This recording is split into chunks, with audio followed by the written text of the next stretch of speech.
Myth, I almost regret saying it, but you've been killing it. Your chairs are on point.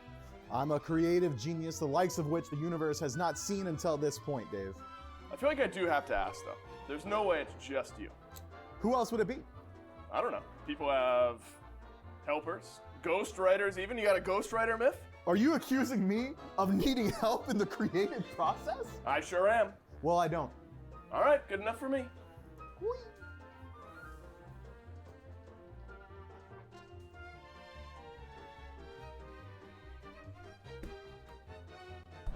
You got the next chair, Ad? Okay, yeah. Aggro, Eiffel State Building Tower. He's picking his nose. Yeah, we're gonna sell so many chairs.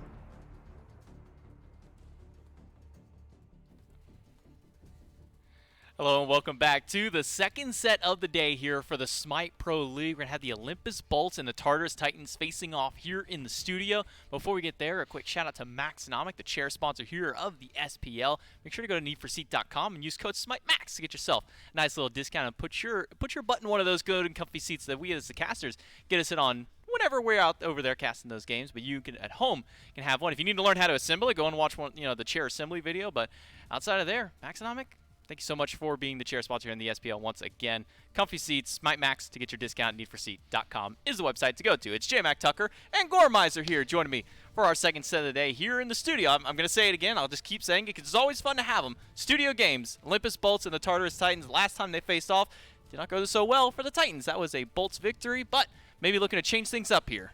Yeah, it'll be interesting to see how they tackle it. Again, the Titans have been, I want to say, purveyors of meta changes as of late. They like running the set ADC lately, doing assassins in more places than one, and they have the capabilities to do it. So I'm interested to see what kind of draft they bring into it, especially with the patch changes, with the map changes, things like that. If they're going to continue that route, we saw Sun Wukong mid last set, so there's a lot of options that are available to them. Let's take a look at the schedule, see what you may have already missed. I know, I'm saying this, we're second set of the day, but you missed a great set number one between the Leviathans and the Camelot Kings, a 3-1. Yes, you're reading that correctly in that third little column of information. Every set this weekend, every set next weekend will all be best of fives, and those teams that can be here in the studio will be played. So just like this one here with the Olympus Bolts and the Tartarus Titans to be our second set of our Friday. This will be our first game in Group B, Group number B. We'll throw that there. There's a nice little shout. I'm going to go with you as group number A. It's the best way to go. I said letter. I corrected myself. You didn't correct yourself, but it's still fun. Number A, number B, it's 1 and 2. Yeah. They even out between each other. But second set of the day, second group popping out here. It's going to be an explosive one. We talked a lot about the jungle changes that came in 8.9, and then we saw some jungle changes come here with this new map in 8.10. We even got to see a nice little mist play right there. It didn't quite pan out so well for the Kings on that mist play, but with the new mist and with some of the changes here in the jungle, maybe see some changes going out here between Lasbra and Layers. Yeah, I'm excited to see how it manifests in this game. I know we noticed, I think, a lot of Kamazat's that last set. He's been on the rise anyway, and the Titans tend to like that play. Erlong Shiden did pretty well last set as well, something else that the Titans really like, which I realize I've now gone towards two Titans-esque picks. The thing is like, Lasbra, I can't remember, he's up at the top, 3 junglers with the widest god pool so far this year. So there's a lot of variety there. It's really interesting to see what picks will come out, just because when we look at where the jungle has been, and specifically whether that mist comes into play or just where this fight has been, last set it was all about solo and jungle. And a lot of games can kind of get divvied out that way. Typically, your solo laners and your junglers end up being pretty important throughout the duration of it. But Lasbra gets hands-on really quickly throughout a lot of these games. If the Kamazats is available, that's going to be good as well with the sustain that comes through. I think that this is a team that is going to be able to leverage any and all of the changes that have gone into the map along its way. I'm also going to throw it out there. After watching the snow map for just one set, this is so bright. So jarring. It's like a whole new world that we live in. We're watching the past and just going, and it was just last week. It's not even been this long of a change. I know, and it hasn't even been a full week out here with this new map just yet, or maybe just a little over a full week with this new map. Time flies, man. Time is just unbelievably fast at this point of the year, and it is an illusion. That was the Cthulhu's commercial, I think, so long ago. But here on this new map, 8.10, the snow map, Kamazat's been seeing a lot of priority. Lasbra has been picking this god quite often. Same with the Erlong Shin that you're talking about. So It seems like it's going to be a battle of which jungler is going to get one of their primary picks, because if Lasbra and Layers are both really flexing over towards these two gods, you might see a lot of potential battling in those picks and bans with these gods. Yeah, it's going to be fun. It's also a weird spot to be in because sometimes we see, especially in sets like this, it wouldn't be surprising to me if it's like a fight over, you know, in the top 3 who's going to be able to get the highest priority. And also, it wouldn't surprise me if both the Bolts and the Titans, whoever's first pick, like somebody's going to be waiting until their bottom 2 to be able to pick up this jungle and leverage as much as they can against the other side. Well, we've been talking a lot about the junglers and a lot about Lasbra here. Well, that's because we got him standing by for our pregame interview. We'll throw it over to him and Dulcin to talk. That's right. Lasbra joins me and maybe the best carved pumpkin. I think we're reviewing some carved pumpkins from our team later on this weekend. Laz, can you tell me what that is? Not really, but you told me what it was, and it's my icon here, the Bolt's hand. That's right. Look, it's the Olympus. He's grabbing the lightning. If I didn't tell you, would you have ever gotten it? Probably not. Here's the good news. I can spoil this because it's not winning the pumpkin contest. Can you tell me what this is on this side of the pumpkin? You also told me that. Yeah, that is Mifflin's fist punch in the side of the pumpkin there. So a couple pieces of art from the caster team on these pumpkins here. Let's get into actual questions here, Laz. Big update. We're finally in the group stages. Does the jungle feel very different to you? I mean, obviously the map looks different, but with mist, some jungle changes, things like that, how different is the jungle now? It's very cold in there. Yeah, is it chilly? Yeah, it's pretty chilly. Not too much, honestly. No. I didn't feel like too many changes happened in the jungle this patch, but it still feels good. So. Has mist been impactful at all on any of your scrims from what you've experienced so far? Here and there. They're probably going to take a bit more time to get adapted into and play around on it and all that stuff. Well, look, in the group stages, each game is so important, especially this group where, you know, feels like Warriors, Scarabs, Titans all compete with you guys. How important is it to get off to a win here against the other highest seed here in your group? Well, the plan is to get first seed and get into the semifinals and the playoffs. It's going to feel way better being in there. So hopefully we get a win today, we get a win on Sunday, and whenever we play Warriors next week. That's right. Thumbs up from Laz. I'll let you go get ready with the rest of your team. Thanks for talking to me. Myself, my pumpkin, and Laz. We'll see you later. We'll go back to the desk to start off the set. Already spoiling out some of the pumpkins. You can actually see another one that we have here. So, funny story about the Alienware pumpkin here. They handed it to me right before we did the Alienware read before, or no, it was the pumpkin carving read. And when the graphic came up, they brought it over and they're like, oh, you're supposed to like hold it out and present it like, hey, a pumpkin just like this one. But yes, we did have a lot of the casters of production doing some fun pumpkin carving. You got to see the bolts, you got to see the Alienware. This one was one of our video guys, Jameson, actually put this one together. That one was Dulcin. I also think that one was like the most dangerously carved. Like I you stood were on the right other by side him. of Jameson because there was a lot of like jerky motions that happen with that. And when there's a blade in one hand and they start doing that, you get out of there. You walk away. You go to the other side of wherever that knife is. But getting back into it and kind of bringing us back into reality here, the Tartarus Titans, the next team up that we got to talk about and talk about their jungler here, Layers, who, we talked a lot about the picks that he was already picking up, same things that Lasbra does, but Layers has really doubled down on these picks more so than a lot of the other players in the league. The Erlong Shen, him and Panatom kind of battled it out with that one, but this was one of the only players playing the Camazots before he was really the big meta pick that he is now. Yeah, I think it's actually really funny because we look at both of these junglers. Both of them have Camazots highlights after we highlighted what he was as big as he was in game or set number 1. But it's also worth mentioning he was in both games the last time these two teams played. Once played by Lasbra, once played by Layers. Erlong Shen made up one of the other 4 of those junglers, I guess, since it was 2 junglers per game. And then, of course, Layers has played the Susano. Because Camazots and Erlong are the top of his list, though. Year long, these are the gods that he's gone to the most. And admittedly, they fit so well for their style of play. For both of them, it's a good amount of damage. It allows them to engage pretty freely, but you get out safely. You have a good follow-up in your ult where you don't have to worry too much about taking damage. You just have to worry about whether or not you're going to be able to return enough. But we've seen a lot of variety because, you get to see, I think it's like 15 games this year on Erlong for Layers. Then you get 12, something like that, on Camazots.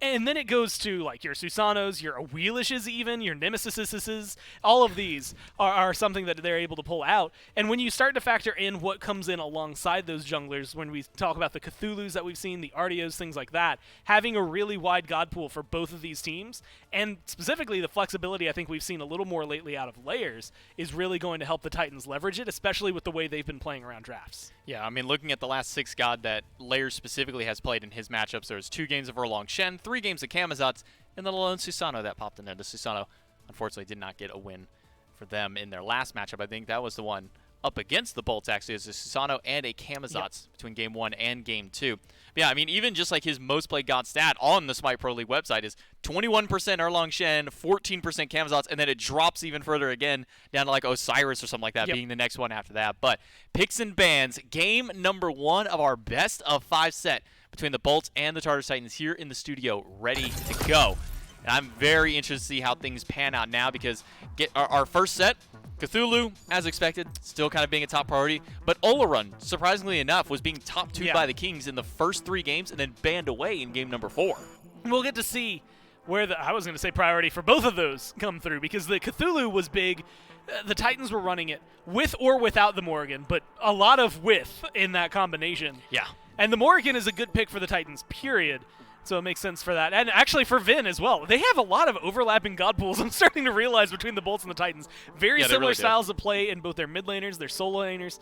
And it's wild to think about it because you look at the Titans, and they've got some insane veterans on this team. I mean, that's pretty much everything, save for layers, has played this game for years and very successfully at that.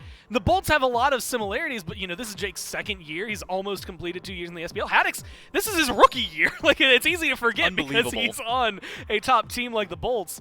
And so it is really interesting to see how much he overlaps with Benji, and I think that is going to be a very important lane.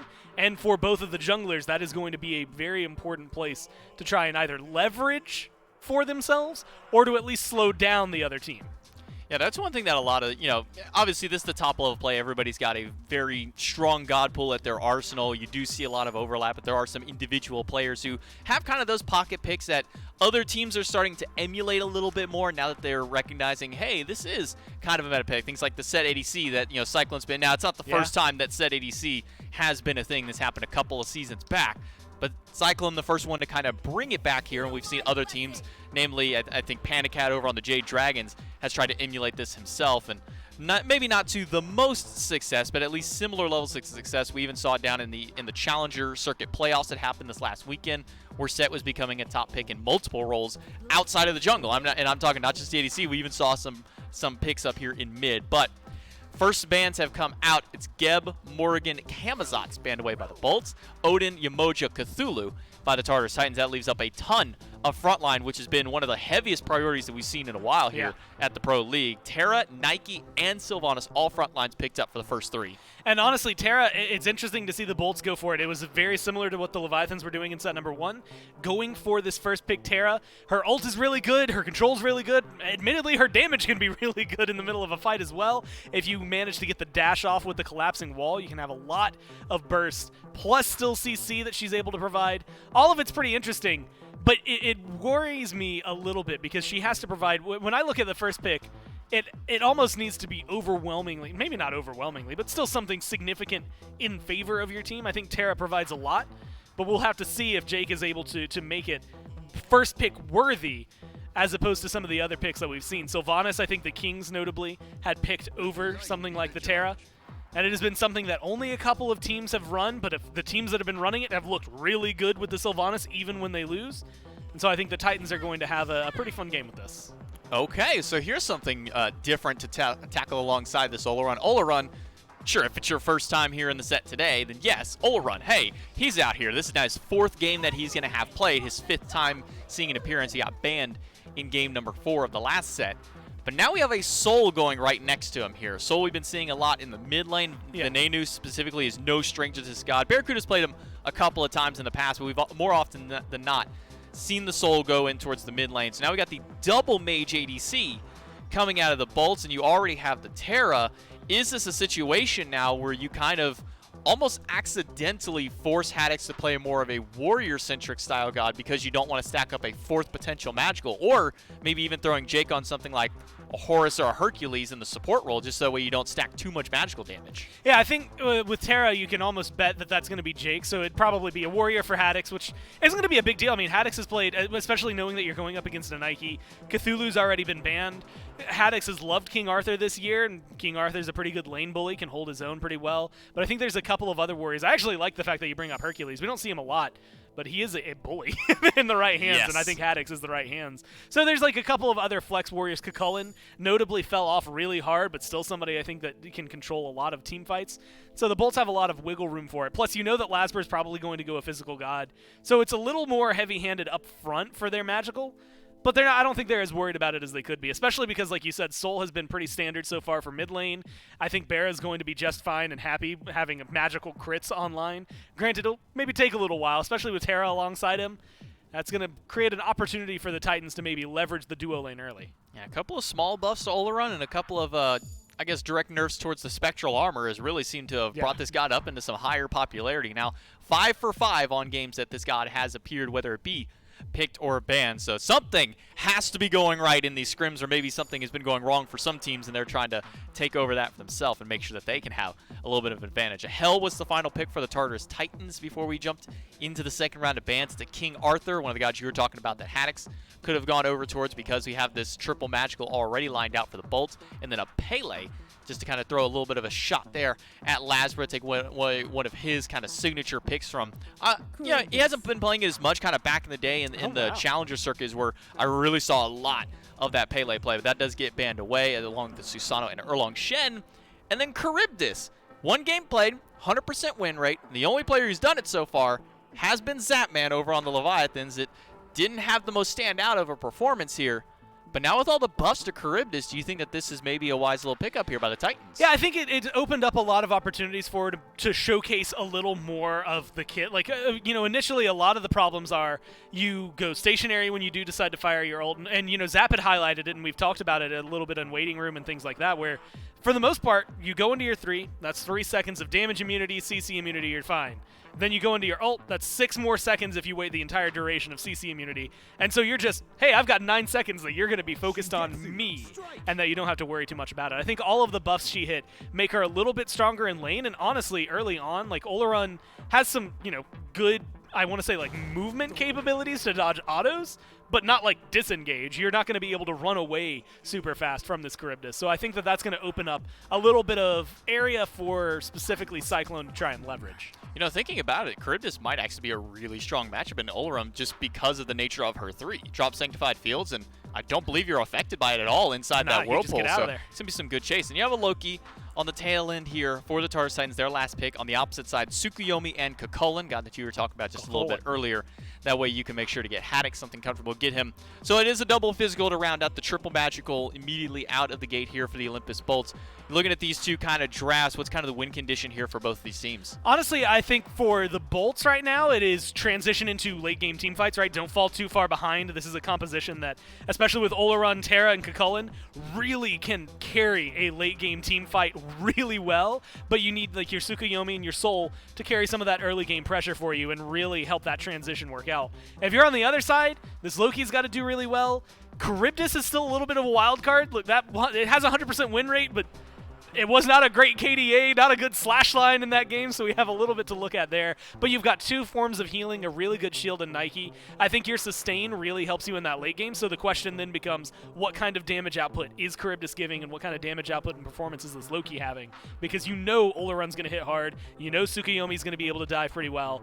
It's your peel as well as your heals that are really going to help you out. Yeah, we get a lot of the fun here in our game number 1s. I mean, we saw Sun Wukong mid in our first game, couple with the Oleron. Now we get to see Charybdis popping out here in our first set of our first game of the second set of the day. Lots of wild fun to be had for all of these teams. It is a best of 5, so game 1 is always kind of considered in these best of 5s the one where you can kind of do a little bit more out there stuff and kind of hope that it works out for you guys. That way maybe game 2 makes it a little bit easier. There's a little less weight on the table here for this first game. Yeah, and it's, again, because it's best of 5s, which I admittedly almost forgot, actually, it makes it a little easier. Like, this is one where you get to test the waters. If your Charybdis doesn't necessarily work, cool. You tried it in game 1, maybe you lose it. Game 2 is where you can start to pull things back. You try out this Oleron Soul composition. Maybe it works out really well. Maybe it's way too slow for you and you're not able to make it work out the way you want to. There's a lot of leverage options, and that's the glory of this, is that you get to kind of put your best foot forward, test out some of the new meta stuff, test out some of the new changes, see if they work competitively the same way they've been working in scrims and in ranked and things like that, and then fully test it against, especially a team like the Titans or the Bolts. You're going to know definitely after this game whether or not you're on the right track. Yeah, it's game number 1 of the best of 5 between the Olympus Bolts and the Tartarus Titans. A very important set for both of these teams here in Group A, because a win here means it's that much closer to qualifying towards those group stages. So every single win is going to be important. Who's going to take game number 1 in this first set, or our first game of the set? Let's throw it over to Dulcin and Mifflin to bring the action. That's right, J-Mac. Big group implications on the line in studio.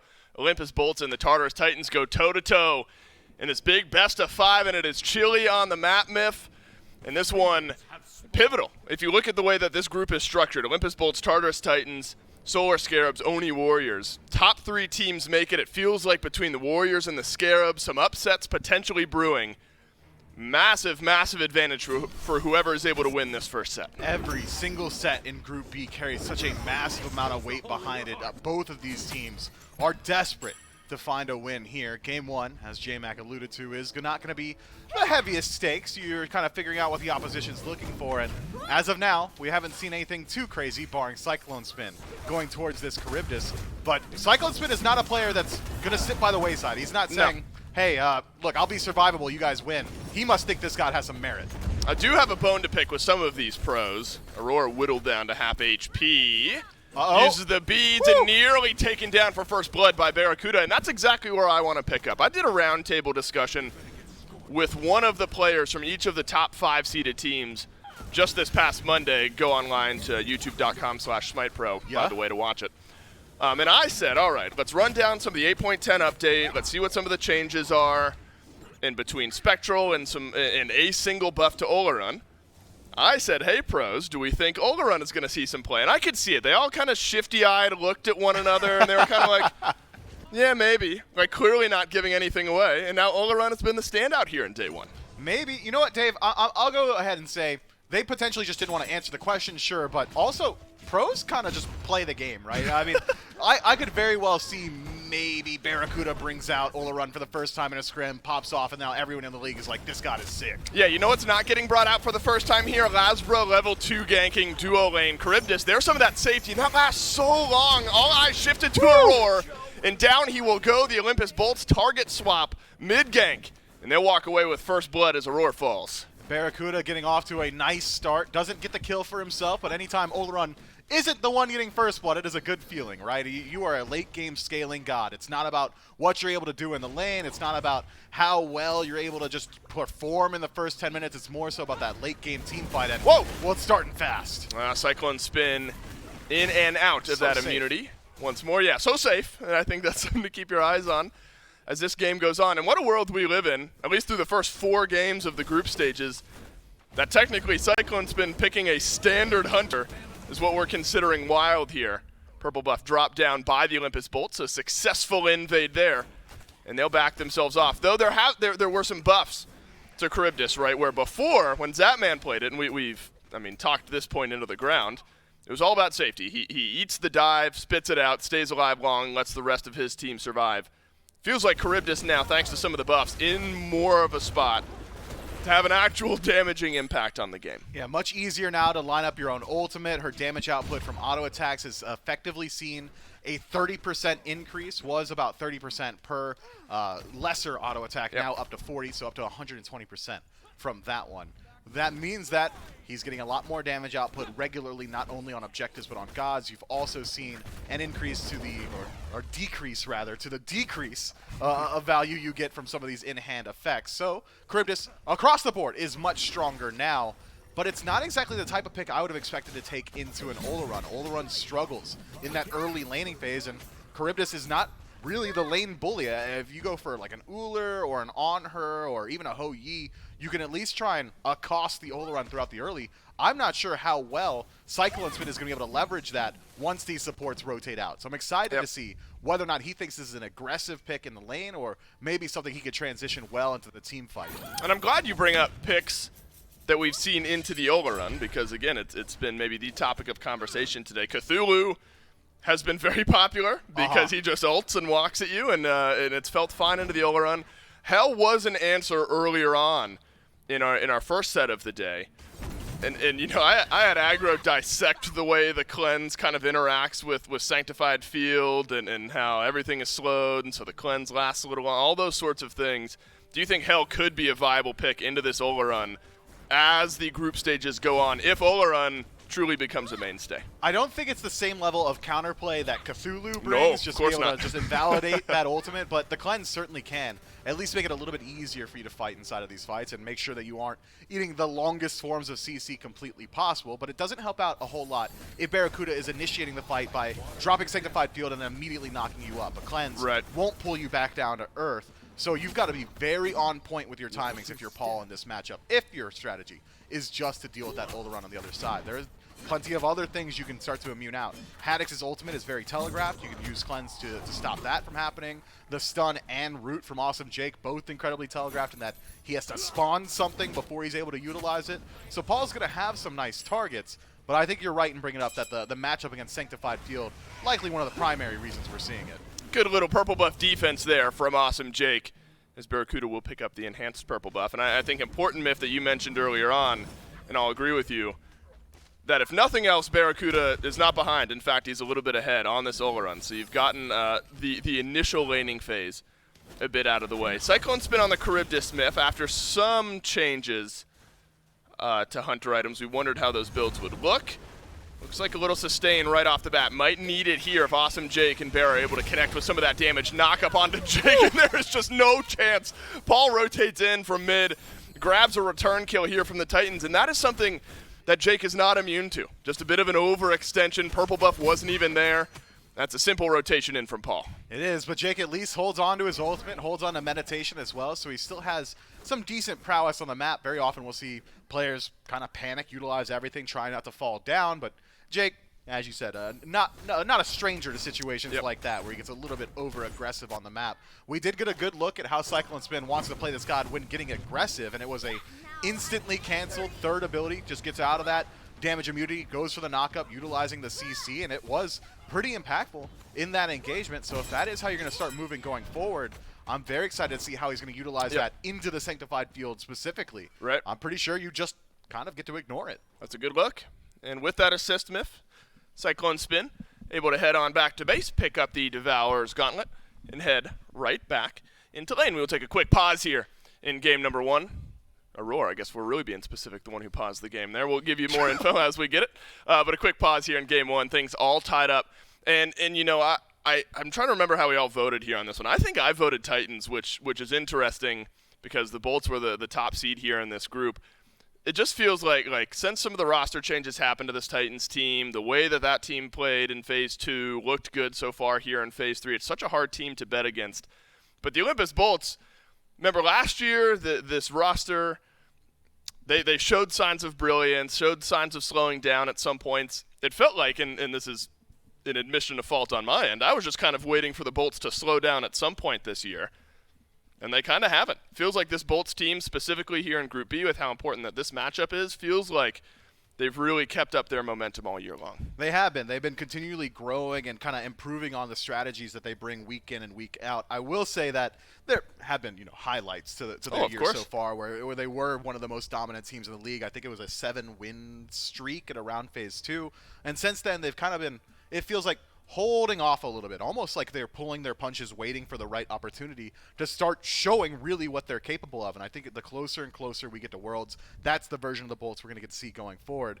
But I think you're right to bring up their consistency as well. These guys will make you work no matter what. If they're getting blown out of the water in the early game, they're going to buckle down and sit in their Phoenix for as long as it takes. And I think that comes from a lot of the veteranship that the Olympus Bolts are afforded. Sure, they've got rookie in the league, Haddix, but Barracuda's been playing Smite for as long as just about anybody on the planet. He could very well be account number 6 for all I'm concerned. Yeah, he just might be. Awesome Jake.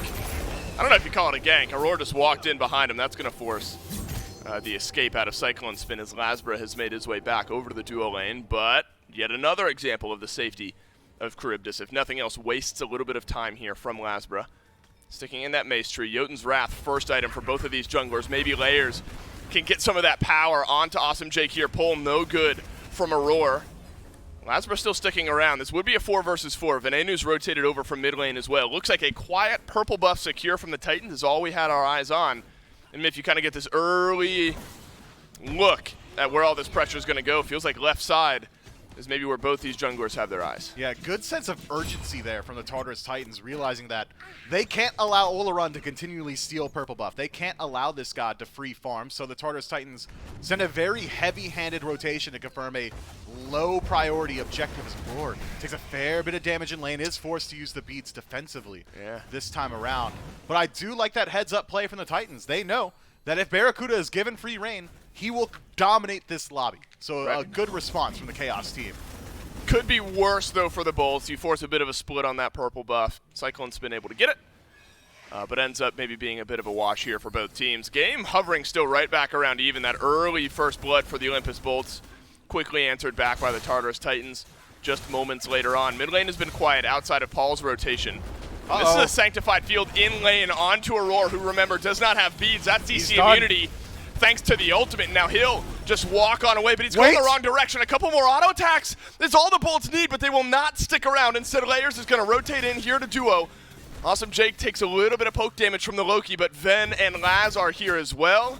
And somehow everyone remains on the map. Barracuda misses that first ability and loses out on the kill entirely for it. Aurora, with great jukes, does head the wrong direction away from his own tower, but that's to avoid the second ability's damage from Barracuda. Phenomenal play from the Tartarus Titan support to maintain his own life. But at the end of the day, the Olympus Bolts are at least able to find that TKO, making sure that Aurora isn't spending that time on the map farming. But that will do a fair bit to close up the gap that Cyclone Spin has been experiencing. Barracuda gets a small lead in the early, but now Cyclone, having sold out that wave, doesn't have to feel that pressure nearly as much. That closes that gap up just a little bit. Feels like Lotus Crown. Looks like Lotus Crown still going to be the priority item for both of these supports. Aurora just after the Thebes. Solo lane's been quiet up to this point, mentioned earlier on. A lot of this pressure has been over here on left, and it's been answered pretty well by both teams. That's left Benji and Haddix, though, to free farm things up over there in that solo lane. It's the first item Blackthorn Hammer Myth here for Benji, an item that we saw build up in popularity out of the jungle a little bit, and maybe gives Nike a little something extra there in that lane to compete with the Kukulkan. Yeah, as if Nike needed even more HP, right? Has 2 health bars and now 2 larger health bars going forward. Sure, he's going to have a little bit of that physical power, so once he does decide to rotate, might be outscaling Haddix at this point. Going for that early item actually does kind of indicate to me that Benji should likely be looking to make some rotations early on. Likely wants to get himself over towards that Gold Fury before Barracuda hits the ground running, before Barracuda is able to find an entire build on this Ola run. So instead, you can see Haddix on the other end going for just raw defense. That's standard stuff. Just says, I'm going to be sitting in this lane for as long as I need, because I know between both of my magical ADCs, the scaling is going to be heavily in Olympus Bolt's favor. Lasbra and Layers make their way to the right for the first time this game, and not much will come of it. Both solo laners left right around half HP. Aurora with a slow rotation over, but there's no back camps to steal away here, so he'll head right on back towards the Pyro. Layers doesn't have his eyes on it just yet, but it is started up by Aurora. So this would be the first kind of neutral objective in the game to go down. Gold Fury pulled by the Olympus Bolts on the other side of the map, but there is a more immediate steal presence from the Titans here on left, where the Bolts don't have anything on right. And so it's going to be a free Pyromancer and immediately canceled out as the Gold Fury, it is reset by the Bolts, and they will get nothing on the left. Paul actually picking up those Harpies as well, or Oracles rather, means that now there's no opportunity for the Olympus Bolts to even look towards that objective. And you might be concerned, oh, Cyclone Spin's playing pretty far up in the lane, 2 versus 1. That's Charybdis. He's still incredibly safe. So I'm not concerned for his life whatsoever here. The Tartarus Titans, good macro play, and that's them about 1,000 gold in the lead. 12 minutes into this one. And now with desynced neutral objectives, they can shift their attention very early on over towards this Gold Fury. I think that any time the Tartarus Titans are fighting around Barracuda right now is a good time for them. They want to make sure this Ola run isn't allowed to farm, but it's something we touched on lightly. It is double magical ADC for the Olympus Bolt, so Ven is also going to have some pretty phenomenal scaling into the late game. As of now, both magical ADCs have been allowed to free farm. The Tartarus Titans, they can't allow that to go on much longer. No, definitely not. And I think there are going to be some important item checkpoints throughout this game, if not only God scaling individually for the Bolts. Anti-heal, wildly important, not only when you're going up against Sylvanas in general, or Hell alone in general. And it's Lotus Crown for Paul, and it'll be the Heart Ward instead for Aurora. But you got 2 big sources of healing here for the Tartarus Titans. The Olympus Bolts have to prioritize that anti-heal a little bit heavier. And so an early Brawler's Beat Stick plus a Pestilence maybe for the moment feels like enough, Myth, but as the game goes on, you might need something a little bit more if you're the Olympus Bolts. Gold Fury started up, but this time the Titans are here. Watch out for Benji. He's in the mid lane right now. He'll be behind the Olympus Bolts if this fight continues on. Gold Fury low. Gold Fury kind of soft reset here. Sanctified Field out onto Aurora, and they have not gotten the kill. Lasbra able to turn it around immediately, though. Benji is around behind the Bolts. He will leap on out, and 1 for none go the Bolts. A good ult from Cyclone Spin to find a couple of stuns on the tail end, but not enough to turn that fight around. The Tartarus Titans, though, they stick around. Lots of CC onto Benji. Lots of damage there as well. Gold Fury still stands strong mid, pulsing out the heal to the rest of the Bolts. That's a big tremble out from Haddix. Catches out onto the backliners of the Tartarus Titans, who are grouped up with one another here. But there's enough cleave damage from the Titans onto the Bolts that'll get those health bars, almost all of them, right down around half HP. Jake, the main source of healing here, is going to force the Bolts away, and is the health advantage, despite a numbers disadvantage, enough for the Titans to pull this Fury. It's dropped down to 50%. Paul creating a lot of space here. Olympus Bolts finally starting to work their way forward. It's so the reset objective again. Is reset, but the numbers disadvantage reset as well. Roar rejoining his team. That's right, he's back in the fight. The ultimate advantage for the Tartarus Titans for the time being. Ven, Jake, Bera, Haddix, they're all waiting for theirs, where the Titans have 3 ready to go. Gold Fury taken down by the Olympus Bolts. It will be reset no further, and the Bolts will finish it off. They will back away as well as the Tartarus Titans surge in as 5. They will find no one on the other end, and a steal away by awesome Jake makes it worth their while. But it was not for free. Barracuda at least forced to trade out his beads. Meditation used in that engagement. The Ankh from Haddix as well as the Blink lost out. So the Tartarus Titans may not have taken the objective, but they have taken the dominant positioning on the map, at least able to tear something back. Tier 1 tower in the dual lane. Gonna go the way of the Chaos team. Gold still dead even. 15 minutes in, despite a pretty long engagement around this Gold Fury. The Tartarus Titans can't be happy with how that one pans out, though. They had complete control for so long. It's just one misplay, a coin toss that Jake wins. Jake giveth and Jake taketh away, doesn't he? He taketh away the Gold Fury from the Tartarus Titans this time. And since an early stumble in this game, largely gotten his feet back underneath themselves. And so that's a nice boon for the Olympus Bolts. You mentioned it, Miff, and you're absolutely correct. You lose a Tier 1 tower on left in the meantime. And now Bear, for a minute and a half, won't have those beats, so that's something you got to keep your eyes on. But the Olympus Bolts still trucking forward just the same. I mentioned anti-heal as an item of importance, or itemization. A singular item of importance, Miff, that we've already seen on Olerun, but now already see on Ven, and what I imagine we'll see on Bera as well. The Stone of Foul has been very popular with these magical hunters. Some good defense, a little magical power in there as well. Surprising amount of damage output. It's more so the survivability that you're looking for from that item, and Stone of Foul is going to make it so much harder now for the Tartarus Titans. Start working their way forward into these team fights. Gives you 3% damage mitigation per stack and up to 3 stacks. That is a legitimate, you're a tank now. You're landing autos regardless because you're magical hunters, and now you're much harder to shut down. You've already got itemized towards lifesteal in your builds. Both magical hunters going for a Typhons very early on. The ring as well for Barracuda means that any 1v1 that comes his way, as long as they aren't being slammed by an Ankh, probably going to go the way of the Olympus Bolts. Maybe you can make an argument that Layers should be able to win out on some of those fights a little bit later on, but has to go towards Magi's Blessing in his 3rd slot, sacrificing a lot of that early game damage for survivability. Could come back to haunt him. Can Jake make some magic happen once again? No, not this time. The Tartarus Titans will grab the 2nd Pyromancer of the game for themselves. The staggered out nature of those neutral objectives allow the Titans to group up here on the right. Jake, though, takes the Sentinel of Zeus. Layers ults in. That's Earthen Fury out of awesome Jake. A couple ultimates spent, but Tartarus Titans seemingly happy with that. You get the Pyromancer and you get a pick on a Jake. That was a hesitant engagement for the Tartarus Titans. Right. Layers really did not want to have to use Assassinate there, but realizing that he is the only one that can find the CC to gap close the rest of his team, does so. Almost felt like it was a call, oh, we got Heavenly Sprint, I guess now it's worth my ultimate. I guess now I may as well try and shut down this pick.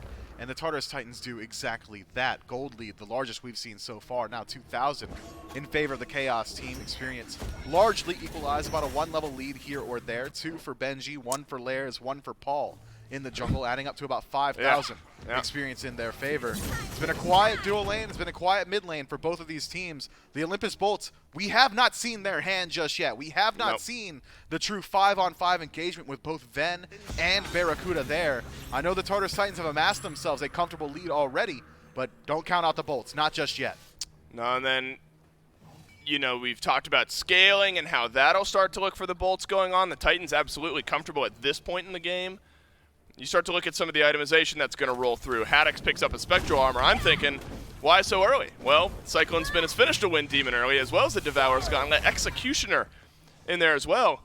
And so maybe a deviation from standard as far as Hunter builds go, but enough, Myth, to force Haddox into a bit of different itemization now. Important to mention, the magical crit changes on that item will not affect, of course, the crits that Cyclone Spin will be dealing out.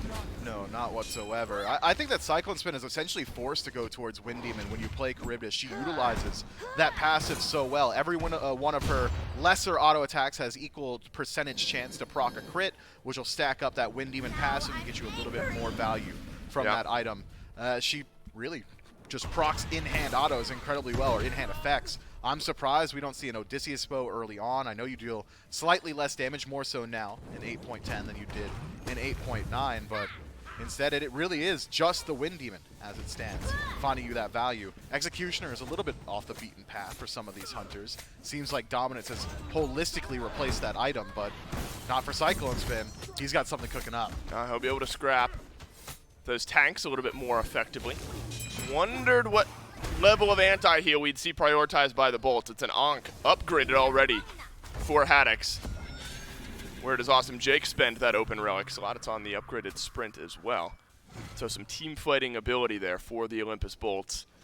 As the Fury respawns here, now the last one, Myth, very back and forth. We saw it pulled, reset 2, 3, 4 times almost before there was a commit by the Titans that ultimately ended up getting taken away by Awesome Jake. A little bit more hesitant around the objective this time. Some big power spikes starting to get hit, as well as we keep track of the itemization. Paul has got an Ethereal Staff online.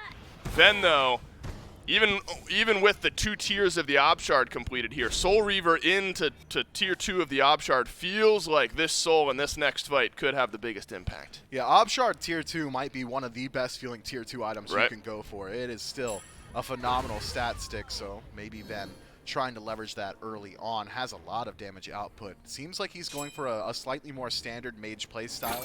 2 Soul, not really utilizing those auto attacks the same way Barracuda is with some ring selections, but the DPS is certainly there. Oni Fury burning fast. Oh, this is quick, but so is Awesome Jake. That is a lot of damage from Cyclone Spin as the Oni Fury gets reset. Haddox down, just above half HP. Awesome Jake is going to have to stick back here in this fight, try to sustain himself up. Haddox lets the ultimate fly, and Oni Fury secured by the Olympus Bolts, but the health bars, no chance they're in the Bolts' favor. Leap in by Benji, but Sentinel of Zeus is already down. Piercing Moonlight from Lasbra as he will walk on away is still available. Thought he might try to use it for that CC immunity or to go back in. He will do neither, and it's really Sanctified Field from Barracuda that secures the escape, but it's what we saw last time, Myth.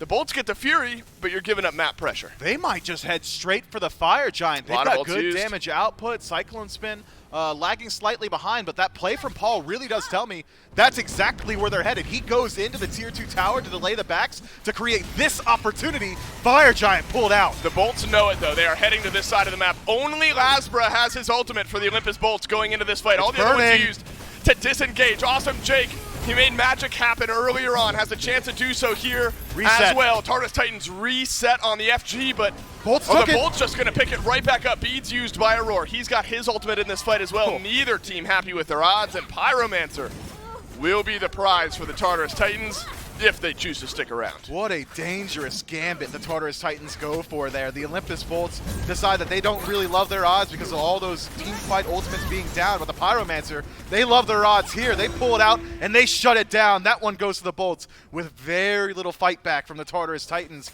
but you can't just leave the scene completely. You're going to have to return very soon. Fire Giant is under threat. We're 22 minutes into this game. Despite the kill column only having 4, the Tartarus Titans given that opportunity. What was that, maybe 4 or 5 seconds? They were left alone with the Fire Giant, drop it down to about 30% HP. The Olympus Bolts, they took note. They realized how quickly that's burning, and they know that they burn it even faster. Yep. So if either of these teams are given that opportunity, that Fire Giant is going to fall down very quickly. I love that play, though, from the Tartarus Titans, that dedicated call to send Paul in and slow down those backs. Incredibly smart, just chess play on the map. And it was the immediate reply, I think, equally impressive from the Bolts. They go back when they're finally able to. They head right to the FG and keep this game as close to even as it's been in a little while. The Tartarus Titans pulled out to a lead earlier on. I think important, the Oni minion waves largely entirely dealt with at this point.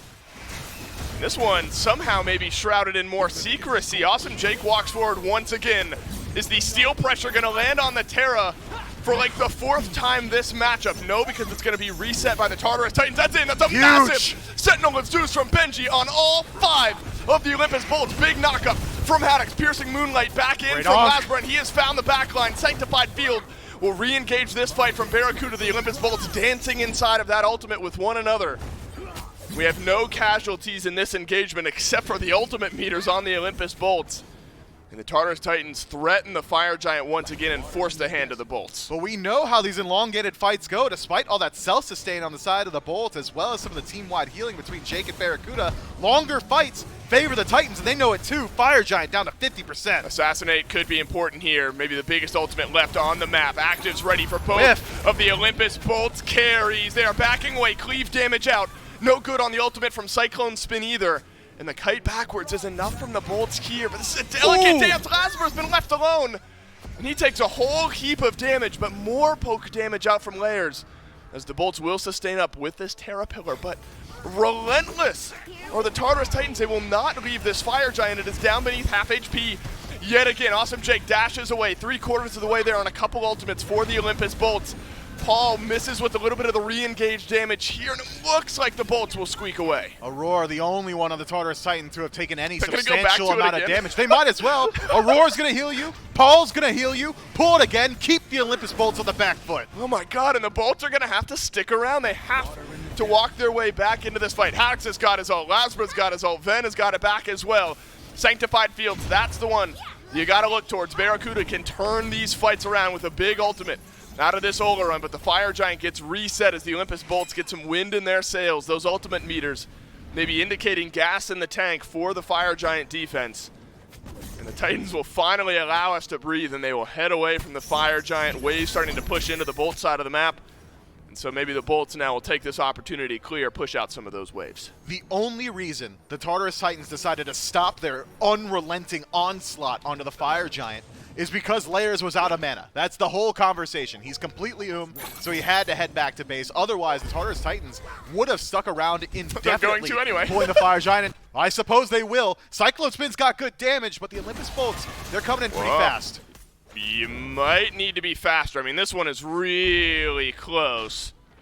And this is, the Bolts have just, this has got to be obnoxious. Maybe it's safer to assume that the Titans are just doing it at all times than wonder if they are or they're not. If you can't see the Titans, at this point you just got to assume that they're on the Fire Giant and doing it, and that assumption would have been correct just a moment ago. 3 members of the Titans now show us as spectators that that would be enough damage if left unchecked for a long enough period of time for the Titans to grab that Fire Giant. Aurora is a little low here, but he has some sustain in his kit. Paul does as well, and so not super worried as he approaches back to 100% HP.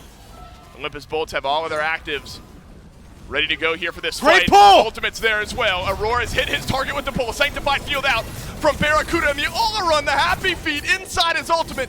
Able to deal big damage to Aurora, and Jake is the one who finishes off the kill. The Olympus Bolts remain grouped here, all as one, walking forward, searching for their next target. Aurora may have landed the phenomenal pull, but all he did was deliver the Sanctified Fields to himself, and a Sylvanas stuck in the center of it is going to die in the center of it, and that's exactly how it goes down. Bolts forward. Cyclone gets stunned out here, and he will go down into safety, back away from the rest of this fight now. The Bolts are the ones with the power to pull, to reset, to poke and prod the Tartarus Titans and force their hand. But the Bolts do not have any ultimates, neither do the Titans. And this Fire Giant is shrugging, looking around, waiting desperately for someone to fully commit. And he'll have to wait a little bit longer. This may be the single most damaged Fire Giant in the history of SMITE. This thing has taken a beating in the last 8 minutes that these two teams have been dancing. Aurora, yet again, Whoa. does respawn. Barra. But Barracuda, where are you? Barra, he's got his Aegis. He does not have beads. He will dance around. He lives for just a little bit longer. That buys enough time for Lasbra to answer back the kill, but Cyclone Spin's got a double in this fight. 3 members of the Bolts are down. Venenu kiting backwards, making his way back from Benji. His Haddix will dash on out as well, and that has got to be enough space to start up this FG. Trade out layers for 3 members of the Olympus Bolts. I think, yes, sir, for the Tartarus Titans. Ven, though, still hovering nearby, might be able to show some face. That ultimate Where are not those quite wards? up. Could, though. He's going to get spotted out if he goes this direction. The Tartarus Titans will know where he is. His ultimate is here, but Cyclone Spin and Aurora do not stop DPS onto the objective. Venenu poking his head around the corner. This would be a miracle play for the Olympus Bolts. Fire Giant low. Venenu spotted out by Cyclone Spin. He thought that he had pulled one over on the Tartarus Titans, but it's been anything but in and out of the Disapparate and in and out of life. Cyclone Spin on a killing spree. All 3 of the kills in this previous fight, and finally, the Fire Giant will go to the Titans. And it's not going to go to just 4 members. It can go to all 5. Paul trying to make a hero play around the Tier 2 tower. Nearly takes out Haddix, but finally, the Fire Giant will fall. Tartarus Titans have 5 around their belts and 3 Tier 2 towers left on the map to strip away. You'd think, oh, they're low HP after taking a actual 15-minute team fight around the Fire Giant. Not an issue for a Sylvanas, a Hell, and a Fire Giant infused team. These guys are all back to full HP. Tier 2 tower on right. That's short work. 20 seconds left on Ben. And now, with layers respawn, he's already started to push up mid. I think the Tartarus Titans, though, have done enough. Maybe fall back, clear out that Pyromancer, push your lead a little bit further, head to base, and do it all over again. They have his Bolt to at least get something here. And it's that Primal Fury. Unless Layers get something done. Lasbra put some good damage into Layers. We've reached level 20 on everyone in this game outside of the supports who are less concerned about XP at this point. It's finishing up those 6 items. That's something Cyclone Spin's been able to do. Hasn't upgraded his starter yet. A Wind Demon, XE, Chin Size, and then the Deathbringer on the back end. And Miff, we have seen a lot more from the Charybdis here this game than just playing defensive. Cyclone Spin has been able to play forward. 3 kills in that last big team fight and second to top on the damage charts. Cyclone's been using his escape aggressively more often than not. There's been a lot of emphasis from the Olympus Bolts looking towards Paul, or even potentially trying to shut down Aurora once he's used the majority of his kit, and that's allowed Cyclone Spin to do just about no wrong. And let's talk about just the raw damage numbers that Charybdis has. It's a 40% defense shred on her second ability, piercing auto attacks that can proc multiple times, phenomenal way to proc in-hand effects as well. Cyclone Spin may be one of the safest gods on the map, but he's certainly one that you cannot leave unchecked either, and so far, that's exactly what he's been. 3-0-2 on the Charybdis. Right, and those crits, you know, you say mitigated effectiveness against Haddix. Well, Haddix hasn't died, but everyone else has. Cyclone Spin has just looked elsewhere in these fights, and it's been fine for the Tartarus Titans. Shoutouts to Benji as well. He is top of the damage charts. What is that, Miff? I don't know, 8,000 or so, 9,000. Don't throw me under the bus with you, man. I had to do quick math. We'll call it 9,000. Is that not just 10,000? There's just a 4 in the second. Now it's definitely 10,000. Yeah, now it is 10,000. But the 9 and the 7 and the hundreds place really threw me off. We're getting real specific, Miff. 10,000 damage in the lead is Benji on this Nike. That Blackthorn Hammer early in the game was able to pad that a little bit. But then Benji has been a powerhouse. A 5-man Sentinel of Zeus is what my mind keeps going back to. That helped set up some fights for the Tartarus Titans, and your Phase 2 champions have come to play here in the group stages of Phase 3. It's a 3-2 split for the Tartarus Titans. And Awesome Jake, you thought he was tanky. Cyclone Spin had something else in mind. Awesome Jake is going to have to watch from the sidelines for the next 45 seconds, and so will Lasbra. The Olympus Bolts, they will not even get a chance to put up a real Phoenix defense. The Tartarus Titans, they toy around with the Fire Giant for like 15 minutes here in this game, Miff. And I think you're looking at GG here unless Venenu and Barracuda can get something done. Haddix into the back, but he knocks up no one. The cleanse from Paul is perfectly on point. Pull in from Aurora is there as well.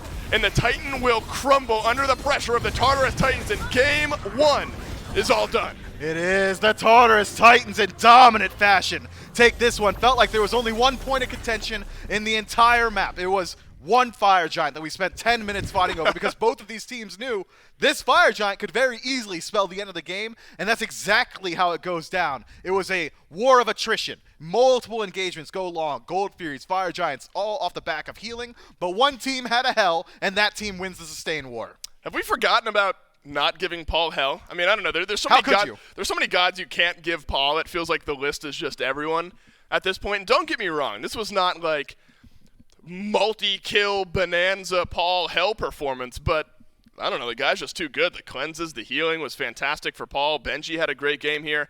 And I think, Myth, maybe my storyline, especially moving on to picks and bans in future games, Charybdis no longer just a defensive threat. Charybdis is an offensive threat, at least what we saw at a Cyclone Spin here in Game 1. This is the best of 5, so we got a little bit to go here between the Bolts and the Titans live in studio. Game 2 right after this.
My mate, eh, you made a permanent home in my head. You moving like a goddess, come my way, my way, my way. Your hips on the move, only a real one can do what you do. I caught a body, but you was the shooter. Damn, shot me down one time. Now you wanna hug me down, long time. Funny how the love can change sometimes. So we say, hey, back up and back up. I'm pulling up on you. Let me show you my world. Oh. She told me that I make her feel alive. I can see the goodness in your eyes. We can take a trip, just you and I. You got it. Oh my, oh my, oh my, oh my, oh my. Adicto a ti, mi flaca. Tu cuerpo sacude como un maraca. Te miro y miro, so sube y baja. Como en Caracas bailamos al ritmo del bajo y la caja y tú mi África. Yo tu casino en América, quiero bambino contigo más. Te beso bien suave en el limón más. Te quiero con vino, limón, rosado. Tu cuerpo es un carnaval, yeah. Tus ojos trascendental y tu espíritu natural. Me enamora con besos en el piñal, yeah. De África al tropical, nuestro amor es transnacional. Lo que tenemos presidencial, aquí la vista es Told me that I make her feel alive. I can see the goodness in your eyes. We can take a trip, just you and I. You got it. Oh my, oh my, oh my, oh my, oh my, oh my, oh my. Can't wait to show you off. Come out, I'm pulling up. Come out, I'm pulling up, yeah. Oh ma, lo que tengo contigo más, esto está fijo más. She told me that I make her feel alive. I can see the goodness in your eyes. We can take a trip, just you and I. You got me, oh my, oh my, oh my, oh my. She told me that I make her feel alive. I can see the goodness in your eyes. We can take a trip, just you and I. You got it.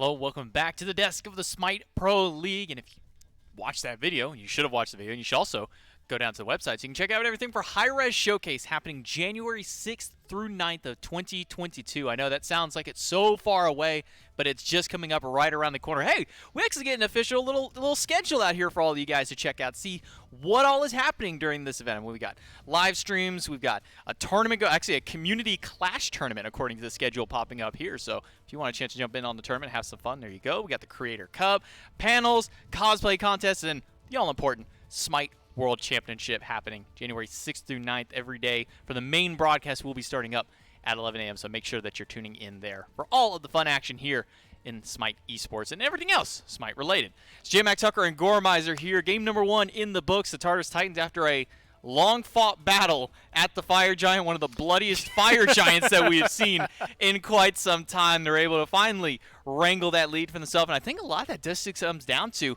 the amount of sustain that they had versus the lack of anti-heal and kind of anti-sustain here that the Bolts picked up. There's a lot of, like, an ebb and flow around this Fire Giant that realistically, a majority of it is every time the Bolts have to back off to either sustain or heal up or whatever, the Titans have to go half the distance to do the same, right? And it opens up a lot more opportunities for the Titans to find positions of control and find a way to loop into the fight in a much more favorable position.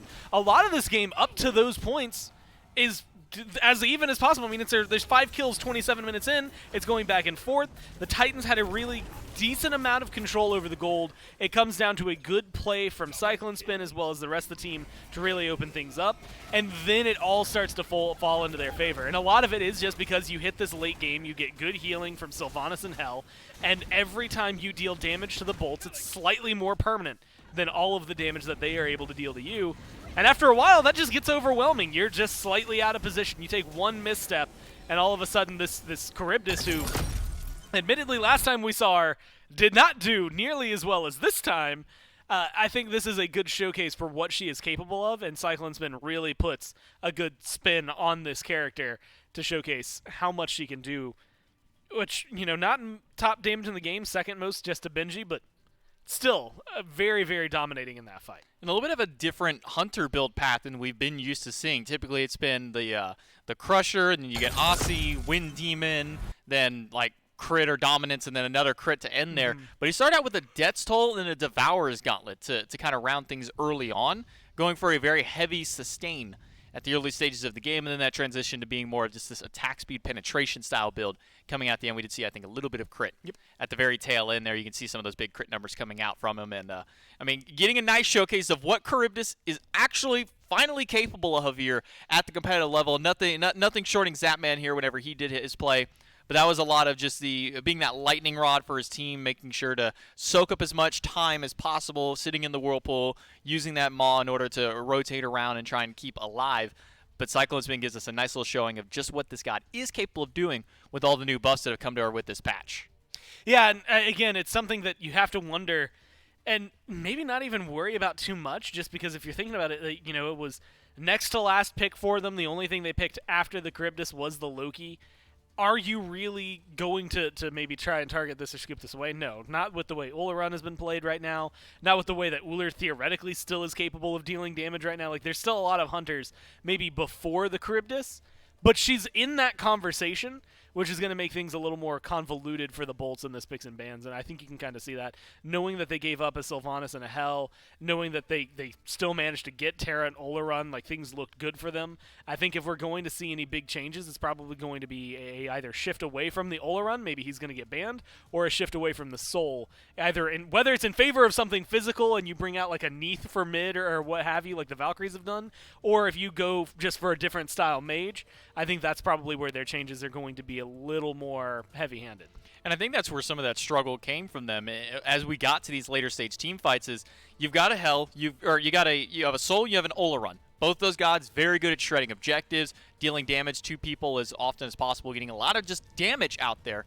But the problem is none of them are able to very reliably build into some kind of anti-heal. And when you have a Sylvanas and a Hell, and you throw a Lotus Crown in the mix. Let's just say you throw a Rod of Asclepius in there. It's an immense amount of healing that they really kind of put on the back of Haddix with his only cursed Ankh, and then I think the single anti-heal item in like a Brawler's Beatstick out of Lasbra, and they put a lot of weight on making sure that that was the anti-heal to shut them down, but it just wasn't enough, especially when these two teams can, oh, you popped a curse Ankh? Cool, we'll just walk away.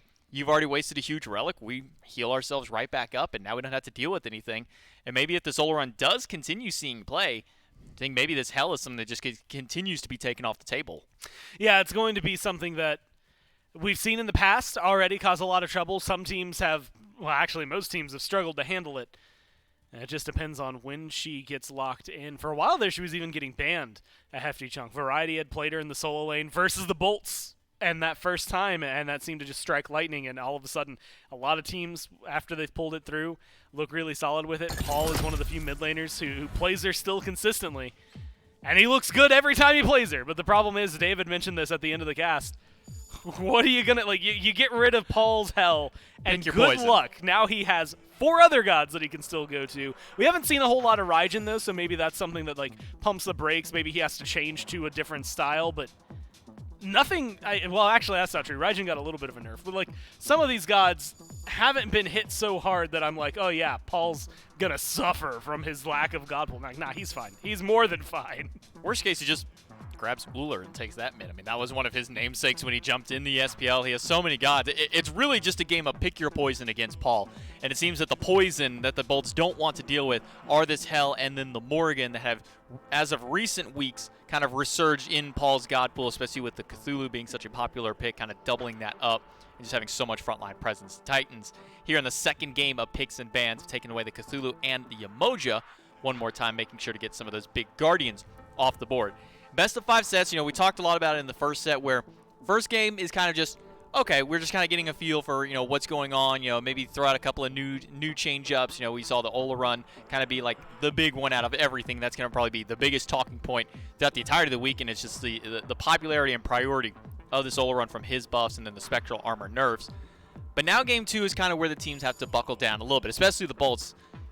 Do we go back to that same strategy? Do we find other ways to kind of counteract that strategy? The one answer has been the Hell, and then the Geb also gets banned away here, but I mean, that's nothing kind of out there. I mean, Geb has been pretty much top pick or top ban every single set kind of since his buff. Yeah, the things that really, the only one that I might shuffle around for the Bolts, and it's this real struggle. I think Venenu's Morrigan is insanely good, and so banning that away, granted, Paul's Morrigan is also insanely good.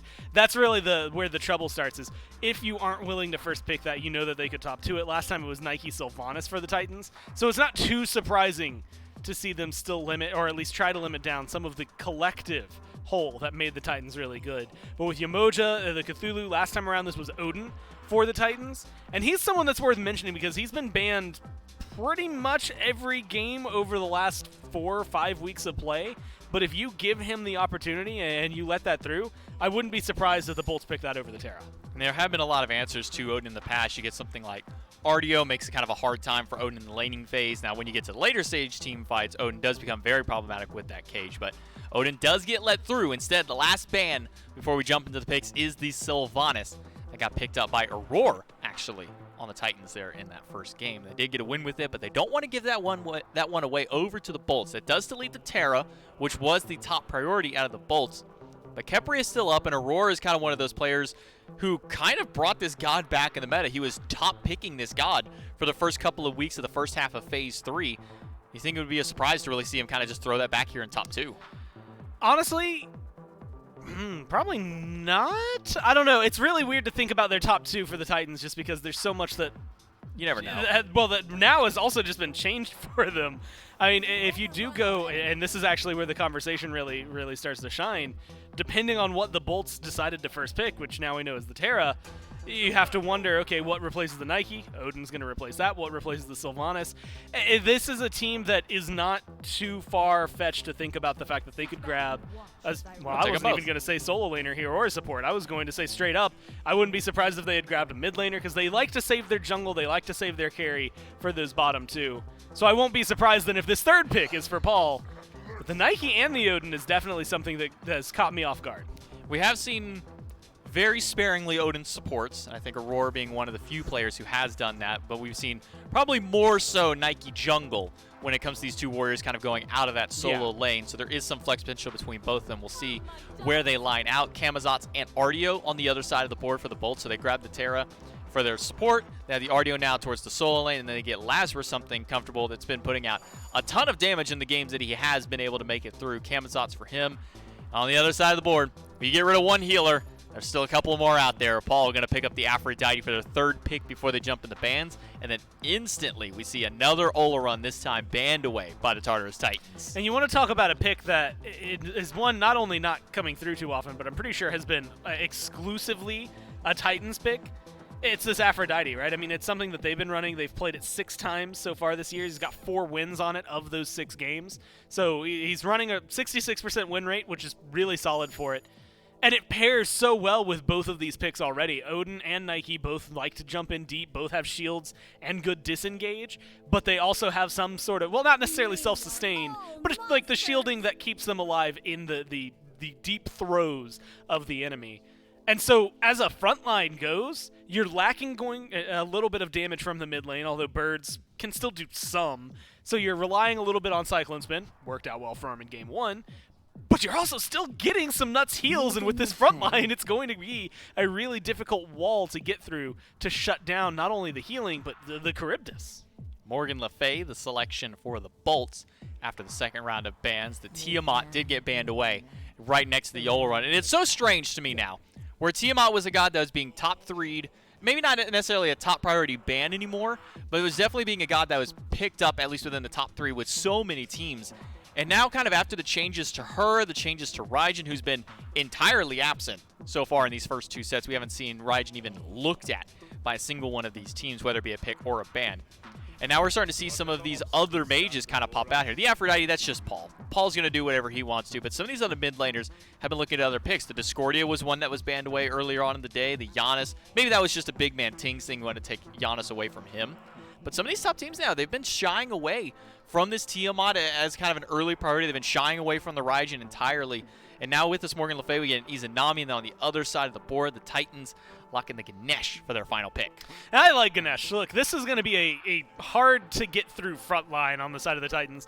Ganesh, once you hit 5, like his first few levels, not that great. But once you hit 5, feels pretty good, and he's going to have some decent control over there. Terra does not have necessarily a leap to get out of there. Izanami might be able to, but there's a lot of good lockdown with your Dharmic pillars, especially in the jungle, that are going to create a lot of opportunities. Again, add in the healing, add in what you're going to be able to bring in terms of the silences to help sustain your team and save them from someone like an Artio or a Camazotz, who are going to be just slightly more ability-based, right? You are going to be able to peel for your team pretty damn well in the late game. Charybdis should be fine with her own survivability and the damage output that we just saw.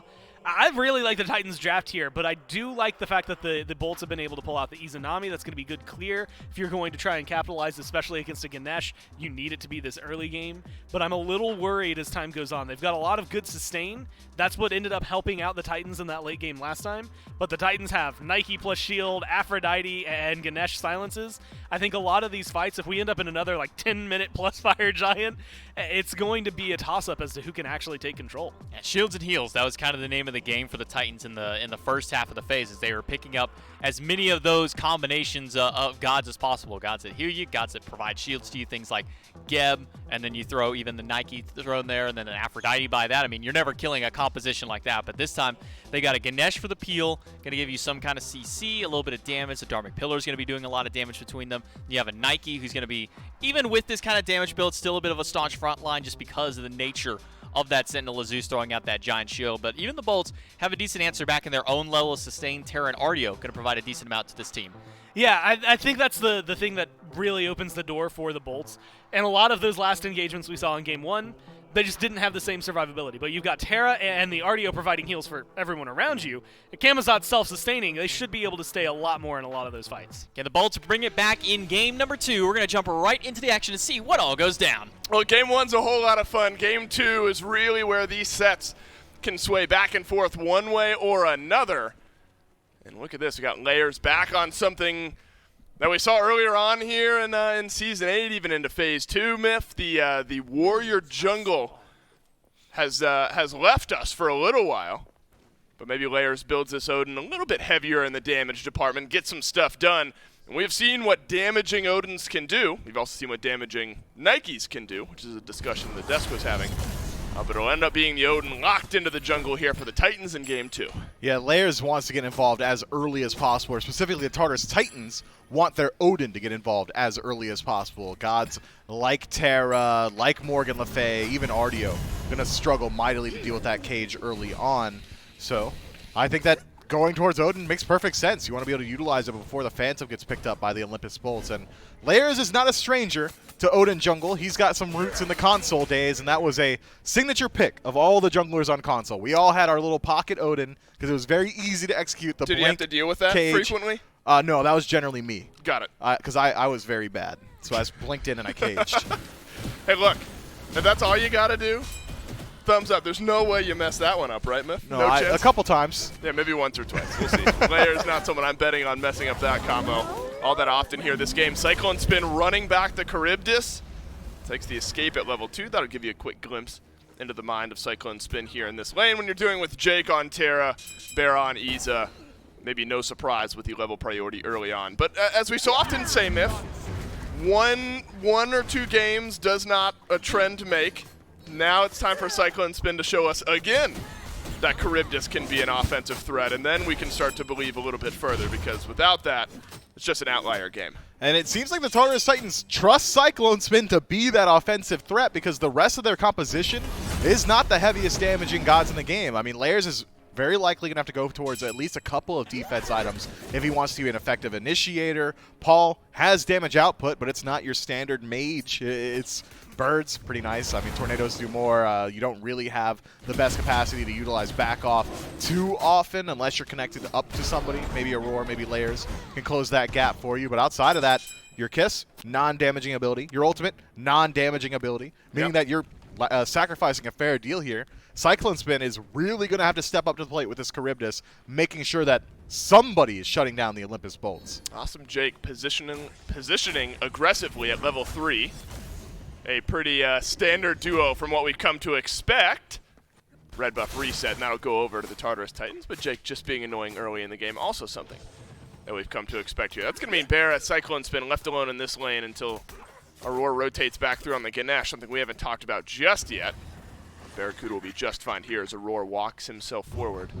Dharmic Pillarsmith, highest damaging ability in the game if you build full damage and hit every tick on it. By the way, I don't know if you knew that. I didn't. That's interesting. That's a fun fact. Yeah, you're welcome. That is a fun fact. Where do you land here on the good old Ganesh debate? Because we know where I land. I love this pick because I like playing Ganesh.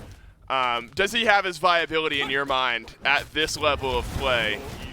You know, it feels like, especially around Aurora, some of the other more aggressive supports in this league, you might be leaving something on the table. But I like to think that there's some playmaking opportunity with the Ganesh. Yeah, a lot of it. And off of that ability that we're seeing just now, that silence not only acts as a channeled silence, but everybody around you gains protections, meaning that it's almost effectively the same as Ares' second ability, Bolster Defense, except now all of a sudden not only are you taking less damage, but your opponents are dealing less because they're not able to use their abilities. Highest damaging ability in the game as well from the ultimate means that you're probably finding a significant amount of value. I can't match aggro on this. I can only describe his take as foolish. I mean, how do you not like Ganesh? I think there's a difference, though, right? Like, he probably likes Ganesh just fine as, like, a character, but maybe not at the highest level of Smite competitive play. Like, No. if I'm throwing aggro a bit Don't of do a it. life raft here. Why would you? Yeah, I don't know. He That's wouldn't for on me. you. I think aggro might. He did early on. Look, like last year when I was still a small wee baby Smite caster, which I still am, but aggro threw me a life raft or two last year. But he doesn't need that from me. No, he's been doing it for like 70 years. No kidding. Yeah, I'm being dead serious. He is that old. You're right. Yeah, aggro doesn't need a life raft. You're wrong, aggro. Ganesh is the best pick in the game, and I won't hear otherwise. All right, well, I didn't say that. Well, yeah, you did. All right, well, look, Myth, now we've reached that level 5 point. You talk about Odin wanting to get involved early, has Jotun's Wrath, get that ultimate back a little bit more frequently. This is a fun little duel between Bera and Cyclone. And Bera will miss that Dark Portal. You have to imagine if that connects, Bera's dashing in and seeing what he can get done. But does miss it, so we won't see the after effects of it. But level 5, level 6 now as Layers. has Blink, has Odin Cage, and you expect to see him active. I do. I expect them to be running towards mid very soon. The Olympus Bolts are likely privy to that strategy, so they can either hover Awesome Jake nearby, keep Lasbra around, and make sure that the Tartarus Titans aren't able to fully commit themselves to trying to chase out this kill. As it stands, Ven has got about a 1-level lead over Paul in the mid lane, and Paul, being Aphrodite, does not have the highest damage output, so if Layers isn't able to connect his Bird Bomb, even if he does cage Ven, I think Ven's going to play just fine inside the cage. The Tartarus Titans may even elect to wait for Aurora to start rotating out, but every second that Layers' ultimate is still available right now, I think is a missed opportunity. They need, the Tartarus Titans that is, to utilize that Ring of Spears before the Phantom comes online and on a target that can't get out of the cage. Yep. So that limits them to either Artio or it limits them to Morgan Le Fay. And if you want to cage the Artio, you might as well just put Odin in Soul Lane. You might as well have just had the more consistent jungler, Nike, play inside of that role. So it's telling me the Tartarus Titans, their plan is shut down Ven. They have not done it yet, though, 6 minutes in. Yeah, I don't want to get, like, super doom and gloom or dramatic, because it's really a small gold lead, but 1,000 gold already for the Olympus Bolts just through neutral farm. They're stealing away some of those jungle camps, things like this, where Lasbra and Barracuda are able to combine.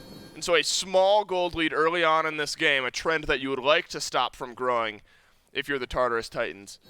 But the Bolts just fine with the way things have gone. Aurora's here in mid, stun down onto Jake, Silence is there as well. Do the Dharmic Pillars come out? Do you even need them? Earthen Fury is here. Layers has dropped out the cage, and it's a perfect Dharmic Pillars. Paul is there to grab the kill. And Facilitate isn't all that Paul can do. He'll deal some damage to you as well. And the last kiss won't connect. First blood to the Tartarus Titans. And on to Awesome Jake. Jake, he made sacrificial lamb plays there. He realized how forward he was playing up and says, okay, well, if I get Ring of Spears, I'm probably just dead. But at least it isn't Ven. At least it is not my late game hyper carry. And Ven, likely thankful for how that one pans out. The Tartarus Titans, it felt like, were playing a little bit slow around that Ring of Spears. They didn't want to be forced into a position where they had to use it against the support, but Jake didn't let up. He didn't start retreating. He stuck his ground and said, either use it here or lose out on all your opportunities. And the Tartarus Titans presented kind of a poor option, or an even worse one, took the poor one. So the Titans off to a good start, now have limited that gold lead from growing. Still around 1,000, but hasn't gotten worse, at least, over the last couple of minutes. But now it's seeing that a little bit more often. It's a good glimpse into what you wanted to see here, Miff. 2 levels in the lead is Layers right now. Lasbra will close that up, picking up his own speed buff here. And I think Camazot's Miff is an interesting point of conversation as well. We've talked plenty about this Odin for Layers. Camazot's already here in the group stages as we start to figure out how the meta is going to look after the most recent update. Camazotz has sort of jumped to the forefront of this jungle conversation, a very popular pick throughout our couple of sets here today. And another pick that aggro also doesn't like. I wonder what that's about. Camazotz. Man, he's just wrong. All the time, man. Yeah. And no one believes me. Anyway, Camazotz, incredibly strong. The damage output that this god has, as well as the safety, makes it a lot easier for him to dive the backline than just about any other assassin. And in an assassin meta, where the entirety of the mace tree is viable and incredibly strong, Heartseeker as well, you kind of want the ability to just go crazy in the backline, go as deep as you can. And now Lazarus with Bat Out of Hell, with Earthen Fury, with the rest of his team also affording him some heals. Haddix through this Artio, Terra, even the Vampiric Bats.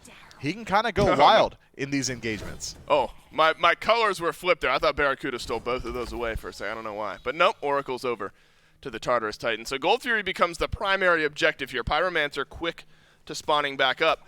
And we were in around this point in game 1, we saw that there was pretty quick objective burn already for the Olympus Bolts. Tartarus Titans were happy to take those Pyromancers. But we saw long kind of dances around those objectives. It wasn't exclusive to the Fire Giant rather at the end of the game. It felt like the Gold Fury early in the game got reset a couple of times. And in slower games like this, Haddix will send some pressure, gallop on away. Those fights / objective secures become so important. If you're not going to be rolling the dice on fights all that often early, when you do finally get to grouping up and objective fighting time, that's when the game can really ebb and flow. Walls collapse onto Aurora here, but it looks like both teams content with farming. We will not dive into the mid lane. You know, it's actually interesting. I think the best objective secure in the game might go over to Cyclone Spin. His ultimate, essentially just another Scylla ultimate, might be the hardest hitting ability we have individually in this match. Probably over Dark Portal, right? Yeah, I believe so. So Cyclone Spin almost acting as not only the DPS, but a pseudo mage confirmed for his team. But it's not often we see these objectives go up towards a coin toss. Usually it's just a way to force an engagement, to force a fight, and force one of these teams to respond. Yeah, take a peek at those damage numbers. It is great scaling, and it's a large base as Gold Fury gets pulled out. Yeah, we might be able to see Cyclone Spin. No, we won't. Gold Fury reset by the Tartarus Titans. And this team is just loved. All right, we're starting it. Let's see what happens. Yep. And So it's all right, 20% more I'm scaling. going to throw you out on the quick math here. I'm assuming that's a bigger number for Cyclone Yeah, Spin. it's 20% more scaling and 80 more base damage, but it's thinner margins than I thought it was initially. Thank God you're here with me, Myth. I looked at those numbers, my eyes got wide, and I said, I don't know. I'm dropping both abilities on the objective and hoping that it connects. But Myth helps me break it down a little bit further there. It's close. Comes down to thin margins around the objectives, but Cyclone Spin maybe edges it out as the highest secure that we've got on the map right now. Both objectives looked at, both objectives reset. And I think it's always in games like this, Myth, where you start to have conversations around who is happier with the game state 11 minutes in, because the Titans we mentioned want to get active early, and should be active early, maybe is what I'm looking for there. Were active early, got the first blood, but things have slowed down since then. It's not as if the scaling is bad per se on the Titans, but it feels like between a Morgan Le Fay and an Iza, you're okay with the game taking a little bit longer to wind up. I think I'm going to hop on a soapbox for a second here because that is actually very nuanced All right, question. I got to go to the bathroom. I'll be back. The Tartarus Titans, they can't be happy with the fact that Odin has really not been involved too much at this point. Layers has great opportunities to shut down Ven and has not found a single Ring of Spears onto this pick. But then you have to evaluate, okay, well, sure, maybe the Tartarus Titans could have been doing better, but who's got the stronger actual late-game engagement? And the desk, specifically Goremizer, did a very good job setting this up in that if it's going to be another War of Attrition-style game, who's got more sustain? Well, just raw healing, that probably goes to Paul. But team-wide, team fight healing probably goes to the Olympus Bolts between Earth and Fury, the third ability from Terra, and the heal from Haddix as Lazarus is forced to reset. The Pyromancer, Benji, peeks his head around the corner. So it's very curious. I'm not sure exactly which one of these teams has superior scaling. I think it's going to come down to which ADC plays better or who's just getting more neutral objectives. Gold Fury goes the way of the Titans with 0 resistance. I'm just back. Hopefully he didn't go on for too long, chat, because I missed about all of that. Just kidding. But that is a Gold Fury secured by the Tartarus Titans, and that mitigates the gold lead. Remember, my conversation up to this point has been it's been a very steady incline, and then a quick first blood dips down that gold lead, and then steady incline back up for the Olympus Bolts. And that Gold Fury uncontested by the Bolts. Drops back down, the differential Dark Portal out. That's on the Cyclone Spin. But defensive enough is the Charybdis on the left side of the map, scrapping out just a little bit. Bera and Cyclone both throw their ults at the wall. Aurora doesn't have his, but Awesome Jake looking no further. And a fun little look at a 1v1 between two hunters with very different builds, but even levels. I think I might have just become a fan of Death's Toll plus Devourer's Gauntlets. We saw Cyclone Spin drop to about 30% HP. He kind of has to lock himself in place to channel that ultimate. Again. Okay, well, he went back to base, man. But he was full HP when he went back to base initially. Benji, well, he's not full HP. He's taking a fair deal of damage from Haddix. He is. Haddix, very close to full HP. Neither of the solo laners have had much presence on the right-hand side of the map just yet. The Titans are going to get both outside of Venenu making a play, which he will not. The Titans now quietly get both of the neutral objectives on the map. Can you get a tier 1 plus tier 2 plus a kill on a Cyclone Spin? Jake is tanking up the tower, and Charybdis doing Charybdis things beneath the Phoenix, but Lasbro's got the damage. Brawlers beat Stick plus Jotuns, yes please. And tier 1 plus a kill, and most of the tier 2 tower damage going to the Olympus Bolts, but a rotation through here. The angle is there for Layers and Paul, but the Titans will not pursue. They will not. I'm surprised to see that. Maybe the Tartarus Titans, they did not have vision on the Olympus Bolts right there, so concerned maybe with their ability to find that chase, and instead just want to confirm some farm on the map. But had Layers gotten involved, blink over the wall or jump over the wall, could have very easily found a cage on some priority targets. He's got Paul right there. Roar was not far behind. Gotta think that fight could have gone their way, but why throw it up to risk? Now the Tartarus Titans on the receiving end of a 1,500 gold deficit. The Olympus Bolts netting that in their favor, but the Bolts are unsuccessful in their siege of the Tier 2 tower on the left-hand side of the map. They are able to shut down Cyclone, but it was a heavy commitment of Lazra, who utilized the Bat Out of Hell because he was not sure whether or not the Screech was going to finish off that kill. And instead of having that safety net and being able to stick around and take the team fight afterward, the Olympus Bolts are forced immediately to disengage. But this is another match in this set that is completely off the back of just a chess match. Who's finding the better trades? Okay, we got Pyromancer. What did we lose? We lost our ADC's life and 80% of a Tier 2. Okay, what did they get on the other end? And it's just these small micro plays that are adding up to these leads before we even get to our first actual team fight. I mean, you can see it on the damage charts. These guys aren't looking to take fights to win these games. It's what can we get on the map. That's 608 damage from your Odin jungle, by the way. Right. Yeah. Bottom of the game is Odin jungle. Just behind it is Paul on Aphrodite in mid. And again, that's not an indictment of the players. That's just been the pace of the game. Because not far ahead of that, I mean, what, 300 damage, and maybe all of the damage Laz has done this game onto Cyclone Spin just a moment ago. So we've been farming things up here.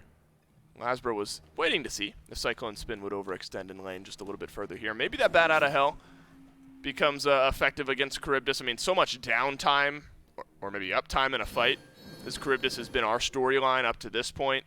Bat Out of Hell can kind of wait that out, chase it down, be there on the other end. Awesome Jake chased down by Aurora. Decent damage out of get back there from Paul. Over to the left is Lazbra, so this would be a 3 versus 3 if we do see an engagement. Layers is there mirroring Lazbra as well.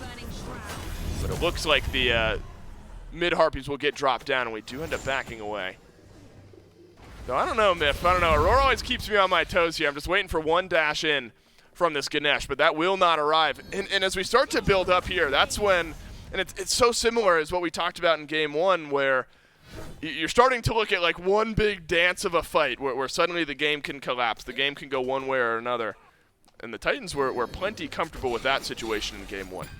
Dave, I'm going to go ahead and reach here, but okay, please do. Maybe we're seeing Layers take a more passive approach to the early game to condition the Olympus Bolts into not concerning themselves with the cage. I'm keeping my eyes on awesome Jake 408 right now because he's the only one of the Bolts that has not picked up his secondary relic, has ticked over to level 12. He's in base now, and it's still a Phantom pickup. It is a Phantom. Okay, Layers, all that conditioning of not utilizing your ultimate up until the 17.5-minute mark has gone unrewarded. He used it once. Oh, he used it exactly once, and it got him a kill. And he has not used it since, and he hadn't used it before that. And you were wondering if, because of that, the Jake bolts would forget that it was on the map and he'd go for a different relic? Or he's like, maybe it's just a non-factor, we don't have to concern ourselves, but not the case. No, he's always on point. No way. You're not pulling a fast one over onto Awesome Jake, the 408. And finally, we see a grouping between these two teams. Though what I imagine we're awaiting, maybe a bit of poking and prodding. Both teams have decent sustain. So on even footing, maybe in that regard. You mentioned, Miff, a little bit more team-wide for the Bolts, a little bit more direct from the Tartarus Titans. Awesome Jake walks in, but what does he walk into? An Odin cage. He dashes out immediately. Doesn't have to use the Phantom this time, and Layers is thrown down his second cage of the game with middling effect. And here's the thing about how Izanami slams Ring of Spears. She just does. Just completely destroys it. Haddix, though, finds Aurora. He's taking a lot of damage. So much CC onto the Ganesh. Paul still has Undying Love, will not get used. Not just yet. Benji around the right side of this fight, separating out the Olympus Bolts from re-engaging onto the rest of his team.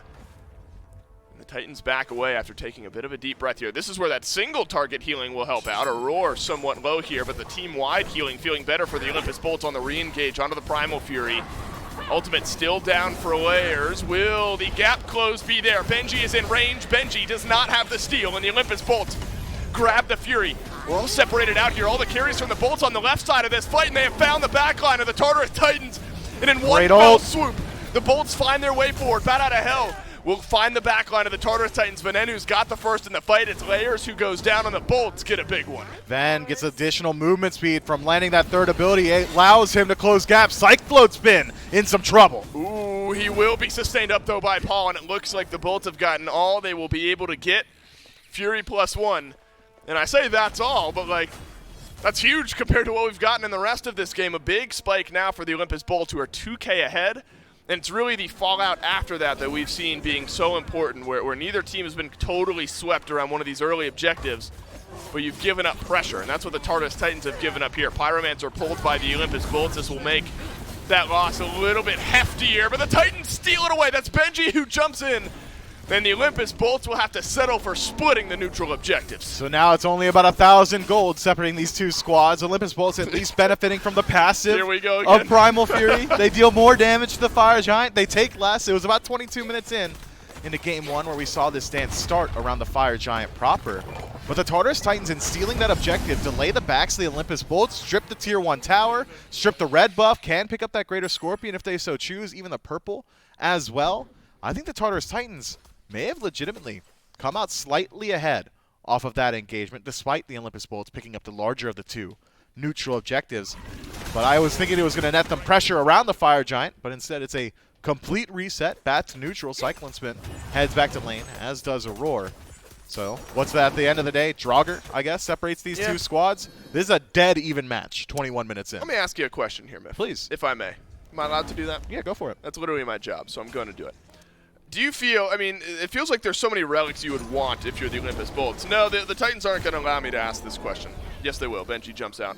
Feels like there's so many relics you want. You want the Sunder for Benji and his shielding. You want the Phantom for Layers and his cage. Feels like an Ankh maybe in that conversation, but it's really Paul's healing that we're worried about. So does that become a pretty easy decision in your mind for Awesome Jake? You go for Phantom over some of the other options to counter out the members of the Tartarus Titans? I think that Phantom is probably the safest pickup for the Olympus Bolts in that that is the most active usage relic that he can pick up. You pick up Ankh and you're thinking to yourself, sure, Benji's shield going to get a little bit less value. Paul's not going to be able to heal, but he's only healing one other target at any given time. Whereas if Layers in the late game and you don't have Phantom finds a 3-man ultimate, 4-man ultimate, you could just very well lose the game off of that. So I think Phantom probably one of the most intelligent pickups you can go for there. That said, maybe you sacrifice a relic elsewhere. Who's to say that Haddix necessarily needs the Heavenly Sprint? That very well could have been a Sunder or an Ankh or something along those lines. Maybe it's just the fact that the Olympus Bolts are concerned about their ability to chase out some of these priority targets. Paul gives you additional movement speed when he's connected to you. We've already talked about how unkillable Charybdis feels, especially in the hands of as talented a player as Cyclone Spin. Heavenly Sprint's going to do a lot to close up those gaps and make it easier to finish off some of these engagements. Or maybe just go to the Fire Giant and start it now. Barracuda, big power spike here in this game. Crusher, Aussie, Dominance, Wind Demon. He will shred these objectives quickly. He will shred the front lines of the Titans quickly as well. Dharmic Pillar's down. That's a Sentinel of Zeus from Benji, who will jump on away from the back line, or into the back line of this fight. Cyclone's been channeling his ultimate here. Will not find the target. Venenu backs away from that. Fire Giant still picked up by the Olympus Bolts, and it is low. Cage down from Layers over by where the Pyromancer spawns, and the health bars from the Olympus Bolts middling at best. If the Tartarus Titans can find this opening to re-engage, but the Fire Giant's not been They got it! It has been taken away by the Titans on their jump in, and the fight does not look a lot better for the Olympus Bolts. Cyclone Spin just needed some time, and he has found that time. A double kill, plus FG, plus some more for the Tartarus Titans, and this game has been flipped. Layers bides his time for 23 minutes to find the one bird bomb to steal the objective and set up for his team. And now Lasbra, he's limping away, is able to avoid the birds this time around. But the Tartarus Titans, Fire Giant on 5, and so much time to play with. They might just take a Phoenix here. That's right. Those death timers are not short. Awesome Jake, 10 seconds away, but 30 on Barra, 20 on Haddix, and all 5 members of the Titans left alive. You are halfway there on a couple of your ultimates as well. You could look Phoenix here. I don't know if I would even call it a roll of the dice, but look at the golden XP. We are nosediving into the Tartarus Titans territory. Awesome Jake is respawned. Haddix still 5 away, 10 on Barracuda. The Titans might be able to fight around this, might be able to get the Phoenix. I imagine they back away after taking down the bird. Yes, they do, and the Titans, massive payoff from a big Fire Giant fight. You just got to think about how mentally crushing that is for the Olympus Bolts, who had done a great job up until that point in just this one isolated engagement to force out the Tartarus Titans, to put themselves in a position where they can pull it, and then it just all stripped away right here by this man on the screen right now. God, it was so low, and he just jumps in, bird bombs it down, and then the rest of the fight, Miff, it wasn't particularly close. I mean, maybe in situations like that, that's where you're thinking, all right, well, the Titans use their cooldowns trying to steal the objective, but it's anything but. And I think another notable big Fire Giant fight performance from Cyclone Spin. Got a delayed triple in game 1 around an FG. Now Charybdis again, despite using an ultimate earlier on defensively in the jungle. Enough left in that kit. That Cyclone Spin grabs a double kill. Then it's still Fire Giant on 5 for the next 2 minutes for the Titans with Gold Fury and a whole bunch of towers left to take. So let's talk about siege potential from the Myth. Tartarus Titans. Please do. They've got infinite sustain, thanks to this Aphrodite. They've got some of the best space control that you could ask for between Dharmic Pillars and Ring of Spears. So maybe their ability to actually lock somebody down from the Olympus Bolts, as long as this Phantom is up, and it is coming up in 3 seconds, is relatively low, especially with Heavenly Sprint able to avoid the slow from Dharmic Pillars. But you're not concerned with that. It's all about, am I given an opportunity, or maybe I'm soloing Lasbra in mid. Given an opportunity, though, look how quickly these towers evaporate. It's gone. Tier 2, stripped away. That fight in mid was not close either. Lasbra has to use Bat Out of Hell to get out of dodge. Felt like he was in hell there in the mid lane as Benji had just totally decimated his health bar. Benji did throw down the Sentinel of Zeus, worth noting there. But with the Bulwark of Hope, you're going to have an extra bit of shielding in that kit as well once the fighting breaks out. So the final tower of the side of the map for the Olympus Bolts goes down here in mid. But now it's awkward. You know, you can sometimes mirror these 1 versus 1 splits, things like that. I'm not sure Lasbra feels comfortable doing that. Look at the play. They're hunting. That Layers is going for. Lasbra does not have Bat Out of Hell. That's a stun on to Lasbra from Layers. Is the leap not going to be there? No, it's not. Benji chases him down, and Lasbra falls as well. And Layers blinks over the wall, finds a big fight.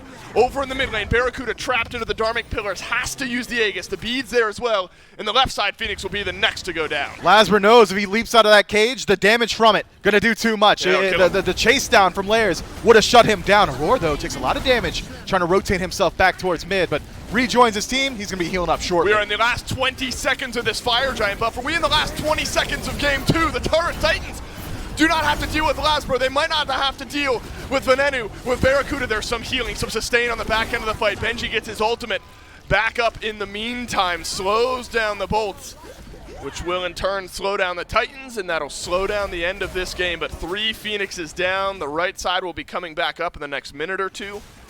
The Titans have gotten what they came for. What an effective Fire Giant play there, Myth. All 3 Phoenixes end up going down. And that's not a traditional all 3 Phoenix down situation. Generally, it's, okay, we got Fire Giant, we barreled through the Phoenixes, but we weren't able to close out the game. This time it's, all right, just as Fire Giant wears off, we'll take out that mid Phoenix. We barely took down the left Phoenix just before that. So now the Olympus Bolts, if they want to show up to a Fire Giant to take that engagement, they're going to be contending with both left and center Phoenixes down the entire time. That is so hard to contend with.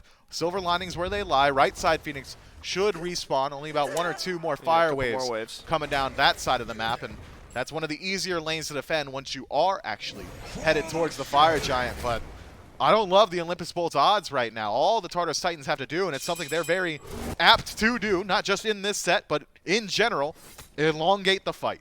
The war of attrition. Drag you down to their level. Heal it out. And the longer they do exactly that, that's more time that Fire Minions are going to be leaking down the left and center of the map. I think the Olympus Bolts, they find themselves in a very hard position. Barracuda, that said, in a position, finally, as we've reached late game on this Izanami, to have a big team fight. Second to highest damage in the game, just behind Benji. And so we finally reached that point, Myth, where these late game carries are in the late game for the Olympus Bolts. You're 1 tier 2 item behind, and we've already mentioned the value of a tier 2 op shard. That's what Paul is ahead of. Whoa! That is just way too much. Onto this Morgan Le Fay, as Benji is not worried about the Fire Giant. He is worried about Ven in the right lane. Sentinel of Zeus will drop down. It'll slow down the Olympus Bolts. Haddix re-engages, finds the stun onto Benji, but he is stunned down in turn by the plentiful bounty of CC that the Tartarus Titans have. So Ven and Jake's ults are down here. A couple ultimates used by the Titans as well. Undying Love may be one of the most important. That won't stop the Titans. They're going to push back the Bolts. They're going to get this Fire Giant likely for free. There are 2 cooldowns the Olympus Bolts need to have up if they want to win a team fight. Number 1. Awesome Jake's ultimate. Earthen Fury, that's one of your major win conditions right now. The other one being any form of just slow immunity. So you're talking Heavenly Sprint, maybe you're talking about Phantom, the ability to mitigate some of this engage from the Tartarus Titans. And they lost out on one of those as well. Haddix's Heavenly Sprint down for 80. You lost out on Earthen Fury. All you've got left is Phantom. But Layers is not a major threat right now. He's made major plays, stealing Fire Giant, but he's not the one threatening your backline. No, he's not. Tartarus Titans playing with mid and left Phoenixes down in the base of the Olympus Bolts, and the right side Phoenix looking worse for wear. Little bit of auto attack damage from Cyclone Spin will knock down that Phoenix. Haddock's in a 2v1 in the mid lane. Needless to say, he's not feeling too good about that. And that'll send some of the bolts over towards mid. That'll open up the right side Phoenix to the auto attack damage from Cyclone Spin. And down it goes. So yet again, we fall down to 3 Phoenixes gone for the Olympus Bolts. Left side is going to respawn here shortly. So you might see a shifting of the Titans over towards the left side of the map. But Benji and Layers, they've thrown caution to the wind once or twice. You might just see an engage. You might see the Titans trying to push us onto a game 3 with a 2-0 lead. Layers finds 3 in the backline with the cage. Phantom doing everything, but Barracuda will waltz on back. Some sustain from Awesome Jake. Keeps Izanami in a comfortable spot. But here come the Titans. Down the mid lane they go. Lots of damage in onto the actual Titan as the Olympus Bolts find some pushback. And the immediate attack is repelled. Man, all these minions already in the base. Finally, the Titan is reset. Mid Phoenix is spawned, but it's an engage from the Bolts. Earthen Fury plus Dharmic Pillars. Both supports drop their ultimates. But look whose backline is scattering. It's the Olympus Bolts. And scattered to the wind are Lasbra's hopes of surviving. Haddox, you could say the same for him. Awesome Jake will dash away, but him, then Barra, they're the ones keeping game 2 alive. You stun! Double stun from Cyclone Spin, but this game is over. The Tartarus Titans take a 2-0 lead. The Olympus Bolts were on the edge of being able to find the win in this one. That Fire Giant steal from Layers, I think, is the play of this game. Had that one gone to the Bolts, we could be very well talking about an even state, but now the Tartarus Titans find themselves at set point. And we've talked to these players about best of 5, how your mentality changes, the fatigue of longer sets, the ebbs and flows, if momentum is really a thing. It is. And the Tartarus Titans have got it right now. Couple big wins over the Bolts. One game where there feels like they're kind of slowly controlling everything. This was a game where the Bolts, a couple thousand gold in the lead effectively all game long. But the Titans apparently masters of buying their time. The Bolts started every single neutral objective. The first Gold Fury pull, that's the Bolts. The first Fire Giant pull, that's the Bolts. But despite all that, despite finding great team fights, it just comes down to individual play that separates this game. I mean it, man. If Layers doesn't take that Fire Giant, I would bet 95% odds Olympus Bolts win that game. And now it's the mental portion of this best of 5 set. You can't let that break your mental. The Bolts have a chance to turn things around. But another thing we've talked about, how do you turn around? 2 down in a best of 5 set. Got to take it one game at a time. Game number 3, can the Bolts turn things around, start a reverse sweep? We'll find out after this break.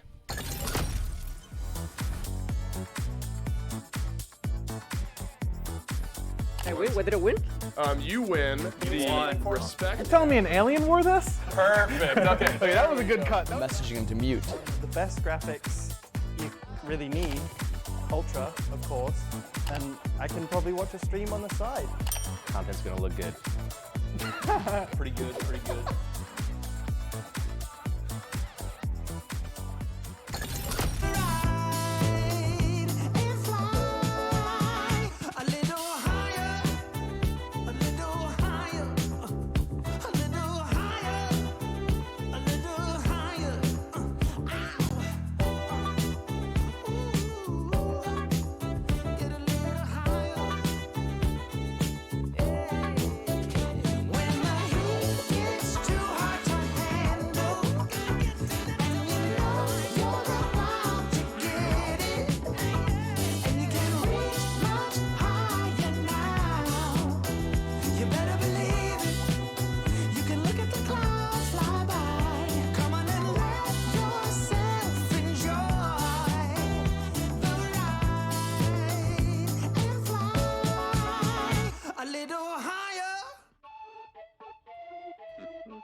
Dime si tú quieres algo más.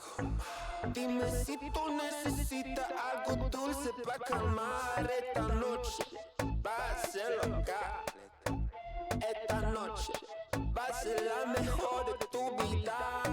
Dime si te quieres acostar. Dime si tú quieres que yo haga algo con tu madre. Esta noche te doy un anillo. Por eso va a ser la mejor de tu vida.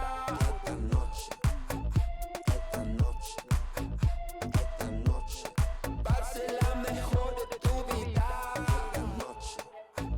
Esta noche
Better get about my way. This is the start of a new day. Feel fresher than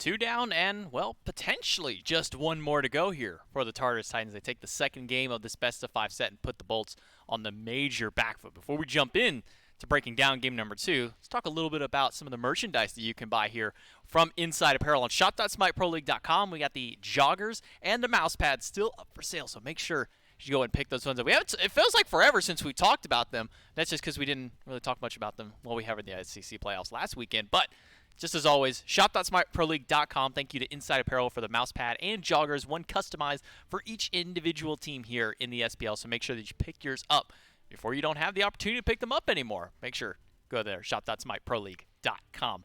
Game number 2, very tight-knit race once again between these two teams. The Olympus Bolts hold control for pretty much the entirety of the early game. They've got the gold lead, and then one little Fire Giant steal when Layers finally decides, you know what?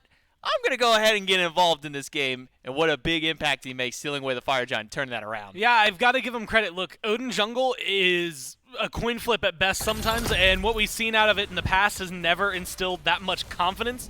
The minute I saw us load in and that the Odin was in the jungle, I was a lot more concerned for the Titans than I really needed to be. I mean, a lot of these, you had mentioned it at one point, the slow-paced game didn't necessarily have like a lot going for it. I think it was maybe 2,000 gold max that one team ever had over the other. It's this play, not just getting the Fire Giant, although that's huge, but the follow-through afterward. You get a double kill, maybe I think it's a triple kill from Cyclone Spin right here. I mean, that just feels really good to have that big of a turnaround, to shut down the Bolts and strip away the FG. That opens up the door. Otherwise, it's anybody's game, really. It comes down to a steal and a good couple of kills right afterward that make it easy. And then from that point forward, the Bolts were always just a little bit behind. They were always just trailing where the Titans were.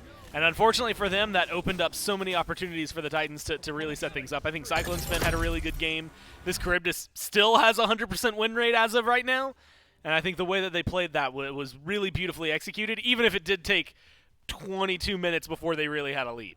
Similar build path as game number 1 for Cyclone, going for this sustain build starting out and then getting the Executioner kin size and then kind of just ending out with a Deathbringer at the tail end there. I think now is the time where we no longer just say, you know, is Charybdis just a flavor pick, something that Cyclone Spin is just doing just because? I think it's safe to say that we can probably start classifying her as one of the actual hunters to kind of now start picking up, maybe alongside the Izanamis, the Ola runs that have been popping up as of this week, or as at least as of these couple of sets here. Charybdis has started to make some splashes here in the SPL Cyclone, keeping up that 100% win rate on the God. 3 games and 3 wins with the Charybdis so far. Yeah, it's impressive to see it flourish the way it has. And again, very different from what we saw when the Leviathans ran it, although still working out for them when they did play it. I do want to see more people other than Cyclone before I give it like the full stamp. Like Cyclone's nuts, right? Like Cyclone has the widest God pool of any SPL player. He has played more gods competitively than anybody else, and it's by a pretty hefty margin as well. Helps out that he's played multiple roles that he has throughout his career. To be fair, he did play solo in the meta where you could play literally anything solo. This guy was running Al Kwong, a Wheelish Uller solo. Like he just got to do anything he wanted. And still does. And he still gets to, actually, thinking about it. Bring the set back now, the Charybdis. But game number 3, Bolts on the back foot. They need to get a win here to keep this set alive. Otherwise, the Titans could run away with a 3-0 here in this best of 5. And this is kind of where that the mental game really does come in here. Picks and bans for game number 3 ready to go. Let's jump right into those. But this is where that mental game that we talked about in set number 1, that Dilson and Mifflin talked about right at the end of that last game, where now you have this mountain to climb, the reverse sweep, but you got to take it one game at a time. And the pro players, when we had them in here this past week, one of the things that they talked a lot about was, or at least Twig specifically, he was saying you have to take each game at a time. You have to say, we need to win 1 game. Not we need to win 3, we need to win 1. And that's the situation that the Bolts are in here. They ban away the Hell, same as in game number 2.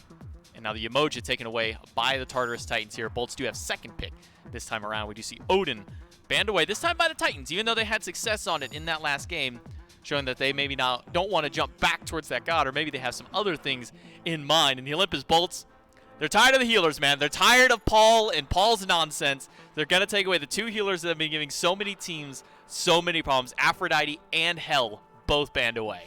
And honestly, it makes sense, right? Again, Paul is the only one right now who is playing them the way that they are. I think if you are going up against pretty much any other SPL team, first off, almost any other SPL team, no, you're not going to ban Aphrodite. That is very intrinsically a best of 5 set versus the Titans. But, the Hell is something that it feels so uniquely them, and you have to choose and pick your poison, right?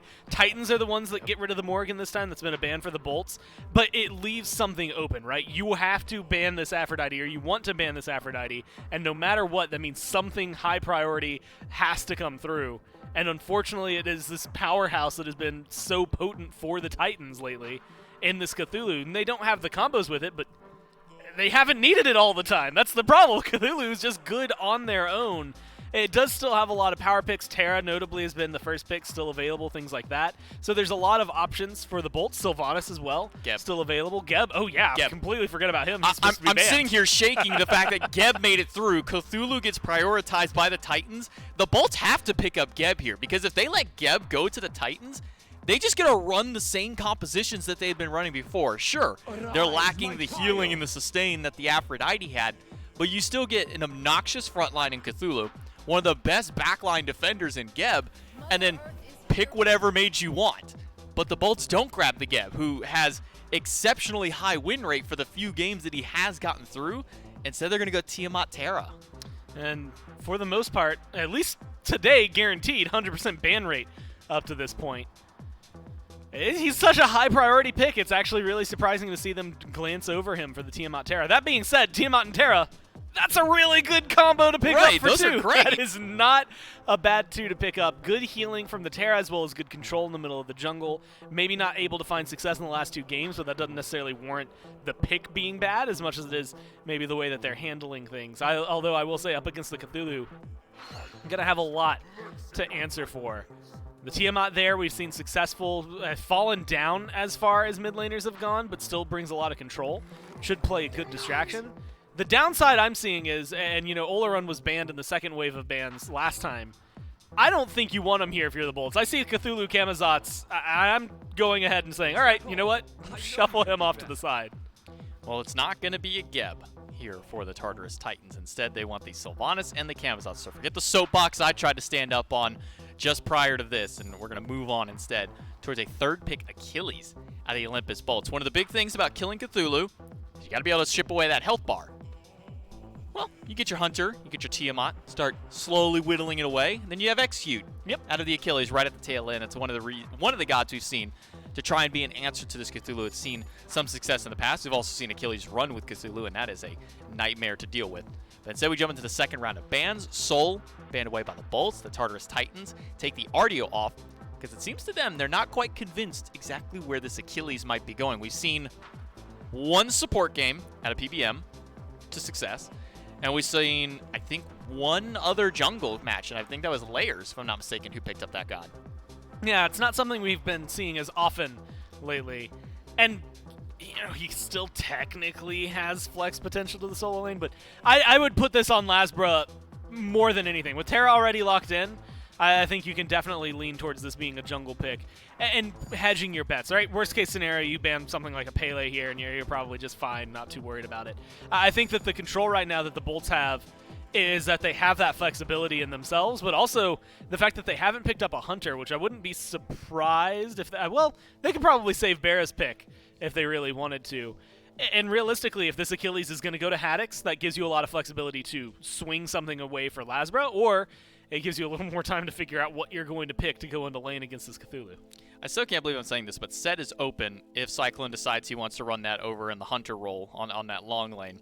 But with a pickup here, you got your mid laner, you got what you would probably imagine to be your support in this Terra. Jake's played the first 2 games, would not be surprised to see him run it back here in the third, and then you have Achilles. Some of that flex between the jungle and that solo lane.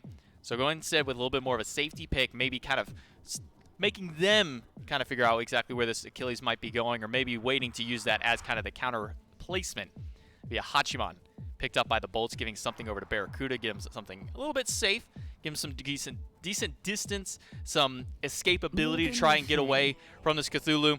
I didn't want to mention it because it was being hovered, and I had every right in my mind to believe that that was not going to get locked in. Thankfully, it does not. It is Morgan Le Fay going over to the Tartarus Titans. And it makes sense, right? You get something that is safe in mid lane, does a decent amount of damage, and admittedly meshes pretty well with your composition.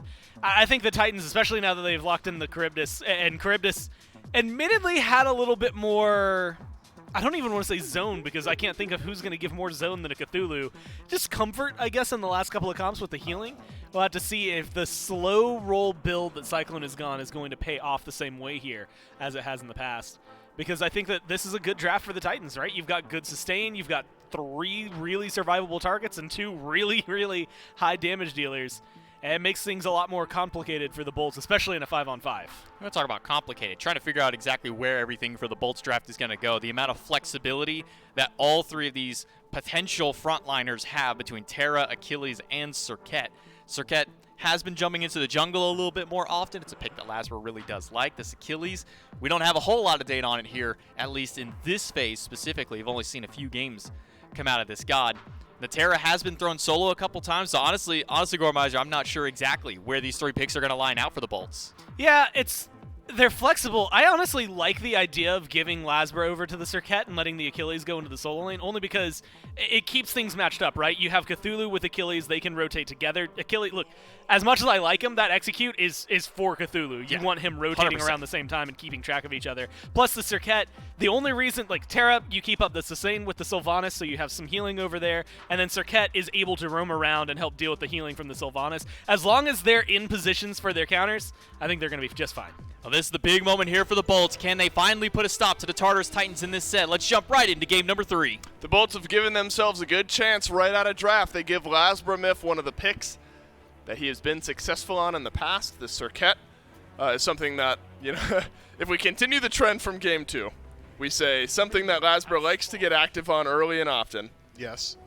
And then it doesn't happen, and we wait for a fire giant fight 25 minutes into the game. But I'll roll the dice. Okay. This is a pick that Lasbra likes, and something that in the past he's been active on early and often. Yeah, you know what? I'm going to go full profit on this one. That's with a PH, not an F. I think we see Lasbra go for a very early gank in the duo lane where he tries to shut down either Cyclone Spin, more likely Aurora as the target. Aurora, 50-50 chance of whether or not he falls, and then we're going to see it slow down a lot from Lasbra after that. I think more so, you want to see Layers get more involved. This Camazotz is a pick that has some great targets on the other side. Tiamat in the early, very easy to shut down. Barracuda, pre-5, pretty easy to shut down for this pick as well. I'm keeping my eyes on both these junglers. Where do we land now on data points for Cyclone Spin on Charybdis? Because That God's good. we've gotten 2 wins and 2 good-looking wins at that for Cyclone Spin on this pick. A pick that has no longer seemingly been relegated to defensive-only playstyle. Multi-kills in both games 1 and 2 around the Fire Giant. And the Boltsmith, okay, at giving this pick over to Cyclone Spin once again. I think the big difference for me, Paul gets hell in game 1, maybe a hybrid between Facilitator and Damage. More Facilitator in the Aphrodite in game 2. Now more playmaking for Paul and damage dealing on this Morgan Le Fay in game 3. And effectively, this creates even more space for Cyclone Spin to perform. Paul is a much easier target to shut down, has much less survivability, so this Charybdis should have a little bit more free reign in the team fights, as the Olympus Bolts will likely be diving Paul more often than not. Unfortunate, my guess about Lazarus' first gank, likely wrong, hovering on the solo side of the map now. But Profit. I'm pretty sure. You know what? No, I take it back. He'll head over. Give him a second. At some point, right. I mean, at some point, it's got to go all the way across the map, though. Darn. Because where he is in the solo. Are we counting that as a gank? Yep. We are counting He's that? in there. He attacked. He brought layers over. That's a gank. Right, didn't use the whole kit, though. I mean, just jumped on in. I appreciate you throwing me this this life vest. I'm in trying the to. rapids, I'm but trying I to. won't take it, man. All right, it's fine. Yeah, send it right on back. So Lasper goes over to the solo lane first. Still early in the game, though. Could see a gank over towards the left soon enough. Awesome Jake. How often do we see Jake, maybe specifically on Terra here in this set, walking into red buffs at level 3? Add another one to that counter. This time, though, won't be punished for it, and he'll head on back as Barracuda picks up his purple buff. And so Barracuda on a bit of a different pick here. Have seen a variety out of himself as well. And the Hachiman myth has ended up being a pick that a lot of hunters have gone to when there's other hunter priority earlier on in the draft, whether it be pick, ban, Izanami's been up there, Heimdall's been up there. Hachiman has been a pretty popular next answer. Yeah, Hachiman kind of replaced Jingwei in the standard meta, and that she's an incredibly safe pick who's got decent matchup into some of these more proactive engagers on the side of the Tartarus Titans. Benji, once he descends into madness, if he's close enough to Barracuda to land a knock-up, I'm pretty sure Barracuda is just hopping on Epona and riding into the sunset. There's no way he wants to stick around in those team fights. But now, I'd argue the Olympus Bolts maybe actually do keep Barracuda around. Now I'm taking a closer look at their composition. Barracuda going to be the core source of damage into a Descended into Madness Cthulhu. Drop him below a threshold. Haddix should be able to shut him down. I'm excited to see how this one pans out. More often than not, though, I think he's probably riding it away. Yeah, it does feel that way. Cyclone Spin, I still got to get used to Charybdis. I'm seeing Jake jump on him, Barracuda deal a lot of damage. I'm wondering how Cyclone Spin's going to live, and then he just goes into the water and makes his way on out of the fight, and he's right back up to full HP. So it looks like we'll get to level 5 for everyone here in the duo lane before we see all that much, and that'll provide a little extra safety for Cyclone Spin moving forward. Unless Awesome Jake wants to make me eat my words, he will not. I think a pivot over here in the solo lane as well, Myth, as Haddix has picked up the Achilles, Benji on something standard by all metrics in the Cthulhu, but something maybe a little bit more pressuring, a little bit more damage dealing in this Achilles rather, and the ability to execute some of these priority targets. Not only the execute, but he goes back towards that Blackthorn Hammer in the first slot, so additional survivability from just raw HP infusion, but more so important is that damage output that he's now got. If anyone rotates into his lane, maybe he doesn't put that whole lot of threat onto Benji directly, but Layers has to think a little bit harder if he wants to get involved on this side of the map, as Lazra makes his second rotation over. Benji uses the beads, has Descent into Madness, but Lazarus throwing his ultimate out at Benji. Execute threshold reached by Benji, but look at all the damage from Layers. It's all connected onto Lazarus on the counter gank, and Layers still has Bat Out of Hell if there's a chase to be had. There is not. And the counter gank is perfect, and Camazot's continuing to be a threat here today. Unfortunate timing for Lazra and Haddix. That execute threshold just came like 0.5 seconds too late. Haddix did not want to have to dedicate himself to ulting into the tower as Ven tries to get some of this farm back and slow Layers down. Maybe something a little bit more. Layers does still have Bat Out of Hell, which kills down a lot of that kill pressure. Aurora well timed on his ultimate. Double stun from Cyclone Spin. He has flipped this fight around. And now the Tartarus Titans can re-engage on the back end of this fight. Barracuda drops down the banner, doesn't connect as Cyclone Spin is disengaged. But Aurora immediately flips things around with the perfect timing of his ultimate to avoid the stun. And then Cyclone Spin rotates through and shows us exactly what the Charybdis ultimate can do outside of just defensive CC immunity. Yeah, double knock up from Aurora, immediately into a double stun from Cyclone Spin. Thought maybe he'd stick around in that fight, but the healing from Meditation just a little bit too much, as well as the lifesteal given to Barracuda by Cal. So Cyclone Spin says, all right, well, maybe I don't win this DPS war. Maybe I just head back to base here, unfortunately, but is at least able to strip away that Meditation and take both ultimates from Barracuda and Jake. So next fight, if it goes down the exact same way, we'll go even more in favor of the Tartarus Titans from here. But the Olympus Bolts have done a good job as of now of just making sure the farm isn't getting too far out of control. It really is just that first blood bounty separating these two teams at this point. Nearly 1,000 gold, maybe closer to about 700, 6.5 minutes in. And so Barracuda is able to hold on to his beads, but not his ultimate. The ultimate will be back shortly. But I don't imagine big re-engage from Aurora, who has opted for the shell as his first relic. Paul does some good damage to Awesome Jake here. Red buff about to respawn. The Olympus Bolts don't look like they're moving in force over to the red buff. Instead, Aurora throws out the pull, but that one will not connect. And Paul will quietly grab the red buff for himself. Layers is on the left side of the map here. Can you bait Awesome Jake and Barracuda into dashing into? No is the answer. There was some deep ward coverage there on the Titan side of the jungle that'll keep Barracuda and Awesome Jake privy to the fact that Layers has made his way left. And it looks like, Miff, we might need to buckle in. We might be dancing around these neutral objectives one more time here in Game 3. Maybe. It seems like both these teams kind of more so okay with a slower pace. The Tartarus Titans, yet again, do have maybe not some sustained advantage in the team fight as Benji starts to move himself forward. Layers, though, it's a blink in. He wants Laz. And Layers is 2 levels up over Lasbra here. Lasbra's sent his ultimate Layers his way. Haddock's body blocked on through as best as the Tartarus Titans can. Ultimate used defensively by Haddock's. And an immediate answer from Layers in the bat out of hell to try to read that one out. Benji uses his ult as well. So it's a 2-for-2 ult trade over on the right side of the map, but this time the Bolts able to survive. How about the left though? Awesome Jake, he's low, lurking in the waters. That's not the right god, but it's the right mindset from Cyclone Spin here. Barracuda sends some damage Aurora's way as the pull will not connect. And all right, we're scrapping a little bit more here in Game 3. But no kills on the board outside of the first blood. Man, that Meditation from Jake is getting so much mileage. Every time he pops it, the Tartarus Titans say, we're not fighting into that. I don't care.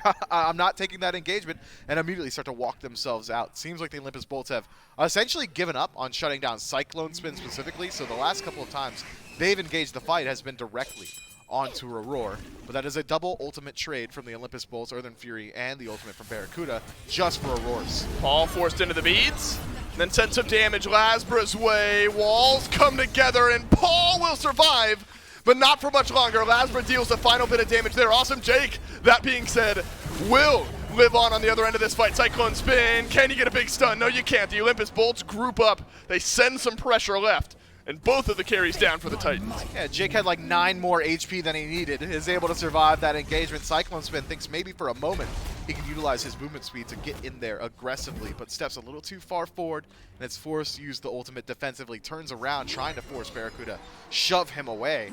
Not an option, though. Barracuda swinging as hard as he does right now. All that did was make Cyclone Spin stand still, making those shots a little bit easier for the Olympus Bolts, who put 2 on the board, close up that gold gap, and actually pulled in their favor now, about 800 favoring the Chaos. Yeah, but that's exactly where the Titans have wanted to be, at least in the last couple of games. They've been 1,000 or 2,000 gold down, have been just fine, slowly pulling, resetting the objectives, fighting around those. You've got the prime carry from all 3 of the games in Cyclone Spin still here in Game 3. And so while, of course, you'd rather be ahead than behind, I think far from comfortable for the Olympus Bolts with the way that this game has gone here so far. Aurora and Layers pull out the Pyromancer. Will the Olympus Bolts be able to answer? Lasbra's over on the right, but chooses to kind of pump fake head-on back towards his speed buff.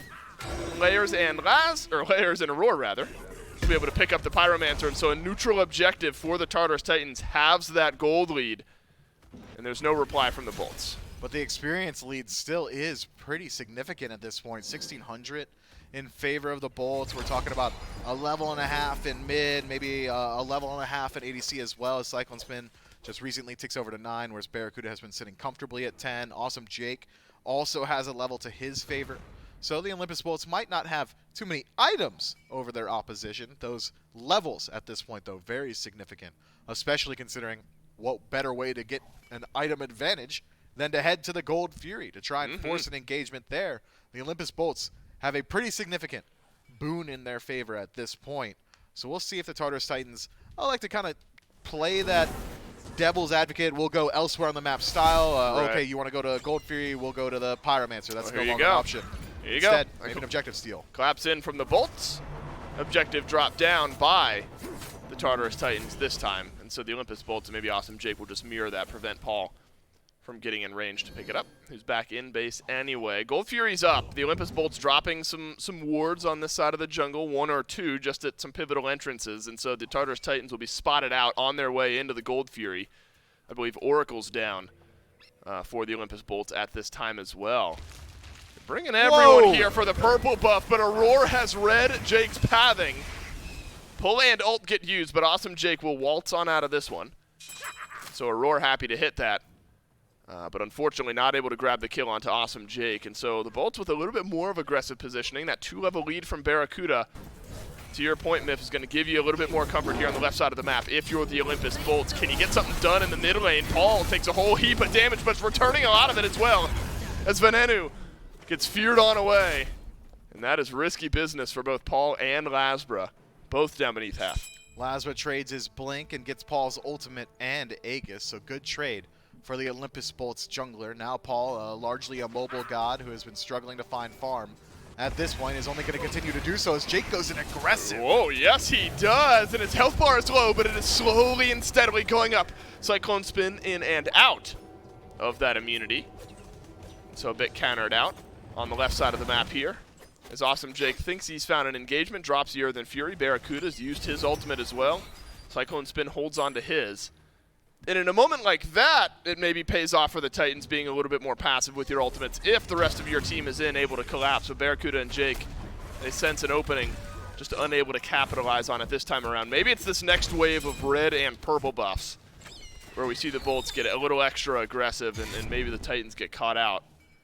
But it looks like the Titans are going to show up in force here on the left. Surprised to see Jake hold on to his meditation. My man went in at like 1/10 HP and says, hey, I don't need it. Earthen Fury's every single bit of survivability that I need, and he was right to do so. So maintains a pretty important relic going into these next couple of team fights. Any individual pick we see at this point is going to immediately result in a Gold Fury. I don't care if it's in mid or if it's in solo. We're about 14 minutes into this one, so these death timers are starting to get a little bit longer. That said, take a peek at some of these XP gaps. Ven, still 2 levels, but it's actually Layers with a 2-level lead on this Camazotz on the other side, kind of closing up that XP. Cyclone Spin does as well, drops that 2-level gap for Barracuda down to 1. That's right, but still pressure for Barracuda on this purple buff. Cyclone Spin avoids the setback. Barracuda with his ult. Might as well call it an execute, but the rest of the fight happening over by the Gold Fury. That's where Layers has grabbed the first kill of the fight. Onto Venenu, the perfect target, a double kill for the Camazotz. And the 2-level lead matters not if Venenu is dead. And that's the mindset Layers brought into that team fight now. 2 down for the Olympus Bolts, only 1 gone for the Tartarus Titans. And outside of Barracuda making something happen, Barracuda's on the wrong side of the jungle here. He walks in towards the Gold Fury. Paul separating things out. Barracuda uses the beads. Gold Fury not reset here. Big knockup onto Haddix. Goodbye, Barracuda. Haddix finds the stun on the other end of this fight, but the Tartarus Titans will walk their way in, forces the ult out of Haddix, and the Gold Fury still awaits. The Bolts have got to know when to hold them and when to fold them, and they refuse to fold this time around. Gold Fury pulled out yet again, but it's Lasbra and Haddix who maintain a hover. We're still holding them. We're not folding them just yet. Haddix maybe sensing the opportunity to steal away this Fury, but nicely delayed out. What? Oh my, they steal it away.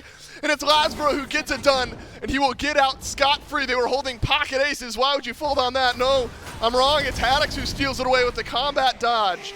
Regardless, it's the Bolts who come up with the objective. The Tartarus Titans, I guess we're willing to leave it up to a 50-50 once Haddix walks himself in there. You got to think, reset, let's take the fight yet again. They did it against Barracuda, but lost their focus for just a moment. And the Olympus Bolts are able to strip away that objective, getting the gold lead back in their favor. Experience has maintained in their favor, but it's still incredibly thin margins. I'm calling this a dead even game. You know what's wild, Miff? This just got buffed. And that's the last bit of damage that Wow. Haddix was able to do there. A little chair 2 for me, if you don't mind. You're nuts. I am crazy. No, Haddix able to steal away that Gold Fury, and that's big in keeping the bolts relevant and more so ahead in this game. Awesome Jake is behind Cyclone Spin. Barracuda was behind the Tartarus Titans a moment ago. Where does the number advantage lie then for the Tartarus Titans? Because it's clearly not going to be here on left. Cyclone Spin does a whole lot of damage. And Awesome Jake learns that the hard way. Pyromancer will go quietly unless Venenu He can't do it again. sends it there. Haddix is here. Has already stolen away one objective this game, but the Tartarus Titans do not want to give him the opportunity to do it again. A full collapse from the Titans onto Haddix, who is down beneath half HP. Some extra shielding from the Bulwark of Hope keeps him on the map a little bit longer. And if nothing else, the Bolts have kept the Pyromancer where it is. Layers very low mana now. Can't stick around in these fights too much longer. Lasber, though, he can. He's fresh in the engagement. And Aurora is taken down, all set up by Lasber. But watch out, Benji's on the backside of this fight. And look at the health bars for the Olympus Bolts. This is a great opportunity for the Titans and their carries to make some magic happen. Paul receives the execute, but there's not enough damage. Haddix will get the damage done nonetheless, and Paul falls for the second kill of this fight for the Olympus Bolts. Both mid laners are gone. And Ven, who's got a lead, might feel like the more impactful mid laner to have missing. But still a numbers advantage for the Olympus Bolts around this Pyromancer. Benji, the only one who can change things around, and he will not. Pyromancer to the Bolts. Cyclone Spin still hovering, so if the Mire is able to lock anybody down, could open up just this, a great opportunity to get aggressive. Oh, and Cyclone Spin will chase him down. Stun is there as well. Benji dashes further forward, but Haddix is tanky enough to not go down to the re-engage from the Tartarus Titans. That would have maybe salved the wound of losing a kill and that Pyromancer. Unable to come up with it, but it looks like at least a tier 1 tower for the Tartarus Titans, so not all is lost. But that's a decent swing here in a game of such thin margins. You know, a fight where one extra kill goes your way. 1,800 gold has been big, all things considered, as far as gold leads in this set. The Olympus Bolts in a great spot. The Tartarus Titans just weren't ready to take that engagement after the initial pull of the Pyromancer where they decided to chase out Haddix. That left Layers in a position where he only had 3 abilities left in the tank. He used Screech, he used his Leap, and then the last bit of mana was dedicated to Bat Out of Hell, where he's able to reset him back to base. And all of those abilities were desynced from the engagement of the Tartarus Titans. It's Benji who's forced to use Descent into Madness to peel out for Layers. It's Aurora who's getting picked out a little bit before that. Doesn't even have the opportunity to use his ultimate aggressively or defensively, for that matter. Oh. And Cyclone Spin rotates in a little bit late, but Lucky crit. yeah, no, man, that's all skill. It's a lot of damage, that's for sure. 40% protection strip away into an immediate crit means that Cyclone Spin, he can do that to just about anyone. Lasbra included. Actually forces out the defensive utility from Cyclone Spin. I had wondered if Jake would thus look for a re-engage onto Cyclone Spin, but no, Cyclone happy. Just to build up some XP here. Try to keep pace with Barracuda. The mid lane and the Hunter role for the Olympus Bolts have had a steady 1.5 to 2 level lead, at least in Hunter. That's now mitigated, or dwindled rather, down as Cyclone Spin just about a level behind. And same with Paul there in mid. Venenu's hit some big power spikes here in this game. If he's got Chronos Pendant, Divine, Soul Reaver, and soon we'll have Obshard. And so we're reaching that late game spike point for this Tiamat, and despite receiving some nerfs, largely on the tankiness and some of the damage on the big burst ability there, that one, the Olympus Bolts still in a good spot here with their mid laner. Yeah, the Olympus Bolts have gone for penetration builds across the board here. Their jungler has gone for a couple of items in the Maze Tree, Obshard for Van, Barracuda, early dominance and Crusher pickup. And that's all not for just the ability to do damage yourselves, but it's all to set up Haddix on this Achilles. This Benji guy, he's the target. Maybe it's Aurora. God, yeah, Aurora's the momentary target. Does not have beads, did have ultimate, but did not have a chance to utilize that. That's an ultimate sent out by Haddix. Benji will dash away. Earthen Fury from Awesome Jake got used. And so a couple ultimates, 3 as a matter of fact, spent onto Aurora. Is that enough of an advantage for the Tartarus Titans to still feel okay taking a fight around the Oni Fury? At least show some face, but it looks like they're going to wait for their support to get back on the map. They will, and they don't have to wait long, only 10 seconds for Aurora on the respawn. The Olympus Bolts don't have a whole lot of time to play with. And considering how expensive that kill was, I can understand their hesitance to go towards the Oni Fury. Aurora rejoins the land of the living and will sort of saunter his way over towards this Fury. And we get to do this dance all over again. The commitment from the Tartarus Titan, though, significantly lower, as still Olympus Bolt's missing out on 4 of their ultimates. Whereas Aurora keeps all of his relics, keeps his ultimate alive, and just walks back in. I'd say the Tartarus Titans actually, off of Aurora getting picked, come away in an advantageous place. Are still down a little bit in gold. That's nuts. Are you good at dancing, Myth? No. No. That's the whole state now. You want? No, I'm bad. No, at I'm just it. thinking every time we talk about dancing and fire giant dancing, things like that.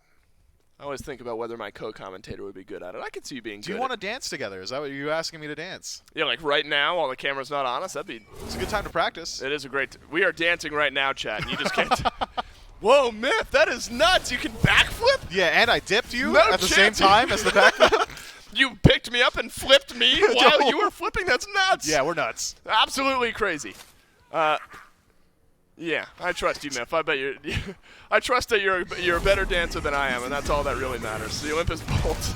I don't know where I'm going with this. The Olympus Bolts, they group up around this Oni Fury with a nice 2,000 exactly. I don't have to do the math on that one. 2,000 exactly gold lead heading into this fight, which, again, as far as this set has gone... It's one of the bigger. Feels like a pretty impactful gold lead as far as SMITE goes. Not that massive. And so the Titans, not a team, seemingly regardless of where the gold lead stands, that wants to shy away from fights like this. Aurora's been the one caught out a couple of times here most recently. Unless you count that, won't happen again as the rest of his team, Aurora's team, is in behind him. Walking forward are the Titans. Feeling a little confidence walking around this Oni Fury. In the mid lane is Lasbury. You got to watch out for the Circuit gank as well. But it looks like the rare Oni Fury dance is what we're being served here 23 minutes in. But it is a tier 1 tower as the first objective to fall down in the mid lane. Lasbra able to strip that one away. Cyclone Spin and Aurora jockeying for position around the Oni Fury. Take a peek at the wards on the map. The Olympus Bolts actually have a couple deep wards on the Tartarus Titans side of the map, so they should know when the Order team decides to step forward. But as far as the pit itself is concerned, that's also going the way of the Olympus Bolts, who've got the Oracle vision in their favor. So the Tartarus Titans have to keep Benji exactly where he is if they want to know when this objective is getting started. Now, with that space created, with that uncertainty, the entirety of the Tartarus Titans hovering the left side of the map miss the objective here. Pyromancer could be the one to head down, and it's going down absolutely for free. It's going down for free, and the Titans not in a position to immediately start the Oni Fury either. Luckily, a relatively small objective for the Tartarus Titans to give up. That'll help going back, buying, getting back into this Oni Fury pit for the Olympus Bolts. A little bit of gold, a little bit of XP, but don't feel like you're losing all that much. Of course, nice to have, but not horrible to give on up. And so Oni Fury grouped up on by the Tartarus Titans here. Everyone in this game will have their actives ready to go except for Paul, who's 15 seconds away from his beads.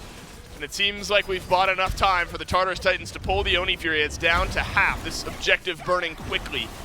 We've seen plenty of steals already in this set, already in this game, and Haddix has found the back line. Cyclone Spin stands strong, but into the earth he goes as he kites on backwards. First kill of the fight onto Aurora as Layers uses the bead, still has Bat Out of Hell.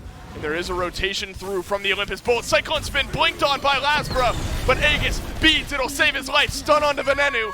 Layers picks up the back end kill onto Laz, but that is all the Titans have to hang their hat on, as Paul will run down Haddix, but the rest of the Bolts will collapse soon. The Olympus Bolts got the objective in a steal and shut down Aurora immediately. Maybe now the Tartarus Titans can get a little bit more in their favor, but it's Benji on the retreat. Uses the Mire. What can Layers get done? Not much with that much HP. It looks like Paul was able to survive, head on back to base. Aurora's back on the respawn. And you mentioned it there, Myth. It is a winning fight as far as kills go for the Olympus Bolts, as well as the Oni Fury secured. And so you call it a net win, no matter which way you cut it, about a 1,500 gold advantage. And about a 2,000 XP advantage for the Olympus Bolts coming in off the end of that fight. And so we are spiraling our way towards the Fire Giant dance yet again between these two teams. And it's one that the Olympus Bolts will have a large, hefty lead going into. Man, Aurora cannot catch a break. No, in he these can't. The engagements. Sylvanas has been punished. He's just so immobile. Every single time the Olympus Bolts blink forward, Jake drops Earthen Fury, and then Barracuda's like, all right, I'm going to shoot him with my bow, off of my horse, by the way. Ven jumps in, Lasbra leaps in, and it's just Aurora sitting there like, word, I guess I'm already dead. Hopefully the rest of the team can survive the fight on the tail end, and generally that has been how it's gone. But the Olympus Bolts stripping away that objective itself, maybe the largest difference maker in this one. Now 5,000 total gold, favoring the Chaos team. You gotta think they're gonna feel confident stepping up towards the Fire Giant, but instead it's Benji in some trouble. Benji getting jumped on. The Bolts have dropped the tower, but that has bought time for Paul to rotate over to the solo lane. And a defensive ultimate out of Barracuda does not feel great, especially if exactly what you're just talking about. Although be careful, Layers. Yeah. Head on out of the shop there, my friend. And so Barracuda won't have his ult, neither will Jake, neither will Lasbra.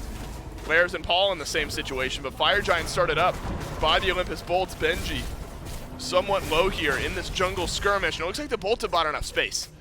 It's dropping fast, the Fire Giant down to 20%, and who's working their way in? It's Benji first. Benji from range, but the Fire Giant has been reset. Aurora is all alone, finds a knockup onto only Haddix, but Execute is there, and it is perfect, and Haddix has found the Titan support once again. 0-4 is Aurora on Sylvanas. The Titan support has just not been able to get it done in game number 3, and the Fire Giant will be whittled away, and the Bolts will secure the big one, and the Titans will have to listen to it go down. Big swing in this game. The Bolts were already ahead, but now they can see a game 4. Aurora dead yet again, but gets his ultimate off first this time. 20 seconds till he respawns. The Olympus Bolts, they may not have the most sustain in their composition, but healing from Fire Giant, the slight healing you get from Terra, is going to keep them around, and they're going to go ahead and try and utilize this time with Aurora dead to push it out. As Lasbra, he may have taken a little too much here. Layers turns this one around, and that's a huge pick. Massive solo kill for Layers. That'll strip away one of the Fire Giant buffs, as well as the death timer for 50 seconds onto Lasbra. And that is so much time off the FG buff. Not to mention, not getting much of a push done here on right. And this is smart from Cyclone Spin. We've got a 4v4 advantage on the right. Let's see what I can get done onto this tier 2 tower. And Charybdis is going to do a good job shredding that away. Good stun from Awesome Jake, though. You wish you had Cyclone Spin in this fight. That being said, because you've lost Paul, you've lost Aurora. And Cyclone Spin's got to go back so you don't lose the game. He hasn't decided to go back yet. He's trusting his team to hold the base with the Olympus Bolts. They don't trust the Tartarus Titans to do the same. Execute! Great block! By Layers, and Layers makes a big play. Cyclone Spin gets the left side Phoenix all on his own here. Will he go back to base? You have to. Your Titan, it's under pressure. Layers and Benji, they don't have enough leg to get this one done all on their own. Cyclone Spin back He's into here! base. Finds a double stun onto the Titan. Layers gets the first. Venenu run down by Layers on the other side as the Titans 10% HP. 2 are already gone. The Titans balancing on a tightrope, but it is wide enough for them to stay afloat. The Titans repel the Olympus Bolts. Mechanical excellence is what separates the Titans from a loss and a survivable game here. The blink forward from Layers to block the execute is huge. Venenu's gone back in. Cyclone Spin still alive on the right-hand side of this fight, but Venenu will run down Benji. Now under the earth once again is Cyclone Spin. The auto attack separating him from another kill, but Layers, he's the one unstoppable. Say his name. The Camazot's going big. And the Titans will live on. Their Titan will live on with just under half HP. Phoenix for Phoenix trade, left for right. Who got the higher priority? It's the Tartarus Titans. What a massive engagement on the tail end of this one. Yeah, watch this. What a phenomenal block. Benji, you better pay a check out to Layers because he is keeping you in it. That's game, right? I mean, if the ult connects onto Benji, if the execute is there, that's got to be game over. Crazy. And look, Cyclone Spin just now gets back to base while the Titan is already at half HP. That double stun connects onto some fantastic targets there. It took a little while, but the Charybdis has finally shown up here in this game. And you get maybe the most important Phoenix going into the next Fire Giant fight. 2 minutes away. Lasbra's already won a 1v1 earlier in this game. He'll get another one here onto Paul, and the brakes have been hit. The Titans, they felt a bit of momentum, but that is massive as Lasbra gets a pick on the mid laner. The Titan's below half HP, so every second Paul is dead is a second the Bolts can regroup and try and force their way into the actual Titan room itself. The Tartarus Titans cannot allow a fight to take place there. They can fight inside their Phoenix, sure. In a tier 2, maybe not at this point in the game, but if the fight actually happens in the base, The Olympus Bolts are going for kills. They're only concerned with one life, and it's the Titan. Oh, that's a pull onto Haddix, and Cyclone Spin has got plenty of damage on the back end. Haddix will live. The tier 2 tower will not. Titan chipped away at by some right side fire minions. Keep your eyes on Lasbro. Where will he go? He's got Tiamat minions at his back.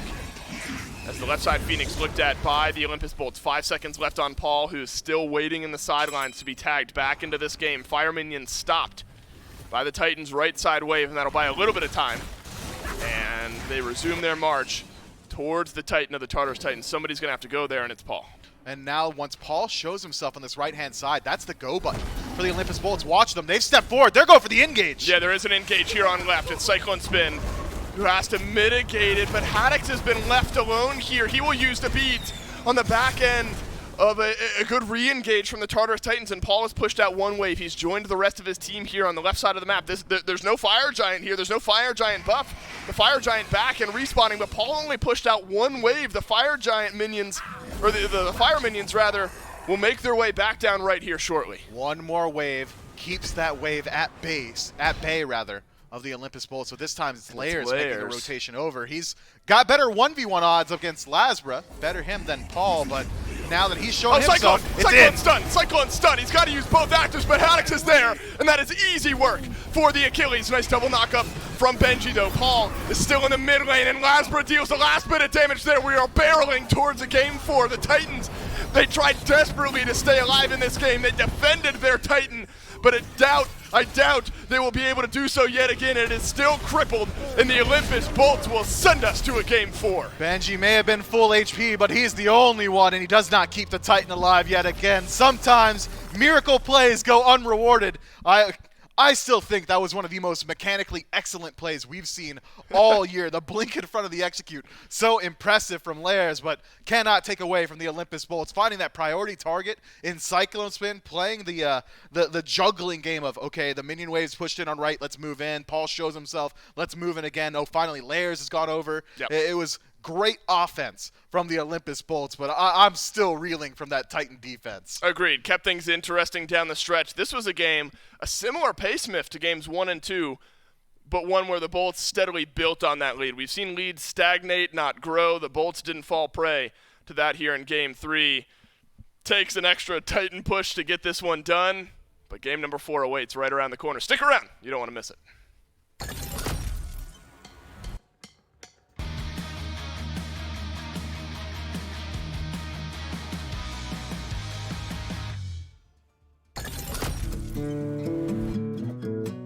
At your own pace, you need to find your way.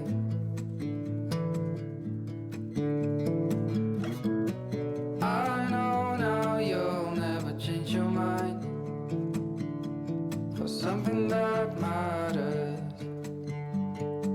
to me.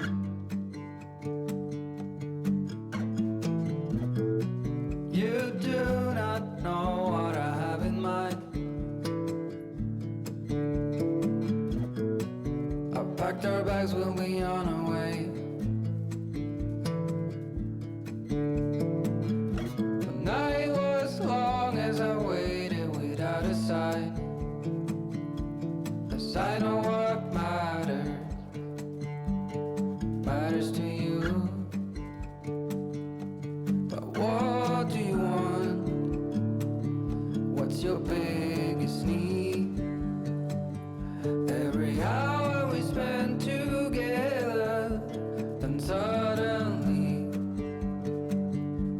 the chances are small, just like the lottery.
like the lottery.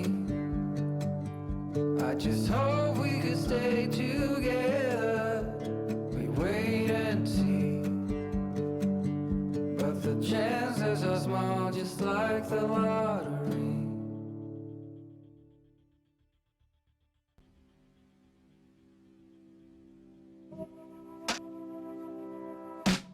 I'm a selfish kind of person,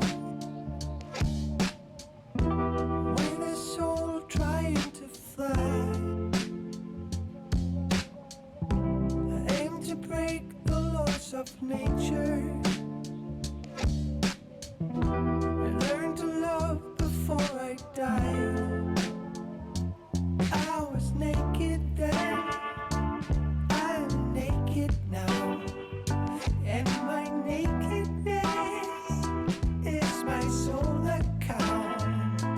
I'm unfaithfulness, I'm a clown, but I try my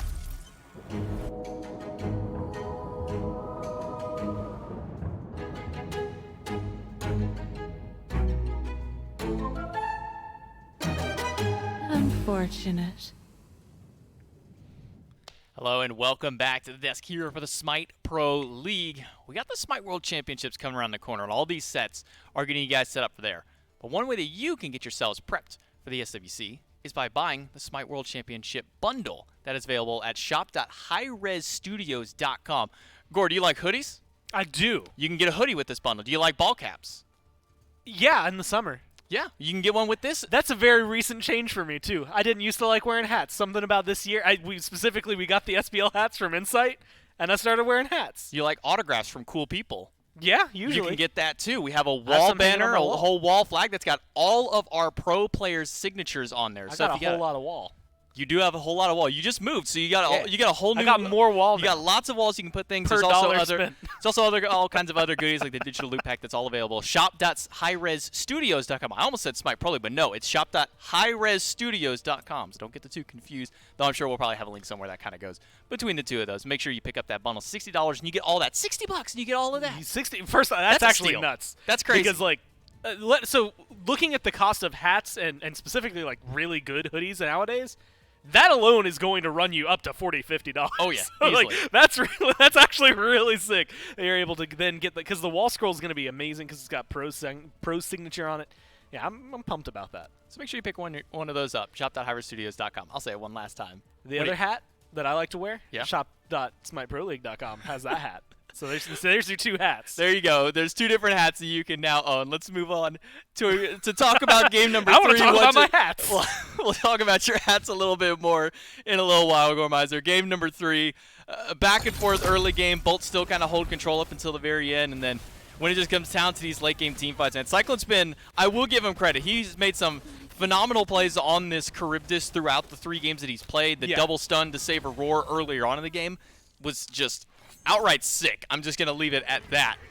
But overall, the veteranship here of the Bolts coming together. Lasbra on this Circuit getting so many individual picks against Paul, against Layers, really allowing them to escalate further. And even though we had the miracle play out of Layers, the super play coming out of Cyclone Spin by pushing that left Phoenix coming back and helping to stop that, it's just not enough to kill the momentum of the Olympus Bolts here in the 3rd game. Yeah, that's really what it is, right? The Bolts, if they are in the same position but with less of a lead and less control, then they probably don't win this game. I think they were able to control a majority of the game, and rightly so.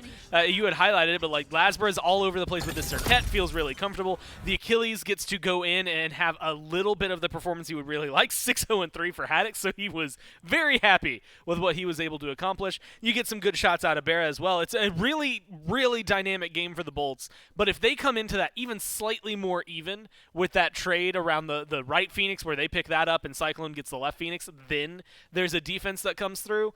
I think we get to see the Titans start to run the show from that point forward. But because they already had a nice cushion ahead of them, that really allowed them to continue putting a little more pressure on the Titans, making them feel uncomfortable around their Phoenix line, not feeling comfortable enough to really go anywhere further beyond the base and look for those fights, especially not with the way that Lasbra was able to prowl and the way that they were forced to defend on the right-hand side for the Fire Minion. So it made things a lot more difficult. And it makes things a little more spicy, I think, for the Bolts if they can keep that up, especially those kind of picks, because some of those, admittedly, aren't even near meta as of right now, or at least they are maybe a little bit deeper, right? You got to go 3, 4, 5 gods deep before you get to some of those. But admittedly, they all feel like Bolts gods. I mean, I think you get Lasbra on that Circuit, and that just goes hand in hand with the way they want to play. Not for nothing. I mean, Layers did get to go 8-0-2 on a Camazotz, even though they Layers lost is that still game. nuts, as it he's turns still out. He's still kind of nuts. It's a player you do have to look towards here as we jump into picks and bans for game number 4 of the best of 5 set. Yeah, you're tuning in. You still have more to go. The 2-1 doesn't mean the set's over for the Titans. Oh no, we still have potentially 2 more games to go. Every single set from here on out for Phase 3 will be best of 5s between our top teams out here in these group stages. It's going to be very important. Every single one of them. But now that the Bolts have gotten that game back, they've gotten a little bit more momentum towards themselves. They were really struggling to kind of keep ahead of the Titans. Game number 2, game number 3 this time around, they're able to maintain that lead and then be able to finally punch back. But they're going to double down on making sure to ban out Paul here, the Hell and the Aphrodite again here in game 4 taken out. So here's where things get a little weird. And this is just like, I like keeping track of weird things. Well, of course. Set number 1. It is only the first pick team that won. Each time, so when the Kings swapped over and were first pick, they won. And every other time, it was the Leviathan's first pick, they won. It's only second. This set, it has been only the second pick. So the Bolts, by that metric, have to win this, push us to a game 5, and then it's whichever team, I guess the Titans get to choose that case, would then take second pick. That would change everything. A little bit of a shakeup here. A Nike banned away by the Bolts, same thing that we had in the last set, but this time the Titans, instead of banning the Morrigan like they have been in this third slot, they ban the Cthulhu and pick up the Morrigan to make sure to get Paul an early god, a god right up his wheelhouse, a god that he, ran a world championship with in the year before, but a god that's also been banned away across the board by just about every single team against every possible opposition. Nobody has been wanting to let this mid lane god through. In fact, I think as of recent, we've been seeing more Morrigan banned than even like Tiamat and Raijin. She's been not let through by basically everybody. She is a force to be reckoned with in the right hands, and you'll never guess it, but Paul's hands are the right hands for this god. So much so that I think even though Benji can perform really well on this Cthulhu, we just got to see that, there's still a lot behind it that has to go correct for the team to be able to find a lot of success. You can have a great Cthulhu ult, but if the other team, in this case the Bolts, are able to handle it, it doesn't mean as much. If you're able to control it, if you have a Circuit, you have the Achilles, the damage that they had, as well as the itemization, I guess actually godization that they did to make sure that they couldn't run that as successfully as they wanted really helped out. The Morrigan's a lot more difficult to deal with. I mean, in this case, you've got 2 front lanes that you lock in alongside it. Then either you get a third or you get someone else, a good damage dealer. Camazotz is a very popular target for a Morrigan, especially if Lasbra ends up having a good game. That means that Paul's going to be able to transform into that and have a double assassin comp. Along with this Morrigan by the Titans, they get RTO and Geb. Geb was left open last game completely, just full stop. Somehow Geb made it all the way through. Neither team picked nor banned him.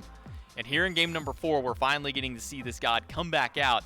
And maybe we'll see a little bit of why this god has been banned away. A 71% win rate on this Guardian ever since his re-rise back here in phase number 3 after his recent buffs. On the other side of the board is the Terra, Camazotz, and the Tiamat locked in for the Bolt. So we are starting to see Tiamat kind of make her way back in. We saw her kind of go away for a few games. A few teams have kind of been like, yeah, Tiamat's not really that huge of a priority. Maybe we pick it up. Maybe we just kind of let it fall by the wayside. But the Bolts are going to make sure to get something for Venenu here in that mid lane, locking that in. Bans come through. Set, which I'm baffled made it this many games without even being looked at by a single team. And then Erlong Shen, and on the opposite side of the board, the Yola Run, who is a 100% pick ban rate today, if I'm not mistaken now. And then the Hachiman as the second Hunter banned away by the Titans. I'll be honest, the biggest surprise for me here is that the Bolts are saving Bera's pick for last. I guess it's mainly to see what Cyclone's going to run, because Cyclone's nuts. He'll play anything he wants over there. Doing 4 in a row is the question. I mean, it's, good win rate. She's been doing successful for the Charybdis, so it wouldn't be too far-fetched to think of. But it depends, with everything around you. You've got Morgan, who can carry a game. You've got Loki now, who I think can carry a game. And so I think it opens up a open conversation for him to play something that maybe fits his play style and, more to the point, what the Titans were trying to do last game a little bit better. Well, there's something a little bit better than a 70% win rate. Now, only with 5 games. Chernobog locked in, 100% win rate on this Hunter. Cyclone Spin wanting to continue this out. And now this opens up the bolts for their hunter pick. What are they going to get for Barracuda? We've seen a lot of stranger picks sometimes come out. Things like Scotty has popped out of his wheelhouse a couple of times, but a lot of gods still open. Izanami, namely. Heimdall, that's the one I was thinking. Yeah. Heimdall is still up, who's been one. Even Rom, who's been quietly absent from a lot of these games. And it's this, bizarre area. Again, he falls into that. He's still not terrible, right? We actually saw a lot of him, despite the meta changes, specifically with like the Jotun draft coming up and everything. It really started to slow things down for the ROM, but like Netroid played it and still looked really good. But it does make sense to maybe push him to the side. This is actually something I'm excited for. If this, I guess, wins or at least looks good, period, from Bear, the Charybdis, that's when I can give it like the full stamp. It's not just Cyclone's nuts. It's not just Zapman and the Leviathans are really good. It's, okay, this is a hunter to be worried about. Yeah, we're in a pivotal game. They lose this one, they lose the set. Titans go home with a 3-1, and the Bolts have to then worry about their next two matchups in the remainder of their bracket. But Charybdis locked in for the final selection here. 4 games now that this god has been locked in just in this set alone. That totals are now up to 5, including the one game that Zapman played. Has won 2 of those 3 games. Now's the time for, if Barra wants to, as you said, kind of get that seal of approval by Gore Miser on, is this a viable hunter? It just has to look good. Doesn't even end you win. Just look good. Okay, at least come out like somewhat positive in a sense. Or just make some sick plays. But trying to go for that seal of approval to kind of put this god in that wheelhouse of, is this a hunter that you can just kind of pick up, or is it just because certain players are sick? I think that's the question that you're begging here. Is Barracuda going to be able to do so? Well, and it's interesting to me just because it feels like we had so many high-priority picks in the last couple of weeks. Like, obviously, Oleron has gotten a really large buff, just in that his crits are no longer affected by Spectral Armor. That feels great. Hachiman has been very kind to a lot of these hunters, but he's always been right there. It's the Ulers that are missing that are kind of surprising me, right? Oh, yeah, so where did Uller go? You're looking at this Charybdis, and I'm like, all right, so I saw Uller deleting people 3 weeks ago. You've got to show me that Charybdis can bring some of the same potential, right? And that's where this Chernobog is. He's got a global ult that pays for itself. Charybdis has got a lot of neat buffs lately. I think as long as you make some fun plays and have a just decent time here, then she belongs up there in the top 3 or 4. And going against the Chernobog, another god who's only gotten a few games of play up until now. I think actually the same amount of games that Charybdis has had, namely, but quite a bit more success, and we've had a lot of data on Chernobog up until now. The crit build really does favor him. In fact, I think I was listening to like the Backliners podcast or something, and there was one point where Bear was actually mad that one of the SEC guys didn't run crit on the Chernobog just because it's something that Chernobog works so well with. And we've been seeing that crit build really become a thing. The Crusher, Aussie, and then you get Wind Demon and a Deathbringer along with the Dominance. So it's a god that can do it. It's going to be this Chernobog. We'll see how it matches up going against the Charybdis. We kind of glossed over the fact that Achilles got locked in yet again, but this one going back over into the solo lane with the Camazotz locked for the bolts, making sure that Lasbra has a big burst god coming out of the jungle. Yeah, Haddock's, he was nuts on this pick last game, so yeah, let him go back to it. It's the same thing, like, when he was locking in King Arthur game after game, despite King Arthur having fallen out of meta for a little bit of time at that point, it's just like, well, yeah, but Haddock still looks really good on it, so let Haddock have the fun that he's going to in solo lane. Well, is he going to have that same level of success and fun in game number 4? It's a do or die here for the Bolts. Let's take it right down to the game. One game at a time is how the Bolts have to look at it, and the Bolts have gotten it done in game 3. And we'll give another look at it here in game number 4. Dolson, Miff. Doug, I haven't given you a shout-out yet this set. I apologize. Dolson, Miff, and Doug. I'll say Doug 2 more times. Now only 1 more time. Doug once again with us. Now that's all 4 shout-outs. Doug. For this. All right. Doug deserves every extra ounce of love. You didn't look happy about that. Well, you cut me off, rude, those sorts of things. No, I love giving Doug his due credit, who's followed along with the action in all 3 games so far. Will do so here in game 4. And if needed, if the Bolts have their way, game number 5, another look at a different god in the mid lane for Paul. That's now being ganked by Lasbra. Layers blinks on through. Laz doesn't have the damage, but neither do Paul and Layers. And Lasbra will survive. Venno still at level 1. And that feels tough over here in the mid lane. Aurora low after the skirmish we had on left as well. And it looks like Layers now has the ability to chase down Laz, make life difficult. I wonder, a couple of things could have gone different there to net the Tartarus Titan's first blood. Had Layers leveled up stealth instead of his second ability, maybe able to close gap on a Lasbra and finish off that kill, or even considering he levels his second ability, what if he just waits till Dark Omen is used already by Paul and procs it by dropping the poison just in the middle of the team fight? Maybe could have also finished off that kill. Some small micro misplays loses out on some of the potential gold of a first blood, but at least pressure still going the way of the Tartarus Titans here, who are able to control the neutral farm as well as you said, just be annoying. Make sure that Lazarus is struggling to farm. Aurora will get stunned up here, but Barracuda's just going to send some poke his way. So now for the first time this set, Miff, Cyclone Spin off of Charybdis onto Chernobog.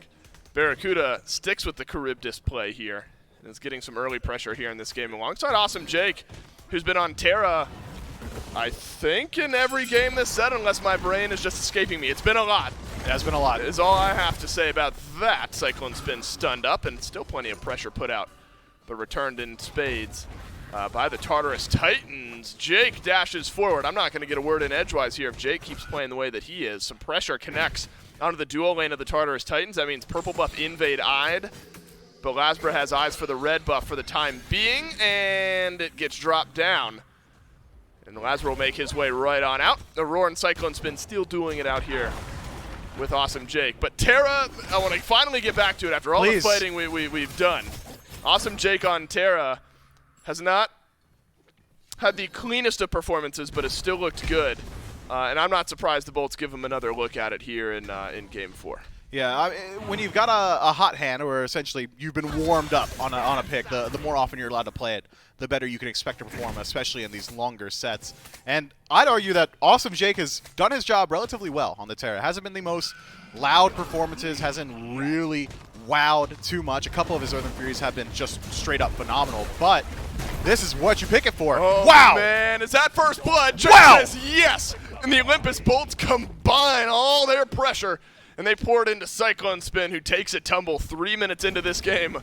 Right on cue for you there, Miff. That's Caster's Curse. That's right. That's right. Little Caster's Curse there, and the Olympus Bolts will pick up first blood and get some pressure rolling here on the left side of the map. So there you go. He's gotten a couple of games to warm up, and now starting to hit his stride. Has not even been forced to use the meditation as of yet, and that's the conversation I was hoping to have, considering I was expecting a slow early game like we've seen so far in the set, but first blood at the 3-minute mark. It seems to disagree.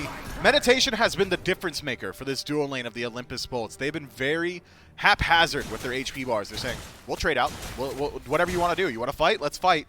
Because we just have more healing. Not because of the Terra selection, but because of the Relic selection that this Terra has gone for. Whereas Aurora has generally stayed in line with just that standard blink in the first slot.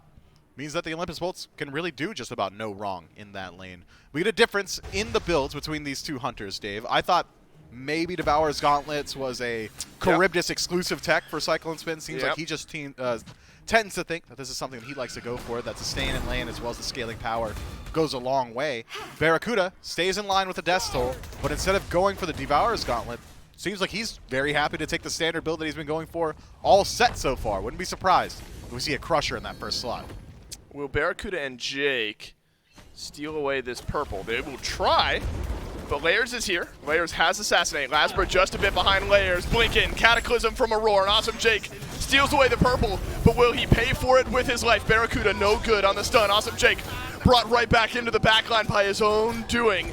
Barracuda chased down on the left here. Layers still lurking. And we will disengage. And Awesome Jake takes the purple and gets out with his life. Meditation is just nuts, man. I mean, every time I think Jake has gone a little too far, stepped a little too far out of line, not the case. Pops that relic, and now it's Paul who finds himself on the receiving end. The Olympus Bolts have woken up, and they've brought the beast early. 5.5 minutes into the game, second kill on the board, and this gold lead, well, it's starting to balloon slightly. 600, but 600 is a large sum, considering how this set has gone so far. Yeah, they're small balloons, right? They're not all like the giant balloons. There's the small plastic like a water balloon. Small plastic ones that you put on the cake. Like Aren't they all plastic? Are they not rubber? I don't know. Is rubber a type of plastic? Oh, that's existential. we're melting here. We are dancing, as SMITE Pro on Twitter did not call us out, showed us doing backflips and things. Now we're delving into existential questions here into game number 4. Expect plenty of that as these sets get into their lengthier states here. Between the Olympus Bolts, the Titans, we've got plenty, I imagine, plenty of long sets between maybe some of the most competitive SMITE teams we've seen over recent years. Feels like a lot of these teams, especially you look at Group B, how competitive this group is. I don't know how many 3-0s we're truly going to be seeing moving forward. We've had none today. If the Titans are able to win, we'll have had a couple of 3-1 sets. Paul, over in the mid lane, has been where my eyes have been in the last couple of games, especially in picks and bans. We've seen some facilitators. We've seen Hell. We've seen Aphrodite. Goes to Morgan here in this game after a Morgan in Morgan Le Fay in game 3. And Spear Deso is the start for Paul. Will he get involved here? Maybe has the opportunity. If he wants to transform into the Chernobog, you can join this fight a little bit quicker, but there's no fight to be had. Stole it. And Awesome Jake yet again drops down the purple buff, and he will back away. But Paul Miff will head on back to the mid lane. Spear of Deso online. Looks like a little flat pen to follow up after that as well. Draugr going to be sold out by Barracuda. And you know what? I think Paul may have gone towards the Morrigan pick because he was frustrated with the pacing in the last one. There was a moment where it felt like the Tartarus Titans had a second wind at the tail end off of that miraculous base defense, where Paul was kind of walks into the jungle and immediately gets soloed out by Lasbra on the Cirquette. Feels like he's trying to return that favor with the Morrigan pick because he's bringing a lot of early game pressure, going towards Spear of Desolation this early on, immediately transitioning into even more penetration, potentially a Divine Ruin, maybe an Ob Shard from here. Could be that he just wants to one-shot someone on the other end. It's a decent matchup into Camazotz. Sure, you've got a lot of survivability from Bat Out of Hell, but that doesn't help you if you've been stunned from a stealth, hit by a Polynomicon, and then Dark Omened immediately afterward. It could be very likely that we see Camazotz struggle in these 1v1 scenarios come late game. Same with Barracuda. Tons of survivability. Doesn't help if you die before you know your enemy's there. That's right. And look, Morgan has been one of Paul's best picks. Feels like since the God has been out. Had a miraculous run during Worlds last year in Season 7 on this pick. Has looked good in the games that we've seen it for Paul here. And don't let the length of this set, it's been a while since we've kind of reiterated how important this set is for Group B. I mean, these are the two teams at the top of the seeding in Group B. And so if in the other two teams in this group, the Scarabs and the Warriors, very competitive. There's plenty of opportunity for those two teams to win up against the Titans, up against the Bolts. Beating who should be your strongest opponent in this group in week 1 just makes life so much easier for you. Not easy, but easier moving forward throughout the rest of your group.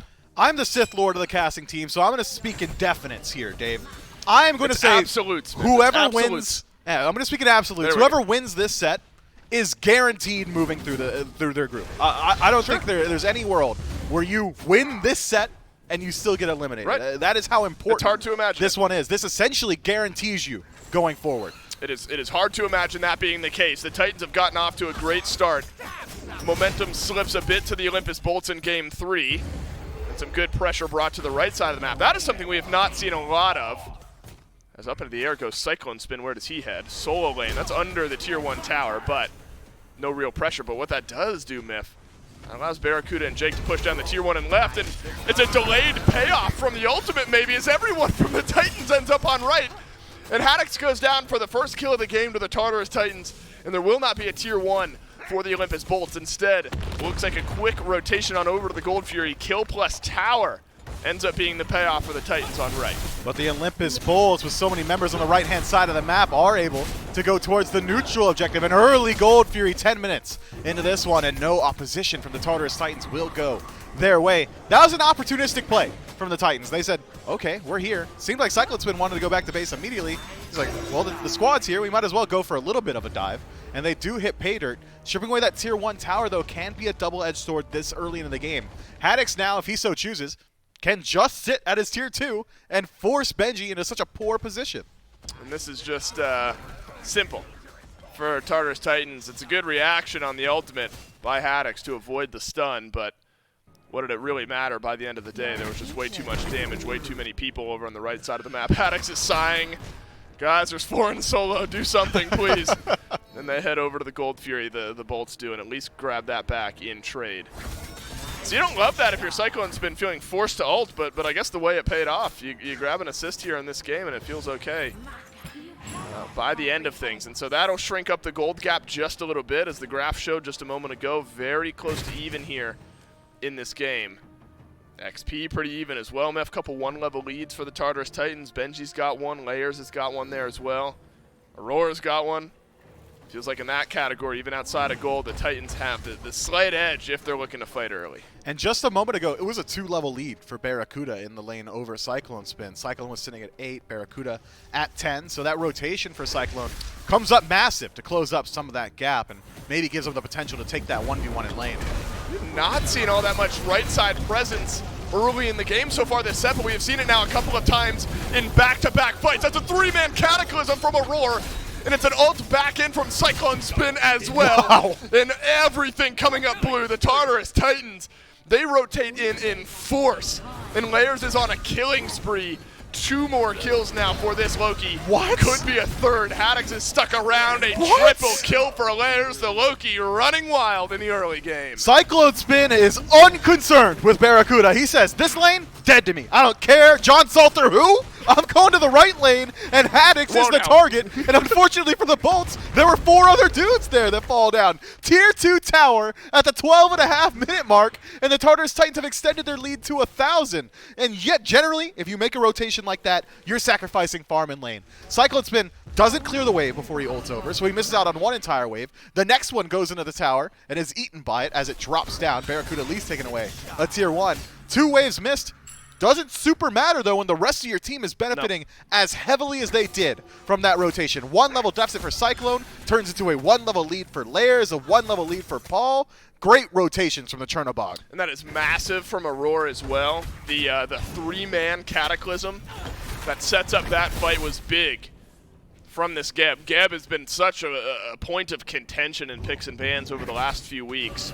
A lot of the damage changes around that ultimate, but you know, easy to forget even outside of damage. Just big circular stun can set up for plays like that. And Aurora is good at putting himself into situations where you can capitalize on a good kit like Geb has here. So now Layers Smith is where all eyes maybe need to be here in this game. 4-0, all 4 of the kills for the Tartarus Titans on this Loki. Got Jotuns, got Brawler's Beat Stick. And so if the activity continues from this Loki, that's going to be a tough uphill climb for the Bolts. And you mentioned the obnoxiousness of the double what's the word? Stealth is the word I'm looking the for. Invisibility. And now one of them has 4 kills. Good so Lord. it is terrifying and a terrifying situation for the Bolts to be in. That said, Barracuda was able to at least knock down a tier 1 tower over here on left and get things pushing back against the Titans, but you hope that the wind isn't out of the Bolt's sails after the way that this early game has started. Might be out of Haddix's sails. He needs some time to farm back up. I can only imagine how frustrating this is for Haddix, who essentially loses because Barracuda won a trade up against Cyclone Spin. Forces Cyclone Spin to ult defensively, and then Haddix suffers for it. Suffering from success are the Olympus Bolt's sole laner at this point, but maybe with the Gold Fury spawning in just under a minute, Primal Fury rather, that could be one place for the Olympus Bolts to root some of their aggression, play around what was a lead just a moment ago, but Barracuda level 15 to Cyclones level 15 as well. Maybe it's just the item difference. A dominance already selected for this Charybdis. Could be an opportunity for the Olympus Bolts to close up some of this gold gap, as well as open up the door to head towards the Pyromancer. But if the Tartarus Titans are saying, okay, our late game team fights better, and I think that is probably a conversation they're having, they don't need to go to the Gold Fury if the Bolts show up there. Instead, you're already nursing a small lead in the early game. You can go to the Pyromancer and kind of just maintain, just coast throughout this portion of the game and try and approach that 20 or so minute mark where things really have started to go down in this set with that lead. Yeah, we're kicking it for 5 minutes until these objectives start getting fought over. Unless Aurora and Layers have something to say about this one. Primal Fury down low, knockup from Aurora, no good on the Lasbra. Primal Fury, soft reset, but immediately picked up by the Tartarus Titans. Benji around the back, ult from Barracuda. Will not secure the objective. Cyclone Spin up and down out of his ultimate. Big stun as Jake will dash away, but he ends up getting taken down. It's a rampage for Layers, who's got another kill in this fight. Might be a double on the other end if Lasbra is unable to survive, but the Bat Out of Hell will keep the Kamazots barely on the map. He's got to have single-digit HP there, and Layers gets it done yet again. The Olympus Bolts fighting in 4v5 to this Primal. Haddix trying to relive his glory from the last one. Might be able to throw up a steal, but the Tartarus Titans learn their lesson, reset the objective, and take the fight. Aurora gets stunned. Haddix will not go back in with his execute. Barracuda evaporates Venenu uses his beads and will waltz on away, but Benji will chase him down. This RDO, so difficult to deal with. 0-0-6, 2 levels ahead of Haddix. And Benji has not been slowed down, and now we will go back to the Primal. The Titans make no mistake. Do you remember the conversation we had about the Morrigan into Charybdis matchup just a moment ago? If I remember every conversation we've ever had. Good Lord, man. Doesn't matter how survivable you are. If you die before you know your enemy is there, Barracuda does get the beads off, but just in time to go to the grayscale screen without his relic. So now 2 minutes left on that beads, and Paul gets a good heat check. If Barracuda is anywhere near 80% HP, 82 to 83%, he's just going to die to the combo from the Morrigan, who has gone for a Polynomicon already. Paul, he's in a great position now to just keep rolling with it. 3 levels up over Ven. That Paul in a great spot here in that flat pen early. That'll help you out if your targets are squishy early in the game. You're going to ignore what little protections that Barracuda has. Pyromancer now taken by the Tartarus Titans as well. Maybe start to drop some ward coverage. You'll head on back to base here if you're the Titans, at least a couple of the members, and start to farm things up. And here's what's difficult, right? Because Barracuda's now, you kind of got to decide how you want to play around Cyclone Spin, because the ultimates have been very impactful from this Chernobog. And the Titans have shown that they can start a fight and survive long enough in an odd-numbered fight to allow Cyclone Spin to ult on in. And Cyclone Spin has also been a split-push machine in other games this set. And now you've got a god who gets into these fights, he wants to be split-pushing. And so, maybe, Miff, we're not surprised if the Titans send 4 over to the FG, pull it, and just see how the bolts respond while Cyclone Spin pushes down this left side. And even in the last engagement, if Cyclone Spin isn't generally using the ultimate to reposition himself, it kind of just acts as a global horrific emblem. Like, okay, you guys are all slowed now. We saw Awesome Jake struggling to try and deal with that one. Essentially isolates himself up against that slow and immediately loses his life to the continued damage of the Tartarus Titans. I am curious to see if Cyclone Spin will go for that split push style. Generally on Chernobog, as you said, he does like to kind of hover in the duo lane and force somebody to respond and then ult over to create a 5 versus 4 scenario. But I'm not even sure that he necessarily needs to do that. Charybdis kind of just not so great in a 1v1, I'm thinking. If you land your ultimate, great, but when 2 people are staring at each other, it's nearly impossible for Charybdis to just kind of freestyle ultimate on you. So if Cyclone Spin is able to, I think he'd love to take the 1v1 up against Barracuda. Right, and I think to your point there, Miff, you're not losing too much if Cyclone Spin isn't there. You've got Layers, who has a 3-level lead, who's going to be in the fight if Cyclone Spin doesn't ult in. You've got Paul, who's a 2-level lead over Venenu. You've got Benji, who's a 2-level lead over Haddix. So in a straight-up 4v4, you're still favoring yourself if you're the Tartarus Titans here. And so maybe no surprise that we see Cyclone and Barracuda eye to eye here in the duo lane. Rotation could be here from Lasbra. But if you're going to spend 2 here, this is important. Cyclone Spin has been quick. Oh, he knows. Send 3. The geometry, Miff, I know you're not great at it, works out for the Olympus Bolts to get in behind Cyclone Spin, but they're not going to commit. That's not geometry. That's certainly not.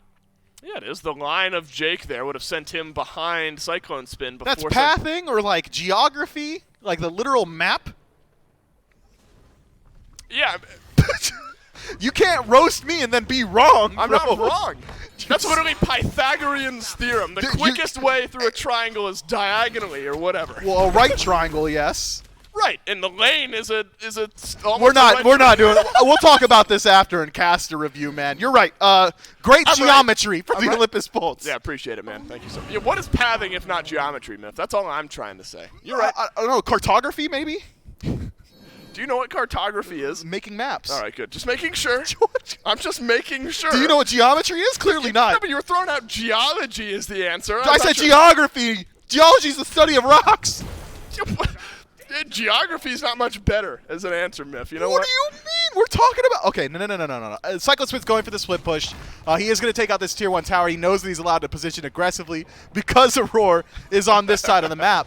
But now you've seen a 3-stack from the Olympus Bolts in mid communicated by Benji. So this push might maintain itself. The Tartarus Titans, they've forced the Olympus Bolts very far back onto their side of the map. Yeah, the scales tilting to the Titans over here on the left. That's physics, by the way. That'll skilt those tails. Skilt those tails. Tilt those. You got to stop while you're ahead, man. I know. And you're not ahead. I know, I'm behind. Got to stop before I get further behind. But an immediate pivot. This is quick. All the Titans were on the left just a moment ago, and now they're on right. Now they're on fire. Giant And the Olympus Bolts, you might have to answer, but you're so far behind that if you lose this fight handily, the game might as well just be over. The set might as well just be over. Gross. Oh my God! Paul says goodbye to the Olympus Bolts jungler. And before we can react to it, great ult. ult. 4 versus 5. Aurora on the re-engage, double stun under the Tartarus Titans. Where you at, Ben? Left running. Barracuda left running. Reeling are the Olympus Bolts. Layers has got his 6th of the game. 7th is around the corner. Awesome Jake will fall to Paul, who is on a killing spree, and the Titans will not be denied. It seems like they're going for the end of the game. 20 seconds left on Lazarus respawn, and let's break down Lazarus' fight, by the way. Leaps over the stealth engage from Layers and leaps into the stealth of Paul. Double invisible. That's so annoying. Haddix has got 8 seconds left on his own. Lasberg will be up in 5. They can't. No way. This is taking long enough. Yeah.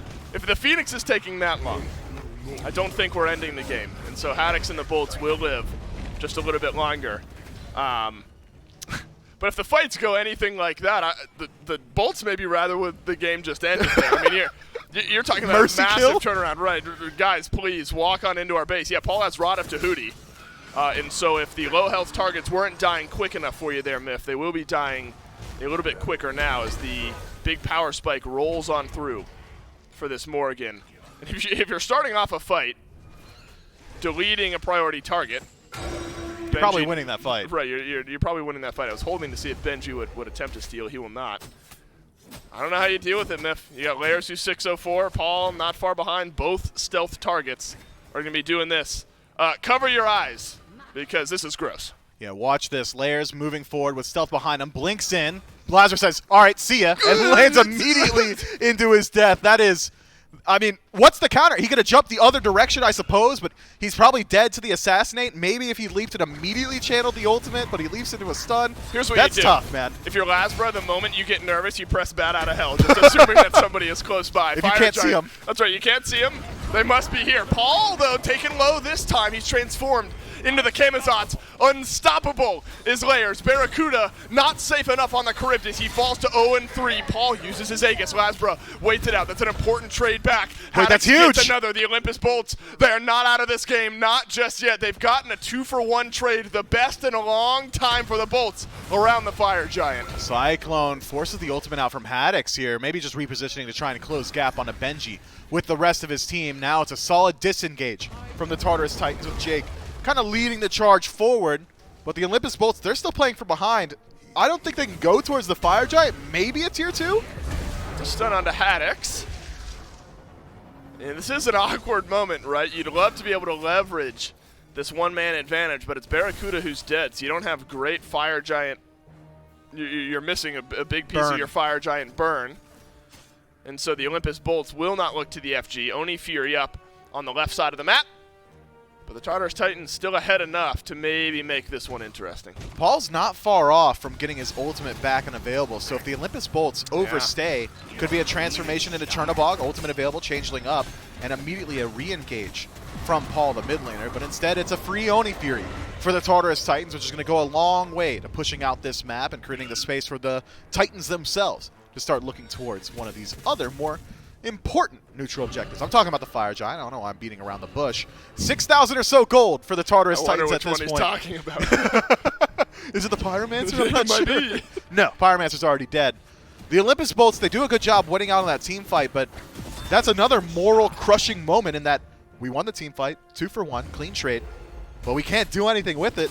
And that's kind of weighing in the back of their mind. How many of these fights do we have to win before we're in a position to make a proactive play? The Olympus Bolts, I'd say 2, maybe 3. That's a lot. It's a few with the way that this game has gone. At least XP matters a little less here, as both support's pretty close, level 20 for everyone else outside of Haddix. But gold to upgrade those starter items becomes an important topic of conversation. We might not get there. Fire Giant low here. Cyclone Spin and Layers doing it all on their own. Double Cataclysm from Aurora, and it is perfect. Awesome Jake melting quickly. See ya. As if he were not a tank.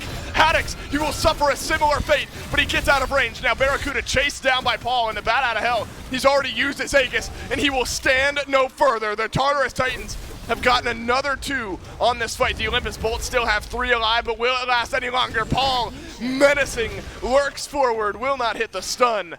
But the Titans got what they came for with 2 kills. They don't stick around for the Phoenix. With Polynomicon, you got to think Paul hits the Phoenix twice and it just falls down, but they're not concerned. That Phoenix is going to be permanently hobbled for the rest of this game, so instead, go for the less guaranteed objective, the Fire Giant. And it is going to be a steal attempt for the Olympus Bolts. Lazra moving up, Haddix as well, even Ven, 3 versus 5. Raz has his ult. He has Bat out of Hell. Is that the secure? Oh, what? They dropped it! What are you doing? They didn't know he was there. Lazra blinks in, steals it away, but you have to survive. If you're Haddix, if you're Ven, if you're Jake, you need to stay on the map. The Tartarus Titans, underneath their noses, get the Fire Giant taken away. It's a big play by Lazra. But what do you lose? It is all 5 members of the Titans. Barracuda is up in 1. Right side, Phoenix is a great start for the Tartarus Titans. I can't believe that, Dave. They left they it. just They left it. The conversation. You confirmed it, right? No, I didn't confirm it. I turned around to take the fight. They left it at like 300 HP, and Lazarus never had an easier steal of his life. That is actually nuts. That show it to us, production. Run the clip. Watch this. All right, I wondered if he walked in undetected. Bro, what is this? They all turned around! Where are you going, Lairs? That is crazy. And you know how crazy that is? How wild that is? You and I got closer to standing up and dancing in that moment than we were minutes ago when I was talking about it. We both jump out of our chairs. That is nuts. Unreal. And that's all it takes. That is all it takes to turn these games around, is little slip-ups like that. We're finding a way to criticize a 9-0-5 Loki, but it is a mistake that has given the Bolts life. And it is, and the Olympus Bolts are a team that is primed for the counter punch. They love making these small mistakes into big ones. They'll turn these mound hills into mountains. Cyclone Spin channels the ultimate just for the vision, trying to figure out where the Olympus Bolts are, realizes that they're in base, and heads immediately back down to Earth to rejoin his team. The Tartarus Titans still have a significant lead to play with, but with Fire Giant on 3 members, one of which being a late-game hyper carry like Tiamat, doesn't feel great to fight into. The XP caps, essentially a non-factor at this point. The largest one we're seeing is 1 level, as everybody else has ticked over to level 20. Tartarus Titans, I suppose, can go for tier 2 towers here, but I don't think you approach the Phoenix. This has got to be one of those Fire Giants where it's more of a delay and not a suddenly we are in control of the map. Yes. If you're the Olympus Bolts. You're not suddenly rushing down the Tartarus Titan side of the map. You're just thankful that the Titans don't have the Fire Giant while they're pushing into your side of the map. So the other side of the map, the tier 2 tower will crumble there, and the Olympus Bolts able to watch by safely. And the Titans will agree with you here, Miff. We are not approaching the Phoenixes here just yet. So 1.5 minutes left on the buff itself. 2.5 minutes on the respawn timer for the Fire Giant. It does give time for the Bolts to build up some of that farm. Look, you're 6 slotted. If you're the Tartarus Titans, the Olympus Bolts trying to close up that gap, notably Lazra, the man who steals away the Fire Giant, 1 item behind layers, and so this downtime is an opportunity for the Bolts to catch up. Take a peek at Lazra's build. He's actually got a power pod in his pocket, but he has not approached true 6 slot. He still has 1 more item to go. This tells me that the Olympus Bolts are expecting the Tartarus Titans to take an engagement as soon as possible. Lazra says, I don't think I'm going to have time to finish out my build. This next fight is the most important one we've got. An additional 10% CDR going to help you out, some more power from that potion as well. Means that he's going to have a good deal of damage output. And it seems like this is where they want to utilize it, around the Primal Fury. Yep. This is what we're fighting over at 30 minutes? Yeah, Power Pot gets consumed by Lazra. I mean, there's no way a 9-0-5 Loki loses, right? I'll tempt the universe. Why would you do this? No, I don't know. There's just no way. I don't know. It has been untouchable this game. Literally.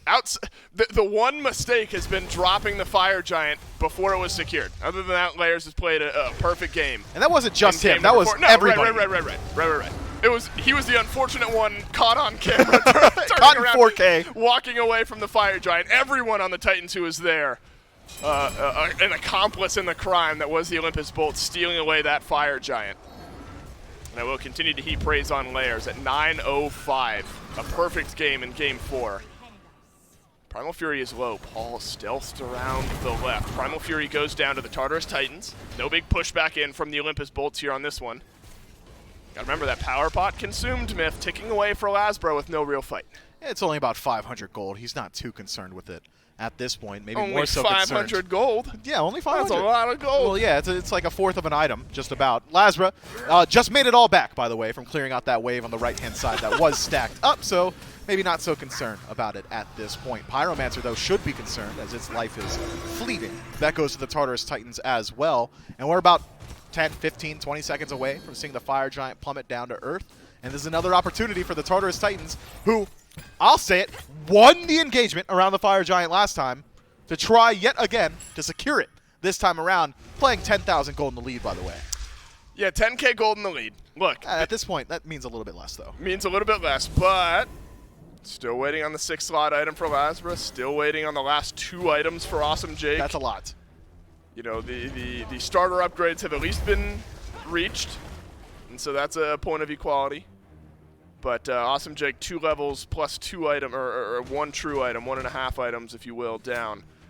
It's maybe the biggest difference going into this fight, and this Terra has looked squishy at times. Awesome Jake has walked in and evaporated before he's been able to do anything, and so that could be impactful going into this enhanced Fire Giant fight. It seems like he's squishy because he is. He's got 3 items, 4 if you want to count the starter. He is incredibly squishy at this point. If he is not proccing Earthern Fury, Meditation, and Shell at the same time, he does not survive these onslaughts. Well, there you go. A little damage onto Awesome Jake.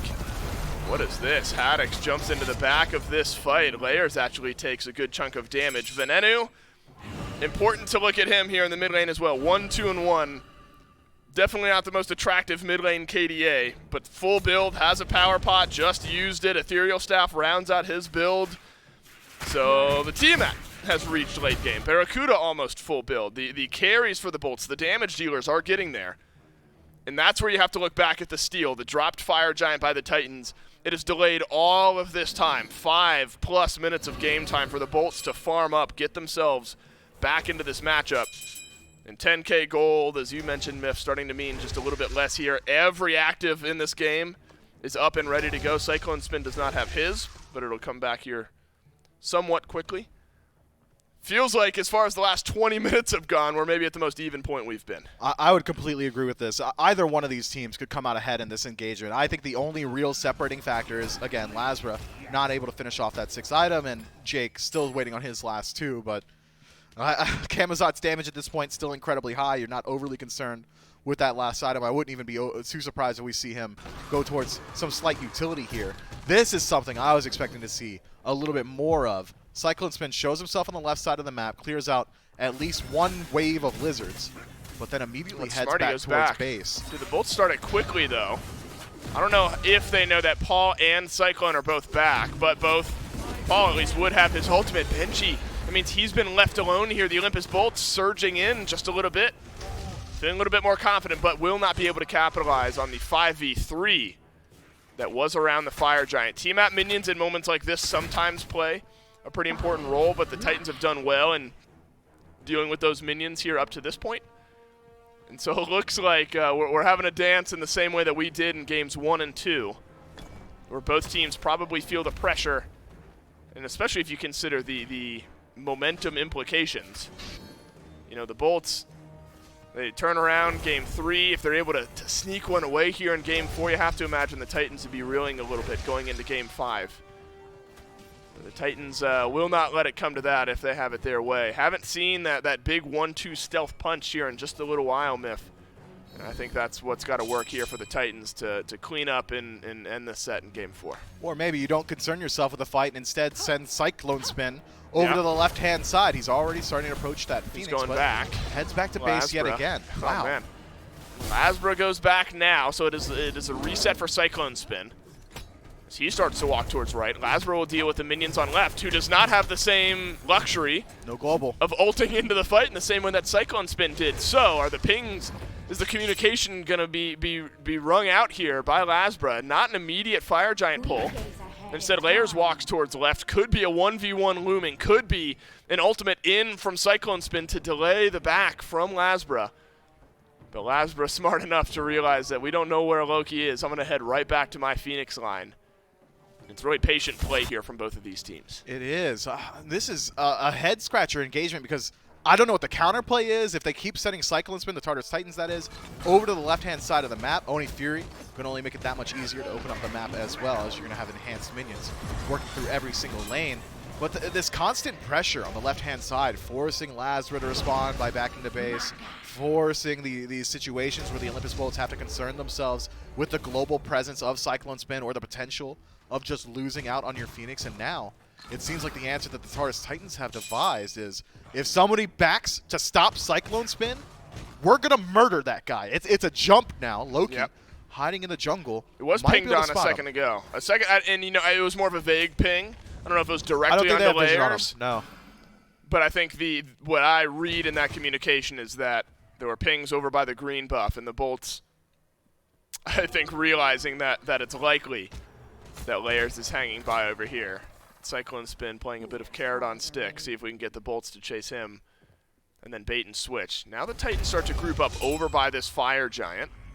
It's an ult in from Cyclone Spin. Little damage connects onto Haddix. But that kind of shows your hand. Now the Titans and the Bolts really know that the Titans are on the enhanced Fire Giant. Paul stealthed behind the Fire Giant wall. That is plenty of damage onto Haddix, who will not be able to play. Haddix not allowed to take part in what could be the final fight of this game, the final fight of this set. 10-0 is Layers on this Loki. It's a soft reset, and the Bolts still have a chance. Watch Lazra, who's working his way around the edge of this team fight. Paul playing on the opposite too fast. ends. It's too fast. It is. Tartarus Titans Fire Giant.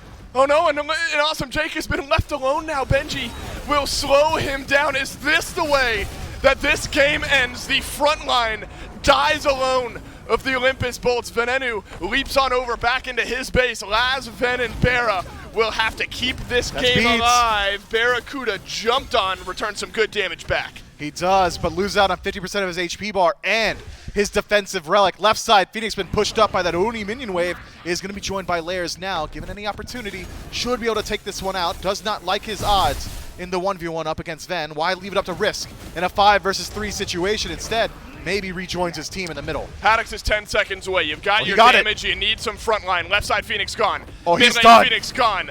Venenu all but gone. Aegis will wear out. And Immortal is Layers. Game 4. Layers took it into his own hands, and the Titans able to stay alive. That is a massive stun from Haddix, but there is no damage on the other end. All of it finds its way onto the Titans, and the Titans will take us home in Game 4. The Tartarus Titans are playing Smite like I've never seen. It's 4D chess. They are playing mind games. They're playing the map. They're making the Olympus Bolts question themselves. That was the initial engagement from Cyclone Spin when he decides to ult from the left-hand side over towards the Fire Giant, I thought was just full-stop misplay. But immediately he realizes, okay, we've got a couple of members of the Olympus Bolts pushed a little bit further towards their own base. It's just Haddix in range to defend. So Haddix, in a moment of panic, says, okay, if Cyclone starts the Fire Giant, we just lose it. If we lose the Fire Giant, we lose the game. Blinks forward to try and slow it down, but he's alone, loses his life, and the Olympus Bolts, like a domino effect, fall down from there.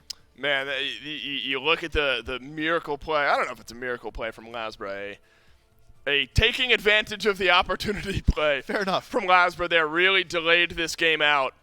But it was at the end of it. It was just too far ahead where the Titans, that final enhanced Fire Giant, just went down too quickly. The tanks were getting shredded. And the Tartarus Titans, they're not the first seed in this group, but they are in first place after the first game played. That makes the rest of their road a whole lot easier. The Titans take this game in 4, and we'll end this day. We'll take a quick break. When we come back, the desk will round us out.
Dime si tú quieres algo más. Dime si tú necesitas algo dulce para calmar esta noche. Va a ser loca. Esta noche va a ser la mejor de tu vida. Dime si te quieres acostar. Dime si tú quieres que yo haga algo con tu madre esta noche. Te doy un anillo. Por eso va a ser la mejor de tu vida. Esta noche, esta noche, esta noche va a ser la mejor de tu vida. Esta noche, esta noche va a ser la mejor de tu vida. Hey there, SMITE fans, Aggro here. Look, every single year, the SPL just keeps getting better. Season 7 was incredible, and in Season 8, I'm sure our players are going to take their game to the next level. But in order to do that, they're going to need the best gear they can get their hands on. And that's why I'm so excited to announce that the title sponsor for Season 8 of the SPL is Alienware. Yeah, that Alienware. Our players are getting the best of the best in computer gaming. These Alienware Aurora Ryzen Edition PC setups are insane. Not only will these be the PCs that the players will compete on once we are in studio, but Alienware is also providing one for each player at their home setup to make sure their practice is as good as possible. Now let's get down to brass tacks. The specs on these Alienware Aurora Ryzen Edition desktops are amazing. An AMD Ryzen 9 16-core processor. That's a lot of cores. That's plenty of processing power. Plenty of cores. If you want to stream, this is the way to go. I know a lot about my cores, so. I mean, Pilates, right? 64 gigabytes of DDR4 RAM. What? Is that true? That is true. I mean, this thing has 64 gigs of DDR4 RAM. Which you can do literally anything with. Literally anything. I've never had more than 16 gigs. That's quadruple the amount I have at home. And one of the hottest commodities in the PC world, an NVIDIA GeForce 3090 graphics card. Insane how much better this is than what I have. The best graphics you really need, Ultra, of course. Content's gonna look good. What's the point of all the power if you can't see it?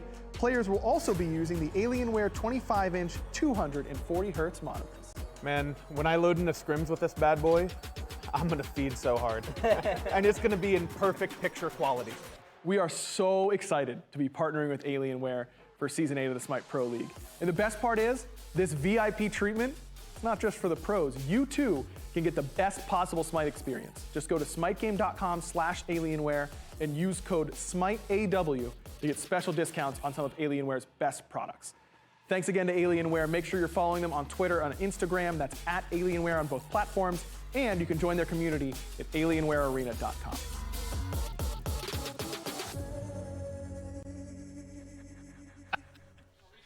Hello, SMITE fans, and welcome back to the desk one final time here for Season 8 of the SPL, powered by our good friends over at Alienware. Make sure that you check out their website. Make sure you go to our link at smitegame.com/Alienware. Make sure you use code SMITEAW so you can get some cool discounts on anything that we have available to you guys, and anything that Alienware does provide over, like the Aurora Ryzen 10 desktop, the 240 Hz 25-inch gaming monitor, and all the other cool stuff. Make sure to shout out and follow Alienware on their social medias at Twitter and Instagram at Alienware, and at alienwarearena.com in order to check out all the other cool stuff. Thank you so much once again, Alienware, for being the title sponsor here of Season 8 of the SPL.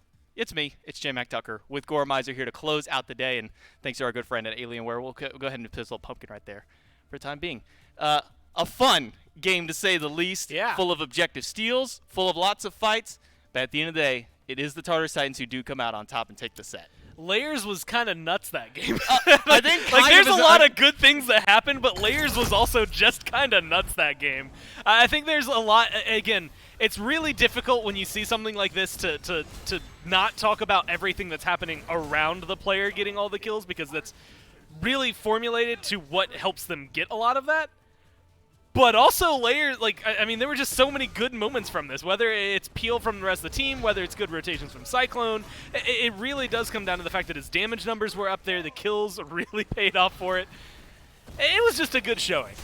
I think you could have just full stopped it at Layers is kind of good. You probably could have just thrown like kinda out of there and just said Layers is good. This is second game in a row now. He went, I believe he went undying in this game if I'm not mistaken. Went 8-0-2 last time, put up 10+ kills on this Loki here in this final game.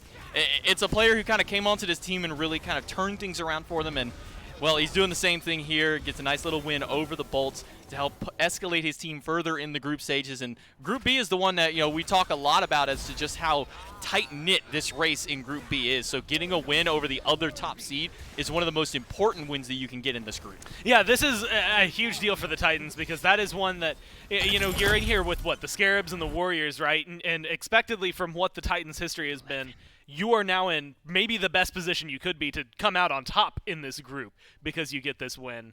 I think that they are going to be able to be a lot more comfortable throughout the rest of this, whereas the Bolts are going to have to buckle down and make sure that they don't even slip up slightly to make sure things stay the same. You want your plus-minus to be good just in the event of any tiebreakers because that happened in, Phase 1 when the Kings get knocked out of playoff contention. So I think if you're the Bolts here, you're sweating a little bit. If the Titans, you're still focused for the next couple of sets, but you're nowhere near, I think, as stressed out as you could have been coming into today. So I'm looking at the damage mitigated, which is a stat I don't look at too often, but I think it's always an important one here. 58,000 player damage mitigated by Benji. 27,000 out of Aurora, which you look back and you go, only 27,000? I mean, look at how much Benji put up. I'm going to consider double that because just by the nature of Stone Shield alone. I mean, that ability out of Geb gives you so many mitigations to your teammates. It's a stat that we unfortunately don't track on the main board. It's how many did you mitigate for your teammates with things like Shell and Stone Shield and all this other kind of nonsense here. But Aurora really putting up some big numbers on this Geb and showing why this guy is still banned all the time. Yeah, it was really surprising. What was that, Game 3, where he just kind of got completely glanced over? Granted, it was for the Sylvanas there for the Titans, so that's something that is kind of gone hand in hand in terms of trade-off with the Geb. But it showcases a lot of its potential there in the last game, showcases probably why it's banned in a lot of these as well.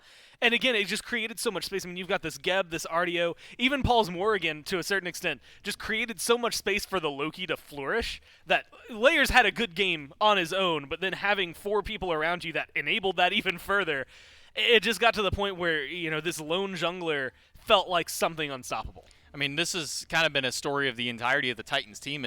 This is one of the hardest teams in the league to really kind of draft against because I'm not even sure they know exactly what they're going to come into with every single game that they play. I mean, you think you've got it nailed down. Okay, Cyclone Spin's been liking these hunters. Psych, here's a Charybdis for 3 games in a row. Oh, by the way, I still have set ADC. Oh, by the way, we have a Bakasura ADC. You think you've got their mid laner locked down with Paul? Well, you never have Paul locked down. You never have any of these players dialed in entirely.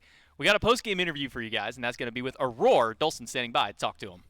That's right, Aurora with me after the 3-1 win over the Olympus Bolts. And Aurora, I got to start with the bad before we get to the good. Let's talk about game number 4 there. Fire Giant steal away by Lasbra. To the untrained eye, looked like the team just kind of pulled off of it too early. Is that what happened? What goes on there to give some hope to the Bolts? Yeah, Benji didn't realize that Lasbra looped all the way around. Yeah. And we just thought no one can make it in time. He just had a good pathing and then made a good blink and stole it. Well, it doesn't matter. Just made things interesting, but you guys were so far ahead, didn't really matter in game number 4. Going into this set, actually, we're going to get a look back, I guess, at the steal as it's happening. Sorry, Aurora, you got to relive the moment yet again. We can also replay the Titan falling if we want to be fair, because they ended up winning a few minutes later anyway. Going into this set, top 2 teams here in this group. Group B, very competitive with the Scarabs, the Oni Warriors. Was this always, in your mind, the most important game you were going to play in this group? Is getting a win over the first seed in this group a weight off your shoulders moving forward? Yeah, I think every game's just whatever game's next is the most important. Sure. So we were able to take this set, which is very good for us, and we're just going to look into the next set and try to take it. That's a good mindset to have. And I'm curious at your team as a whole, because obviously since the end of the regular portion of Phase 3, moving into groups, some updates happened, things rolled through the game. Feels like at different points throughout the year that your Titans team has been kind of trendsetters as far as the meta goes. Is that something you'd agree with? Do you feel like you guys are kind of forming your own meta and it's something that other teams might follow in suit with? Yeah, I think a lot of teams play like their own style this year. Sure. But yeah, for sure, I feel like we definitely pick what we want to pick, and we just try to our best to win with it. And shout out to Layers today. He played really well. I played really bad the last game, and he played great.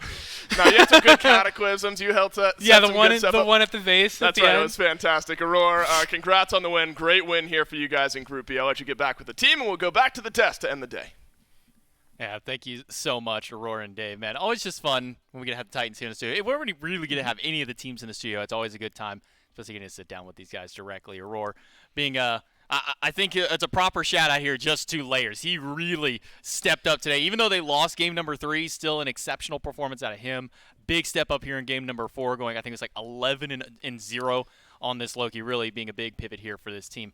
Let's take a look at the schedule to see what you may have missed today. If you're just now tuning in, I'm sorry. Our day's pretty much over, but don't worry. We still have more Smite action to come. All best of 5s the remainder of this weekend and all of next week. Tomorrow, we're going to kick things off with the Jade Dragons and the Valhalla Valkyries is our first set, and then the Solar Scarabs and the Oni Warriors. So we are taking a set from each Group A and Group B. And then on Sunday, same thing. Group A's matchup will be the Atlantis Leviathans and the Jade Dragons. Group B, the Olympus Bolts and the Solar Scarabs. Gormizer, though, I do have unfortunate news. For those who didn't watch the waiting room, I'm 0 for 2 today. I'm 0 for 2 on my predictions, and I'm getting really close to that 50%. So if you ever want to go with a prediction, don't go with mine. Let's take a look at the groups, though.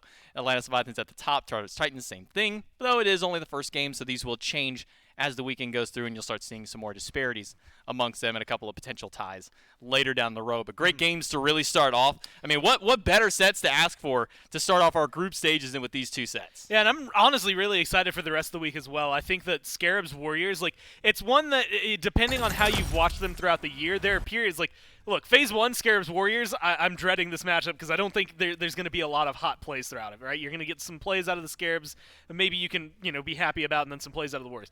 Phase 3, it is a wildly different story than what it was earlier this year. This is actually going to be a really hot matchup tomorrow, and that one is one that I'm putting a lot of weight on because I think depending on how these teams are able to perform versus the Bolts, the Scarabs play them on Monday, and then, of course, the Warriors will play them next week.